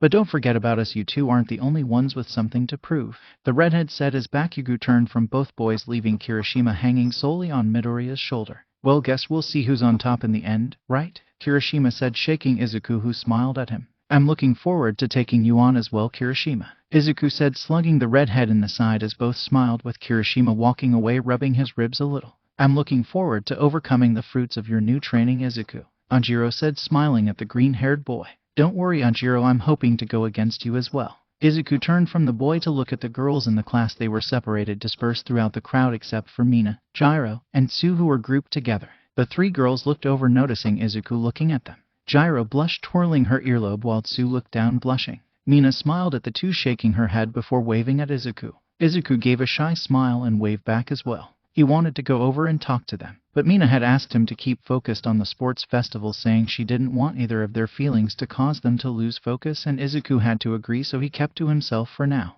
Mina had promised to tell him how the rendezvous had gone after the festival was over. He looked towards the main stage as Midnight walked onto it to numerous cheers, catcalls, and wolf whistles. Hello everyone, I'm the R18 Pro Hero Midnight, and I will be your announcer today. I hope you're excited, because I sure am. In fact, some might say I'm sopping wet with enthusiasm. More cheers could be heard at this little innuendo. But enough about me. This is about our glorious students putting their all on the line, chasing their dreams for this UAS Sports Festival. To start off our wonderful sports festival, I would like to call upon Izuku Midoriya to give us our opening speech, Midnight announced, pointing at Izuku, who immediately began sweating before he felt a push to his shoulder. Looking back at Ajiro, who was giving him a go-on gesture, Izuku took a deep breath before walking up on stage. I just want to say that all of us have our own reason to be here and pursue the path of a hero. We're all putting everything on this sports festival to achieve our dream. It makes me proud to be studying alongside such courageous people, and I look forward to pitting my will against all of you. My sensei has a saying that I believe fits all of us here. As iron sharpens iron, brother sharpens brother. Let's all grow sharper plus ultra, he said, punching his fist into the air as the entire arena exploded in applause. Even the students who had previously showed up at Class 1, thinking all of them were a bunch of pompous jerks, were soothed by Izuku's open-hearted pledge to give his all. Guess all of class A isn't a bunch of jerks, stated Tetsu as Izuku stepped down, giving Midnight the floor once more. Well, that was a positively orgasmic speech from Class 1A's Izuku Midoriya.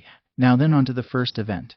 This will be an obstacle course race. The students will exit the stadium and make a full lap around the prepared track, entering through the opposite entrance to the stadium.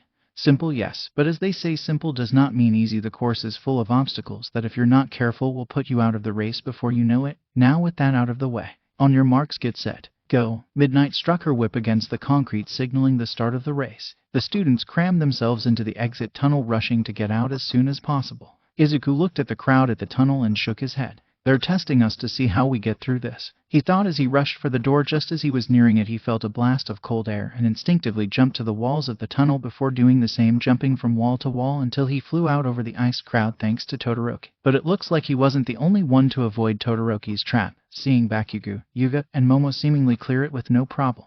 You're going to have to do better than that, icy hot, Bakugo shouted as he exploded himself towards the dual quirk user before noticing much bigger targets. These bastards again, Bakugo cursed as Todoroki took in this newest obstacle. So these were in the regular entrance exams, were they? I wish they had thought of something more challenging. After all, my dad is watching, he said, placing a hand on the ground as ice erupted from it, jettisoning towards the large robots, encasing them in ice in seconds as Todoroki ran through their massive legs. Hey, that kid did it. This is our chance. We can get through now, someone shouted as Izuku looked on at the robots and the obvious trap Todoroki had left them. I wouldn't if I were you. I froze them off balance. On purpose, Todoroki said just as the robots started to fall. Izuku grinned. You must be really underestimating us, Izuku said as he jumped upwards towards the first falling robot, slamming his fist into it like he had done during the entrance exam, shattering it completely as icy robot parts fell to the ground. Remember the training, Izuku thought as he channeled new energy into his legs as he hit the ground following Todoroki. His legs began to compress into themselves before springing back, rocketing Izuku forward. Todoroki looked back as he saw Izuku crash into the ground, only to then spring out of the dust cloud like a jack-in-the-box, catching up to him in an instant as they neared the gorge filled with pillars of stone. Izuku, you bastard, trying to show me up? I won't let you. Bakugo shouted, catching up to the two frontrunners quickly. Sorry, I'll leave him to you, Todoroki said over his shoulder as he began to ice slide across the numerous threads connecting the pillars to the other side. Izuku smiled as he watched the twin-haired boy increase his lead. You won't shake me that easily, Todoroki, Izuku shouted as he began running faster, full tilt towards the edge of the gorge before jumping off it into the air, managing to avoid Bakugo's explosive energy as he fell. Bakugo looked down, seeing Izuku falling further and further before spitting and beginning to blast across the gorge. What the hell, is he crazy? Shouted Present Mike as he noticed Izuku's swan dive into the gorge. At home in Ko, Midoriya clutched her chest before shaking her head. No, I trust you, Izuku, I know you've got a plan, she said, picking up her tea with a shaking hand. Oh, to hell with it, I'm still your mother and you're going to give me a heart attack, she shouted. Izuku began falling to the bottom of the gorge before clenching his fist, the same transformation that had taken over his legs now appearing on his arm. Izuku flashed back to his training with all might as he pulled his fist into his arm and aimed it at one of the pillars before releasing it and feeling his fist slam into the pillar, his fingers biting deep into the stone as his arm went taut. Izuku swung on it like a vine through the jungle, and at his apex he released his hand, flinging himself high into the air, seeing Bakugo blasting himself from pillar to pillar as the other contestants began to make their way across the gorge. I can do this, he said as gravity took hold. He shot out his arm again, swinging himself across the gorge completely as he hit the ground on the other side, rolling to conserve his speed as he got to his feet, making a beeline for the next obstacle, seeing Todoroki in front of him and hearing Bakugo right on his tail. Okay, level with me, Eraser, what was that we just saw? Does Midoriya have another quirk besides strength? Present Mike asked, looking at Eraser, who shrugged. No, but I'm guessing during his fight at the USJ he might have developed a new way to use his quirks. After all, Midoriya's quirk is stockpile, allowing him to use the energy he's stored to augment his body.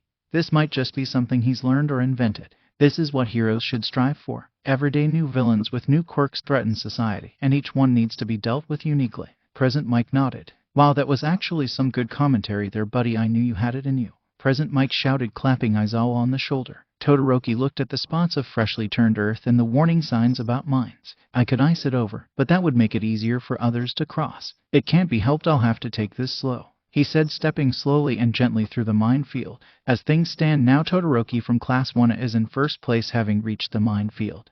But don't worry, these mines aren't going to kill you all the same. Avoid them unless you don't mind some heavy bruising. In second place is a jockeying match between Bakugo and Midoriya, also from Class 1A. Present Mike said, laughing a little. Midoriya avoided an explosive palm before retaliating with a finger flick that Bakugo managed to avoid, feeling the force of the wind snatch at his shirt before Izuku stopped to look at the minefield in front of him, thinking how best to get across, standing there and analyzing as Bakugo careened past him cautiously, but hurriedly making his way through the field. What's the matter, Izuku? Scared of a little explosion? Bakugo taunted Izuku, who looked up at him for a moment before taking action. Izuku summoned his full cowl and slammed his fist into the ground, creating a dust cloud that the other students had to run through. Once the dust cleared, people could see Izuku positioning two large chunks of earth side by side with a small distance between them. Okay, I don't get this, Eraser. Midoriya has fallen from second place to almost last in order to build a rock sculpture. What could he be planning? Eraserhead was also a bit confused as he watched the boy bolster the base of the two massive chunks of rock. Young man, what could you be thinking? All Might said, ruffling his hair in confusion. Sue passed by Izuku as she deftly crawled between the hidden mines, unable to risk jumping through them and setting them off. Sorry, Izuku, I'll be going ahead, she whispered, trying to keep her lead against the other girls. Izuku wiped sweat from his forehead as he looked over his launch pad, and then smiled before summoning his red cowl on his arms before grabbing hold of the two large boulders and began walking backwards, his arms starting to stretch more and more until Izuku picked up his feet and his arms quickly retracted, slinging him forward, completely bypassing the minefield and landing on the other side right as Bakugo and Todoroki did, hitting the ground running as he took the lead away in one fell swoop. Can you believe that, folks? All the time Izuku was building a slingshot to launch him clear across the minefield and snatch first place like a thief in the night. The entire stadium roared with enthusiasm as they saw Izuku running for all he was worth in front of Todoroki and Bakugo. At home, Ko shot to her feet, punching the air in victory, chanting at the top of her lungs, "Go Izuku, go! Go Izuku, go!" Izuku ran full tilt into the stadium, capturing first place to the adulation of the crowd. But all he could hear was All Might's voice. "This is your chance, young Midoriya, as the next symbol of peace. Use the sports festival to announce to all that you are here." Izuku smiled as he walked further into the stadium and locked eyes with All Might, giving a thumbs up. "I did it, All Might. I'm here to win." And there you have it, folks. First place in the obstacle race goes to Izukumidoriya of Class 1A. Midnight announced as Todoroki, and then Bakugo entered the stadium, capturing second and third place. Bakugo grit his teeth as he stared at Izuku. It seemed no matter what he did, Izuku has the upper hand. F that. Go ahead, Izuku, take this win. It'll only make it all the better when I beat you in the end. Bakugo shouted before looking at Todoroki. Don't think just because you got second place it means you're better than me, icy hot. Bakugo said, kicking the ground as he walked away, clearing space for the remaining contestants. Alright everyone, good show. But unfortunately only the top 42 will continue on from here. Now for the 42 qualifiers, the competition continues immediately. I hope you've got enough left for round 2. The next event is a cavalry battle. You will all team up in teams of 2 to 4 people. Each member will be getting a point value determined by their placing in the obstacle course, with the last place finisher being worth 5 points, and each place above that will increase by 5. But the first place winner will be worth a whopping 10 million points. At this moment Izuku felt a wave of hostility centered on him. He swallowed hard and tried to put on a brave face, even though he could feel himself break out in a full-body sweat. Whether it was from excitement or anxiety he couldn't say. The object of this battle will be to steal other teams' headbands and accumulate more points in the allotted 30 minutes. Now making another team fall on purpose is against the rules and you will be disqualified for it. But even if your headband is stolen or your team falls, you can get right back up and continue competing. Now you all have 15 minutes to begin building your teams, after which you will be given a headband with your team's total score on it. The headband must be worn from the neck up. Midnight explained as a timer came on the screen behind her, counting down from 15 minutes. Izuku looked around trying to find someone to team up with, but found himself completely shunned by the other competitors. Even Ajiro turned ran from him. I expected as much. Nobody wants my massive target on their back. But there has to be someone I can team up with, he said, looking around before he felt a hand on his shoulder. He turned around, coming face to face with Ochako. Let's team up, Deku, she said, giving a thumbs up. From where she was standing next to Bakugo, Mina's eyes widened at Uraraka teaming up with Midori. She hissed angrily. I asked Sue and Gyro not to team up with Izuku, seeing as it would be unfair to the other girls to just ride on Izuku's coattails. And from what I could see, Momo and Toru seemed to be on the same page. So I didn't think I had to ask them that, but apparently Ochako likes to play dirty. Mina's eyes darkened with anger before she turned back to Bakugo, shoving past the gathered students. Pick me as your teammate. My acid will stop anyone from getting close, she said, gripping Bakugo's shoulder hard enough to grab the boy's attention more than anyone else's. Alright, I'm going to need to know all your names and quirks, Bakugo shouted. Momo had also taken notice of Ochako's underhanded move and bit her nail. I know this is a competition, but that is just bad sportsmanship, she said before looking back to Todoroki, listening to what he wanted from her. Sure thing, Ochako. Are you sure though? I have a pretty big target on my back, Izuku said, scratching his cheek. Ochako smiled with a slight blush. I don't mind, Izuku. I want to partner with you. After all, it's best to partner with people you like, she said, blushing and holding her hands to her face. Izuku felt as if he had been punched in the stomach by Ochako's cuteness. There was no way he could deny her anything. Well, okay, let's see if we can't find some other teammates. I have one in mind already, Izuku said, walking hurriedly to his destination, unable to see Ochako's wide smile. I'll walk through hellfire as long as I can be by your side, Izuku, she said, trailing behind him. Izuku stopped in front of Tenya. Hey Ida, do you want to partner with me and Uraraka? We could really your speed, Izuku said, only to have Ida shake his head. We're friends, Izuku, but I wouldn't feel right being on your team. In the end, I'd be avoiding going against someone who I respect immensely. I want to measure myself against you, Izuku, therefore I have to respectfully decline, Ida said, stepping towards his chosen team and placing himself in Todoroki's camp. Izuku was shocked at this before he felt a smile on his face. Well, I can't say I'm not disappointed, but I respect your resolve and I will answer it in kind, Ida, Izuku said, walking away as Ochako stood there for a moment glaring at Tenya before turning away unnoticed by anyone except Momo. I wonder what that was about. Ochako seemed more than disappointed, almost angry. Scratch that, she was downright furious. Momo shook her head. No, I have to focus. Izuku was walking around thinking who else he could enlist, all too aware of the dwindling time he had before someone grabbed his arm, yanking him face to face with a pair of crosshair eyes. You're the top ranker, right? The name's Mei Hatsum, genius inventor from the support course. Please let me be on your team. Izuku pulled back, getting a full look at this girl. She had pink dreadlocks with yellow crosshair eyes and was dressed in UAS gym clothes adorned with several machines. I don't. Izuku was interrupted as Mei placed a finger against his lips. Say no more. A stranger coming up to you and asking to be on your team is a bit much. So to show you how beneficial I am, I'll show you this, Mei shouted, slapping a backpack onto Midoriya only to have it then blast him a few feet in the air. See, it's a jetpack. Lightweight and powerful, and combined with these hover boots it'll give you exceptional maneuverability. My babies are too impressive for words, aren't they? Izuku looked at the jetpack and boots and had to agree they would definitely give him the edge in avoiding the other teams. Not to mention that he had seen this design before. You based this off of the Hero Air Jet, right? he asked, examining it some as May smiled wider. I see you have discerning eye, and yes, the base is based on his, but with my own modifications, of course, Hatsum replied. All right, Hatsum, welcome to the team, he said, relieved by this stroke of luck. Now then, we just need one more person, Izuku said, looking left and right before finding exactly who he needed. Join me. Time's up, students. The teams have been chosen, the headbands have been handed out, and now take your position. Begin. The field erupted into chaos as the students began moving around, all with one goal in mind. Midoriya's 10,325 points. But they would find it difficult as Izuku rocketed his team around, deftly avoiding all opposition. Any who got too close were rebuffed by Dark Shadow and its master Takoyami Fumikage. Way to go, Takoyami, Izuku said as Dark Shadow blocked another team. Takoyami smirked a little. Izuku was one of the most powerful students in Wano, so for him to come to Takoyami and ask for his help was surprising to the raven-headed boy.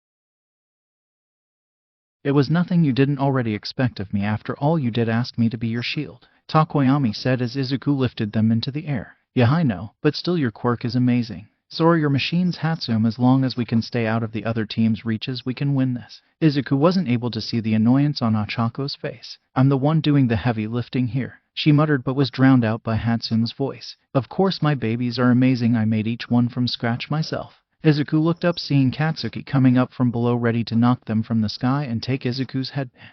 Izuku, you bastard, hand over that headband, Katsuki shouted, slamming an explosion down on them, only to be blocked by Dark Shadow. Katsuki looked around the shadow creature and dodged his head to the side, feeling something whiz by his cheek, splitting it.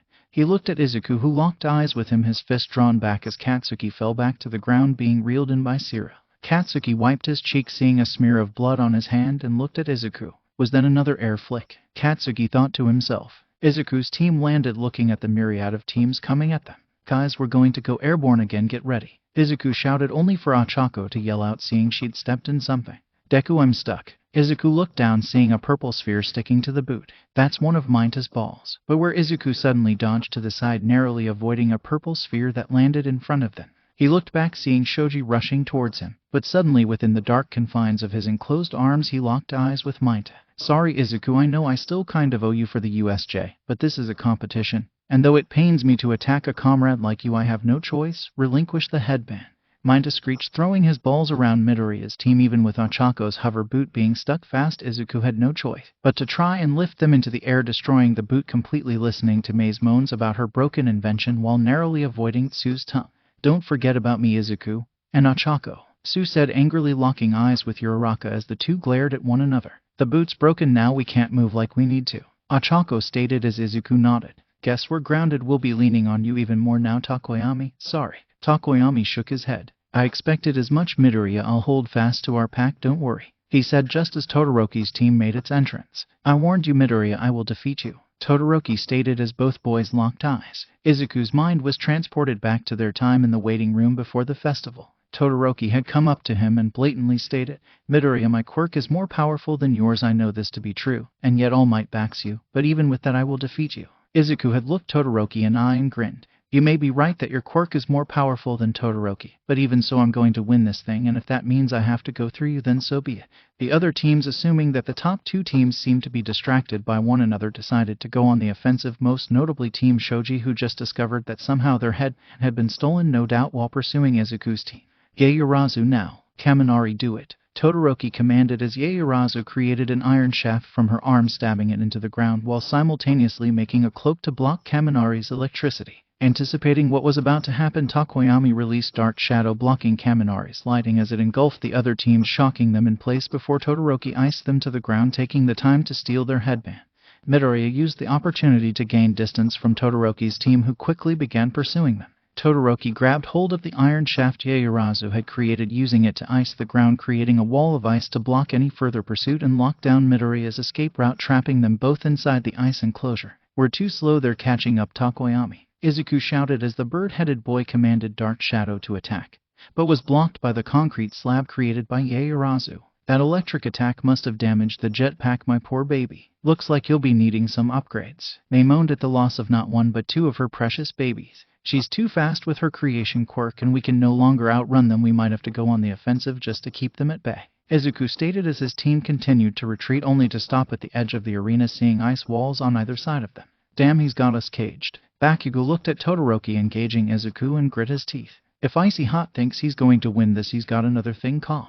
At that moment, Bakugo's headband was stolen by a Class B student named Nito Monoma. Class A certainly is full of themselves to think you were all so focused on getting the top spots in the preliminary. How foolish. Guess that's why none of you even perceived that we had a plan in the works to steal the spotlight from you all. We knew that not many of us would get cut from the first round, so all we had to do was wait in the middle and watch you all try your hardest for a temporary victory like horses with a carrot in their face, Monoma said, putting on Bakugo's freshly stolen headband.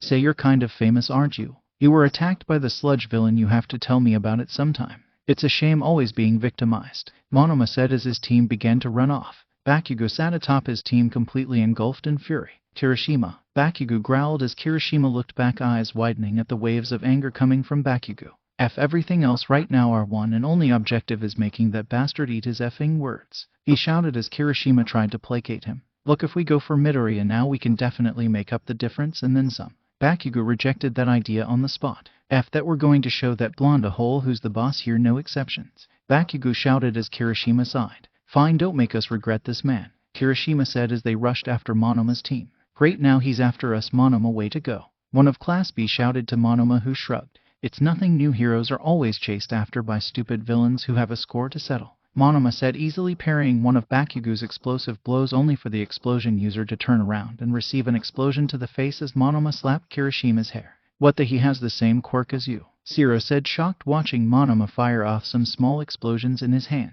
Wow, I can see why you like this quirk so much, Monoma teased before Bakugo released another explosion at him, but when the smoke cleared, Monoma had hardened his body to block the explosion. Now he has mine, what gives, Kirishima shouted as Bakugo glared at Monoma. This bastard has some kind of copy quirk, Bakugo explained as Monoma smiled. Bondo now, Monoma shouted as the yellow-headed student of Class B sprayed a liquid, trapping Bakugo's team in place as Monoma's team began to retreat. No, he's getting away, Bakugo shouted. I got this, I'll melt it with my acid, Mina said, spraying acid from her foot to free them so they could continue the chase. I'll be damned if I'm going to let this guy knock me out of the running. I've got a lot riding on this, Mina thought to herself as they sped after Monoma. Get back here, you copy bastard, Bakugo shouted as Monoma sighed. Don't you ever give up. Knowing when you're beaten is a fundamental lesson, you know, Monoma said, turning around as Bakugo closed in on his face, only to be blocked by a disc of solid air, slamming his fist into it repeatedly. Ha, you look pretty funny fighting with air, laughed Tsuburaba, only to have his disc shattered by Bakugo's fist, who then snatched two headbands back before being reeled in by Zero's tape.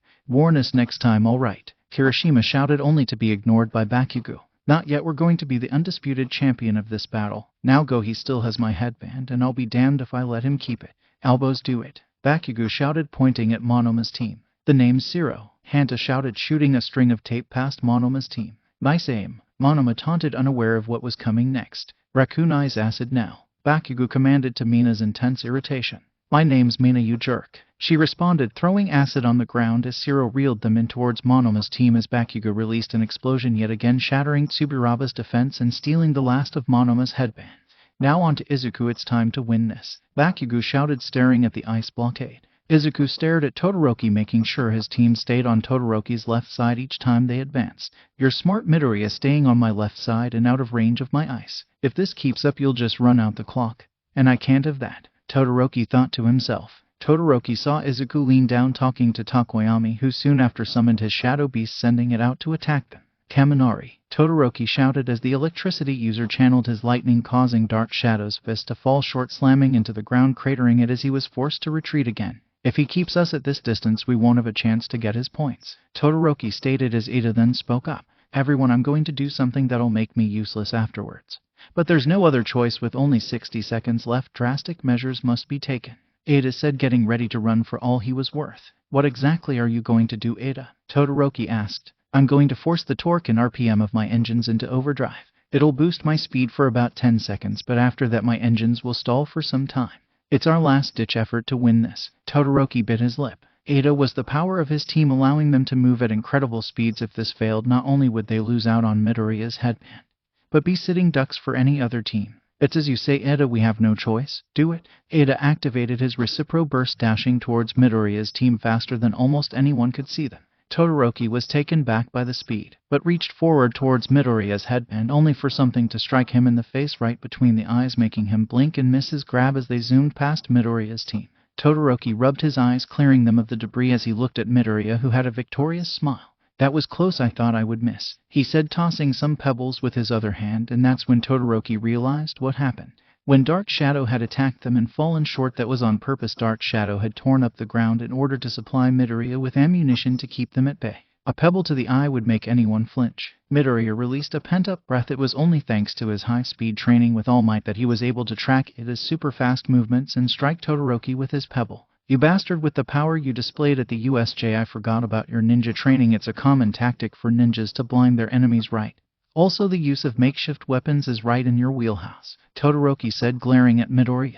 It's as you say, Todoroki, in an enclosed space like this where escape is impossible, I had to focus on misdirecting you, and it worked, Midoriya stated as an explosion could be heard from the ice wall as Bakugo careened through, looking between Izuku and Todoroki, seeing that Izuku still had his 10 million points. I see you, Ku. Bakugo shouted, reaching out for the green-haired boy just as the final bell rang out, ending the cavalry battle with Bakugo falling flat on his face. And that's it, folks, the end of the cavalry battle, and as you can see, there's barely been any movement among the top-ranked students. In first place, managing to hold onto his massive lead, is Team Midoriya with their 10,325,000. In second place, we have Team Bakugo with 1,350. In third place is Team Todoroki with 1,175. Now here's where things get interesting. In fourth place is Team Kendo with 520. Let's give it up for all our hard-working students as we break for an hour lunch. Come on, Eraserhead, let's eat, announced President Mike. Midoriya climbed off his team, smiling as he shook hands with Takoyami. I knew I was right to pledge my dark powers to your cause, Midoriya, said Takoyami before walking away. Thanks for all the help, Takoyami, I appreciate it, Izuku said before Ochako jumped onto his side, hugging him close. We did it, Deku, we stayed on top despite the odds. Oh yeah, Ochako said, punching the air in victory. I won't lose to any of you, I'm the only girl Deku needs, Ochako thought as she looked at her rivals, who all shared the same look of aggression. Yeah, I guess we did, Uraraka. Thanks for teaming up with me in the first place. You would have probably had an easier time with another team, but you chose me anyway, that means a lot, he said, smiling at her, causing the girl to blush. Oh, when he looks at me like that, I just melt, Ochako thought, rubbing her thighs together. It's no problem, Deku, like I said, it's best to team up with people you like, and well, I like you a lot, Ochako said, looking up only to find Izuku's attention taken by Mei. Thank you very much for allowing me to use your fame to my advantage. And remember, if you ever find yourself in need of support items, think of Mei Hatsum, genius of the support course, Mei said, waving goodbye to Izuku, who scratched his cheek. Well, being honest is the mark of a good hero, but did she have to be so blunt about it? He asked, stretching a little, feeling himself relaxed now that was over, only to feel a hand on his shoulder. He looked back, staring into Todoroki's mismatched eyes. We need to talk, was all he said before walking away from Izuku, who took a moment to consider this before following after him. Izuku stood across the hall from Todoroki, the two looking at each other for a moment. What's this about, Todoroki? Izuku asked, seeing that the boy had something to get off his chest. Are you All Might's bastard child or something? Todoroki asked with a completely straight face. Needless to say, this threw Izuku for a loop. What, of course I'm not. Though even if I was, I guess I'd still say the same thing. I assure you that the only connection I have with All Might is that of teacher and student. Todoroki looked at Izuku as if he didn't believe him, but dropped the subject nonetheless. Do you know the Flame Hero Endeavor? Todoroki asked, suddenly switching gears. Yeah, he's the number 2 hero right after All Might, though his popularity is pretty low. Why do you ask? Questioned Izuku. He's my father, you see, and all that man cares about is beating All Might, and for that reason, and that reason only, is why he married my mother. Izuku's eyes widened at this admission as Todoroki continued. It was a quirk marriage. He married my mother for her ice quirk in order to create a child with a more powerful quirk. You see this burn on my face? I got it from my mother. Under my father's abuse, she simply broke one day and poured scalding hot water on my face. And then my father sent her away as if she never existed. She'd served her purpose after all, so why keep her around? That callous nature of his is why I refuse to use my left side. I don't want to have anything to do with him or his power. I'll win on my own with nothing but my right side, Todoroki stated as he stepped away from the wall. I'll beat you and show my old man that I don't need his power. Todoroki walked out of the hallway before hearing Midoriya speak. Be that as it may, Todoroki, I fully intend to win, was all Izuku said as Todoroki walked away. He sighed, falling against the back of the wall. Oh man, that was intense, he said, walking outside and making his way to the cafeteria. Alright everyone, the third and final event of the sports festival. One-on-one matches between the finalists. Use your quirks to knock your opponent unconscious, or out of the ring, or make them cry for their mamas to achieve victory. Simple, right? And of course colorful commentary will be provided by me and Eraserhead here. Now we hand things over to Midnight. Midnight cocked her hip and pointed her whip at the collective students. Alright students, the bouts will be determined randomly. But if any of you feel as if you aren't up to this, simply raise your hand and bow out. No judgments will be made. It's a mark of a good hero to know when they've reached their limit. An arm was raised. I would like to withdraw, please, said Ajiro Mashirao. Izuku turned to his friend and sparring partner. Ajiro, what do you mean? Were you injured or something? Izuku asked as Ajiro shook his head. It's just I don't feel I deserve to be in the finals. I don't remember anything from the second match, but the very end. My honor will not permit to take advantage of such a shameful victory. Ajiro clarified, looking at Izuku. Forgive me, Izuku, I really was looking forward to facing you in the finals. Izuku sighed, knowing that if Ajiro was doing this, he had a damn good reason to do so. There's nothing to forgive, Ajiro. Do what you feel is right, that's all any of us can do. He responded as another student raised his hand. I must withdraw for the same reasons. It would not be right to profit from something I truly did not compete in, stated Nyaranjaki Shota. Midnight nodded. Very well then, Mashirao, Ajiro and Nyaranjaki Shota have withdrawn. Are there any others? Midnight asked, waiting a moment, and seeing no others decided to continue. If that is all, look to the screen behind me for you matchups, Midnight said, pointing to the screen as a tournament bracket was displayed with the beginning slots cycling between the remaining contestants before coming to a stop, revealing that Izuku Midoriya and Hitoshi Shinso would be the first match. Izuku swallowed before taking a deep breath before he heard someone call out to him. Here, Izuku Midoriya, right? Asked a purple-haired boy with bags under his eyes and a grin. Izuku was about to respond before he felt Ajiro's tail cover his mouth. Not a word, Midoriya, come with me, Ajiro stated, glaring at the purple-haired youth whose grin never faltered as Izuku and Ajiro left to speak in Izuku's waiting room.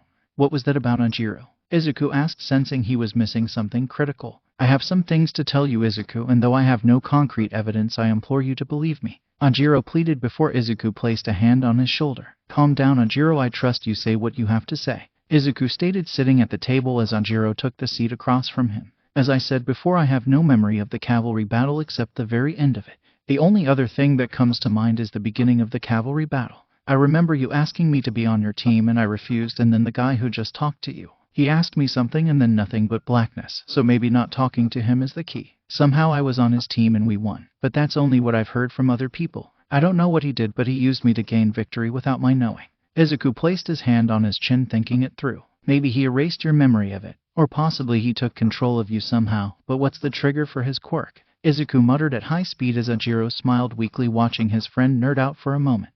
The only thing I know is that I bumped into another team and suddenly I was myself again. But by then it was too late. I know that isn't very helpful. If an outside force is needed to break whatever his quirk is, that's not something you'll have in a one-on-one fight. Izuku nodded before watching Ajiro stand up. Well, I've eaten up most of your time, so I better get going, Ajiro stated before holding his hand out to Izuku. Good luck, man, and I know this is a bit selfish on my part, but beat that guy for me too, alright, Ajiro said as Izuku took hold of Ajiro's hand. Count on it, Ajiro. Alright, ladies and gentlemen, this is the first match of the finals, and here are our two contestants. From the left, from one, a hero course and the undisputed winner of the obstacle course race, and the cavalry battle, Izukumidoriya. The crowd went wild at this statement while many heroes spoke about Midoriya. Did you see him in that obstacle course? The kid's a genius, and the way he uses that quirk of his is amazing, one hero said. Yeah, and the way he commanded his team in the cavalry battle was quite tactful. That kind of forward thinking will get him far in the future, said a heroine. At home, Ko was waving a green flag with Izuku's face on it back and forth. Yeah, Izuku, show them what you can do. Go, Izuku, go, she shouted repeatedly as she swung the green flag with all her might. Wow, Master Splinter, Izuku's really strutting his stuff, Mikey said, brushing his fingers against his chest. I taught him that. Oh please, it's obvious my tactical training was the reason he took first place in the cavalry battle, Leo spoke, sitting on the floor. Yeah, but this is where my teachings come in. Knock him flat, Izuku, Raphael said, punching towards the screen. If only they allowed him to use his hero costume, my new design would have done him a hell of a lot better than that girl's invention, Donnie said with a sigh. Quiet boys, it's about to start, Splinter spoke, leaning close and bunching his hands in his robe. Show them the fruits of your labor, Izuku. From the right we have Hitoshi Shinso from General Studies, and man, look at those eye bags. He could give you a run for your money, Eraserhead. Mike commented as Aizawa glared at him for a moment before looking back at the two students' dossiers. Seems that Izuku outclasses Shinso physically, but after looking at Shinso's quirk he has a fighting chance at least. Either way this will be over quickly, Aizawa thought to himself as the two boys stared at one another across the platform. Alright, you two, let the battle begin, shouted Midnight, signaling the beginning of the bout. Man, can you believe that monkey? I gave him a golden ticket to victory and he threw it away because of honor. Ridiculous, Shinso said as Izuku glared at him rushing forward. What you saw? Shinso smiled as Izuku's eyes glazed over and he stopped there only after a few steps. Ajiro shot up from his seat. Damn it, you fell for it. Ajiro groaned, slapping his hand against his forehead. He not only felt bad that Izuku was caught in Shinso's trap, but also because Izuku got mad on his behalf. Well, that seems to be it, doesn't it? I know it's rather underhanded, but we all do what we must to achieve our dreams, Shinso asked before pointing at the opposite end of the arena. Now walk out of the arena like a good little hero and lose for me. Izuku turned around and began walking towards the arena's boundary. What is this? Izuku is obeying Shinso.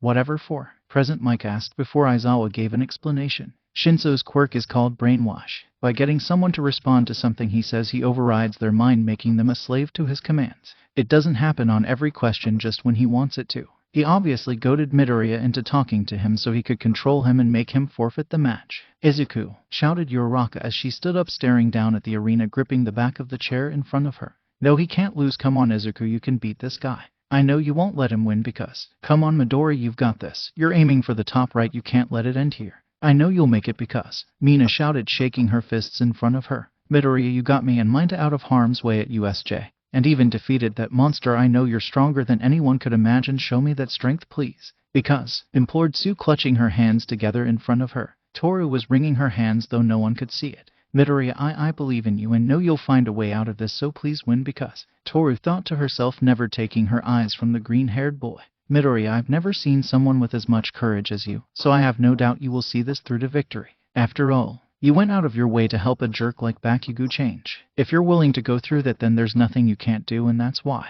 At the same time, each girl thought the same words. You're the man I love. All Might stood in Izuku's entry hall, shaking his head and waving him back towards the arena. No, kid, stop. You can't let it end like this. You're the next symbol of peace, right? Izuku saw himself walking closer and closer to the edge of the arena. I can't stop myself. My body won't listen to me. He thought to himself as he did his best to pull his body back under his control. But as he did, the arena began to lose its color, becoming monotone as a silhouette appeared in the entrance corridor he'd entered the arena from.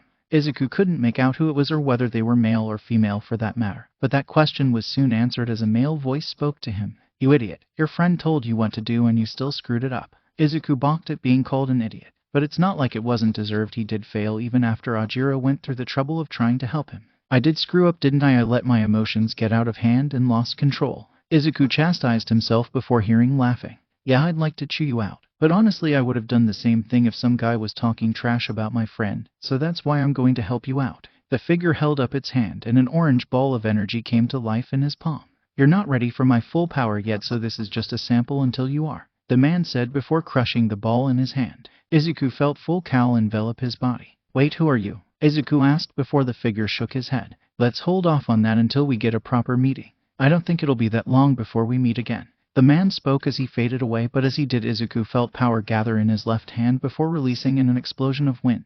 Shinso threw up his arms to guard against the onslaught of powerful air, and when he put them down he saw Izuku standing just inside the boundary line and clutching his left hand. What did he do? Was that just from his left hand? Shinso asked as Izuku turned around, staring dead into Shinso's eyes. He broke my control, but how? How did you do that? Shinso shouted as Izuku stood up straight and looked at his left hand. There was a spiral of lacerations on his palm as if he'd placed his hand against a rotating blade. They weren't too deep and the pain was manageable, but that wasn't important right now, he decided as he began to advance on Shinso. Look at that, people, the tables have turned once more. With a powerful gust, Midoriya, who was just at the mercy of Shinso, is now advancing on his opponent, all traces of former obedience gone, announced Present Mike as Aizawa eyed Izuku's hand. I'm not sure what he did, but it's pretty clear he injured himself to break free. A rational decision in my opinion, Aizawa thought as Izuku made his way to Shinso, ignoring his further goading. You're so lucky to have a powerful quirk like that. I mean, you nearly caused a windstorm with just your hand. It'll be so easy for you to achieve everything you want.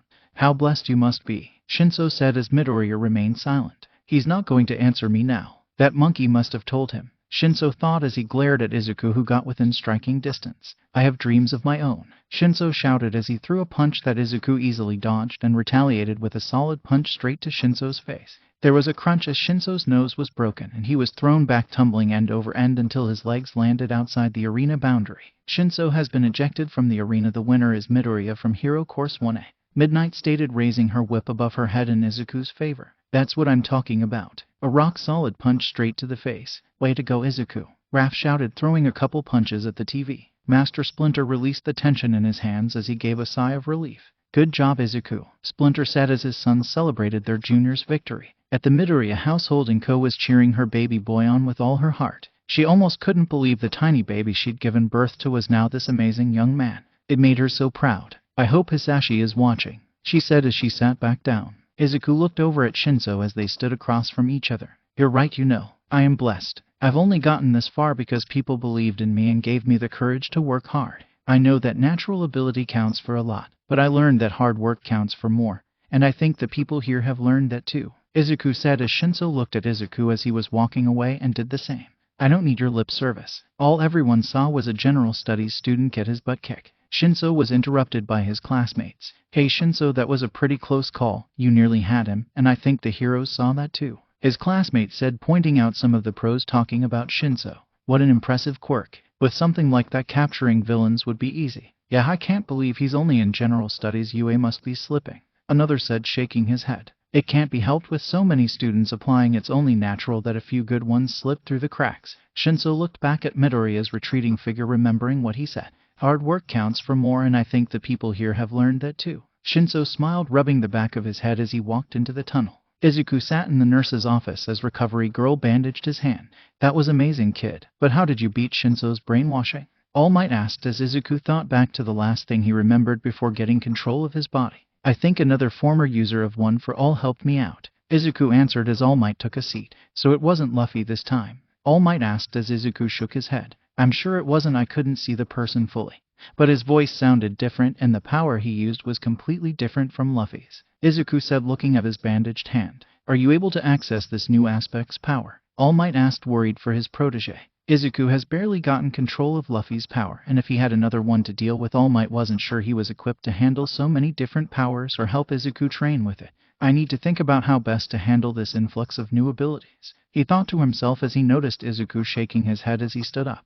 No, I can't. I don't even feel that power anymore. The man did say I wasn't ready for his power yet, so maybe it'll come to me in the future. I should leave. Shinso may come by and I'd rather not keep him waiting, Izuku said with a bow to both All Might and Recovery Girl before leaving. You're worried, aren't you? Recovery Girl asked, looking at All Might, who nodded. I took this job with almost no teaching experience and I've been making it so far, but this is almost beyond my scope. Izuku is an excellent student and takes in everything I give, but let's face it, with these new quirks coming at such a breakneck pace, I don't think I can keep up. He needs more than I can give. Shio shook her head as she clucked her tongue. You're not alone, All Might. You have an entire network of friends and colleagues who would be willing to help you teach Izuku. Maybe you should reach out to some of them, Shio suggested as All Might stood up, pulling out his phone. You may be onto something there, Recovery Girl, All Might said with renewed vigor as he left and began scrolling through his contacts. Shoto walked out of his waiting room, heading to his first match of the finals before running into his father. Shoto, you're putting on a pitiful display. You've fallen from second to third place, and it's all because you refused to use your flames. You could have easily won both the first and second events, but instead you're trailing behind All Might's protege like a dog. Shoto grit his teeth as he walked past his father. It doesn't matter where I'm at in the rankings now because I'll win this entire thing while only using my mother's quirk. I don't need your flames, Shoto said, walking away only for Endeavor to speak once more. I have no doubt you can win this with just your mother's quirk. You are my greatest masterpiece after all. But even if you do, there'll come a point where your mother's quirk won't be enough and you'll have to use mine. Shoto didn't stop walking, but the glare on his face was evident as he stepped onto the stage. And here we have from Hero Course 1 of the Master of Ice and Fire, Shoto Todoroki, shouted Present Mike over the roar of the crowd. And his opponent, also from Hero Course 1 with the weird elbows, Hanta Zero. Zero wore a grin as he stretched his arms out. That was uncalled for, don't you think? Zero griped at Present Mike's entrance speech for him. He looked at Todoroki, who was standing completely still as if not even aware the match was about to start. I don't feel like I can win this, to be honest. Zero spoke as the start signal went off. But I really don't want to lose either, he shouted, shooting out twin lines of tape wrapping up Todoroki completely before starting to swing him towards the boundary line.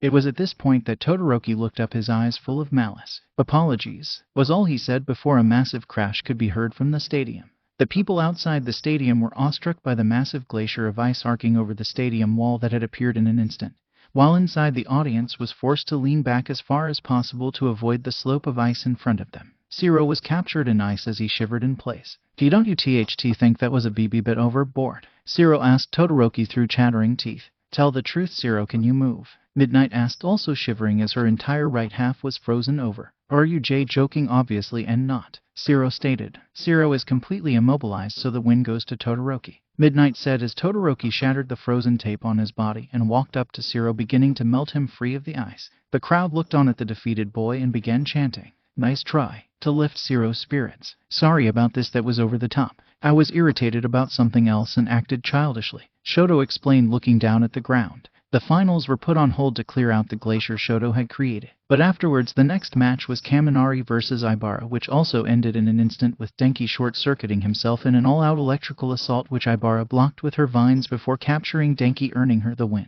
The next match was also decided rather quickly, if in an absurd manner. Tenya was made into Mei's unwilling assistant as she used him to display most of her inventions, gaining the interest of the support companies before deliberately walking out of bounds, affording Ada the win, though he seemed incredibly displeased with this fact. At this point Izuku got up from his seat and headed to one of the waiting rooms, specifically the one Ashido was in. As Izuku was about to knock on the door, it was opened and Ashido nearly bumped into him before seeing who it was. "Oh, Midori, hi. I don't think this is the time for a quickie, but I can't refuse you if you really want to," Ashido said, causing Izuku to blush heavily while shaking his hands. "And no, Ashido, it's nothing like that. I know you said I should keep my distance from you girls until after the festival was over, but I just wanted to come and wish you good luck," he said with a blush as Mina began to pout, confusing Izuku some. What's wrong, Ashido?" he asked, seeing Mina's attitude sour more. "Ashido," Mina said, looking at Izuku, who wore an expression of confusion. "Ashido," she said once more before something clicked in Izuku's mind.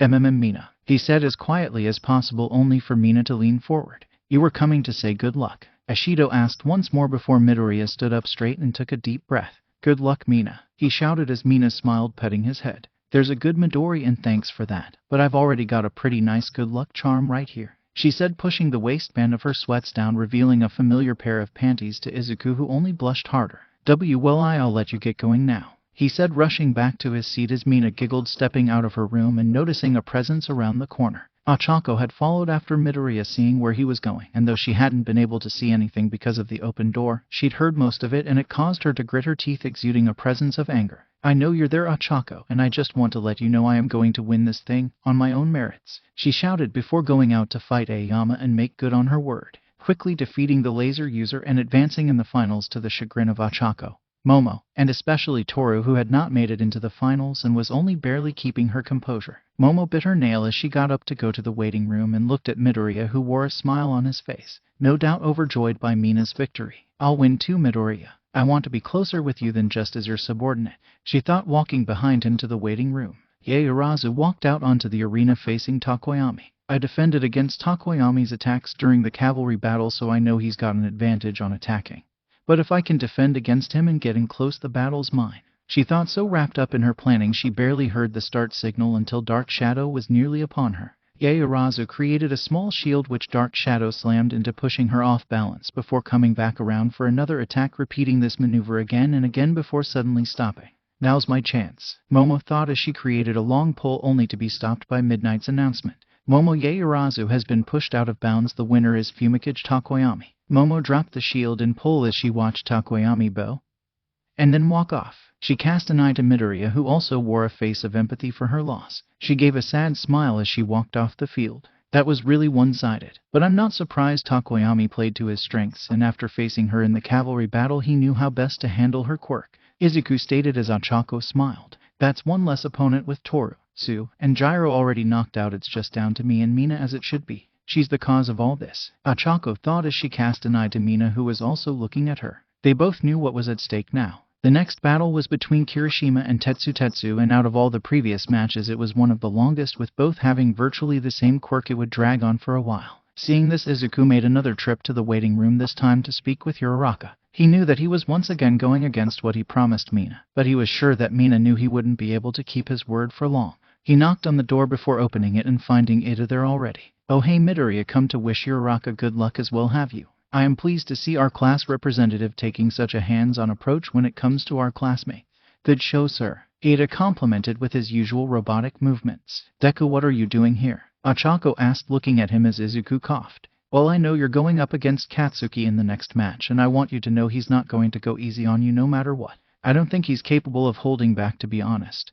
But that's why I wanted to give you this," he said, holding up his hero analysis notebook. "I've known Katsuki since we were kids, and have had a front row seat to how he uses his quirk. I think I have a plan that can help you win," he said before Ochako pushed the notebook back towards him. She remembered the last thing that Mina said to her, calling her out on what she did during the cavalry battle. "I can't accept this, Izuku. I'm happy that you want to help me, but I can't ride behind you forever. I want to do this on my own and prove to myself that I can stand with the best on my own power," she said, hugging Izuku and whispering in his ear. "I know you believe in me, but I want to do this on my own, so give me something special when I win," she said as Izuku nodded. "You can count on it, and good luck, Uraraka, I'll be watching," Izuku said, pulling away from her as Ida nodded as well. "We both will, Uraraka," Ida stated as the two left before Ochako made her way to the arena following a double knockout with Kirishima and Tetsutetsu.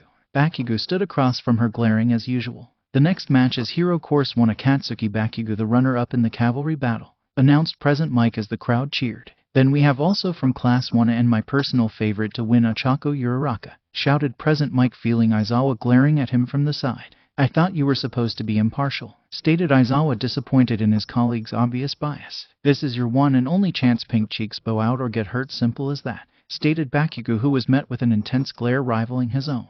"I'm not quitting. I have too much riding on this to lose to you." Bakugo grit his teeth. He glanced up at the stands, seeing Izuku there. "You sound just like him. Fine, I'll put you in your place and then do the same to him," Bakugo shouted as the start signal was sounded and Uraraka bolted for him, her hands outstretched to grab hold, but was rebuffed by an explosion, throwing her back to her starting place. Izuku clenched his fist, looking at Uraraka as she attempted the same maneuver. "So what are her chances, Izuku?" Anjiro asked, knowing that most Izuku's prior outcomes had come true. "It's going to be hard. Normally Uraraka's quirk would be the end-all. After all, almost nobody can move around in 0G, but Bakugo can," Izuku stated as Anjiro arched a brow before remembering how well Bakugo moves in the air with his explosion. "You're right, even if he's sent floating he can still maneuver with his explosions. So it's pretty much hopeless then?" Anjiro asked, wincing as Ochako was thrown back once more by Bakugo's explosion. "Not entirely the way I see it. If Uraraka is quick, she might be able to make Bakugo float long enough to get him outside the arena, but that would require an amazing amount of circumstance," Izuku stated, clasping his hands in front of his face. Uraraka got up once more, wiping the dirt from her cheek as she looked at the smoke-covered arena. "I have to win, not just for Izuku and my family, but for myself. I want to win. I want to have Izuku for myself, and I want to support my family," Uraraka thought to herself as she took off her jacket and sent it floating towards Bakugo before circling around him and coming at his back. But it didn't work. With Bakugo's inhuman reflexes, he turned, unleashing a massive explosion, nearly sending Ochako out of the arena. The crowd erupted in boos for the explosion user, who was unfazed by them as he kept his eye on Ochako. "She keeps getting up. Why won't she stay down?" he thought to himself as Ochako stood up and pressed her fingers together. "Thanks, Bakugo. Without you I wouldn't have been able to use this move," Uraraka stated as she looked up at the massive collection of debris. "So that was her plan," Izuku said, nodding with appreciation at Ochako's ingenuity. "Meteor shower," Ochako shouted, smiling as the debris from the stage began falling towards Bakugo. "No matter what he does, he can't avoid them all, and I'll have a chance to make him float. I've done it," she thought to herself as Bakugo raised his hand above his head and unleashed a massive explosion, destroying her trump card and keeping her at bay with the wind and force of his explosion. Katsuki dropped his arm, feeling it seize up with pain. "That was close, but I figured you'd have some kind of shitty plan since you're always hanging around Izuku," he said, staring at Ochako, who was floored by this powerful display. "I think it's time we got serious, wouldn't you say, Uraraka?" he said, raising up his smoking hand, only for Ochako to fall to the ground. I can't stop now," Ochako thought as she began crawling towards Bakugo. "I have to keep going just like Deku." The view of the battlefield was starting to swim before her eyes. I won't give up." Ochako fell unconscious on the ground of the arena. Bakugo released a breath he hadn't known he was holding before walking off the stadium as he was declared the winner. Okay, sadly the chapter is over, and if you enjoyed the video, just leave a like and subscribe with post notification, so when the next chapter is ready, you will be notified. Okay, see you in the next video. Bye.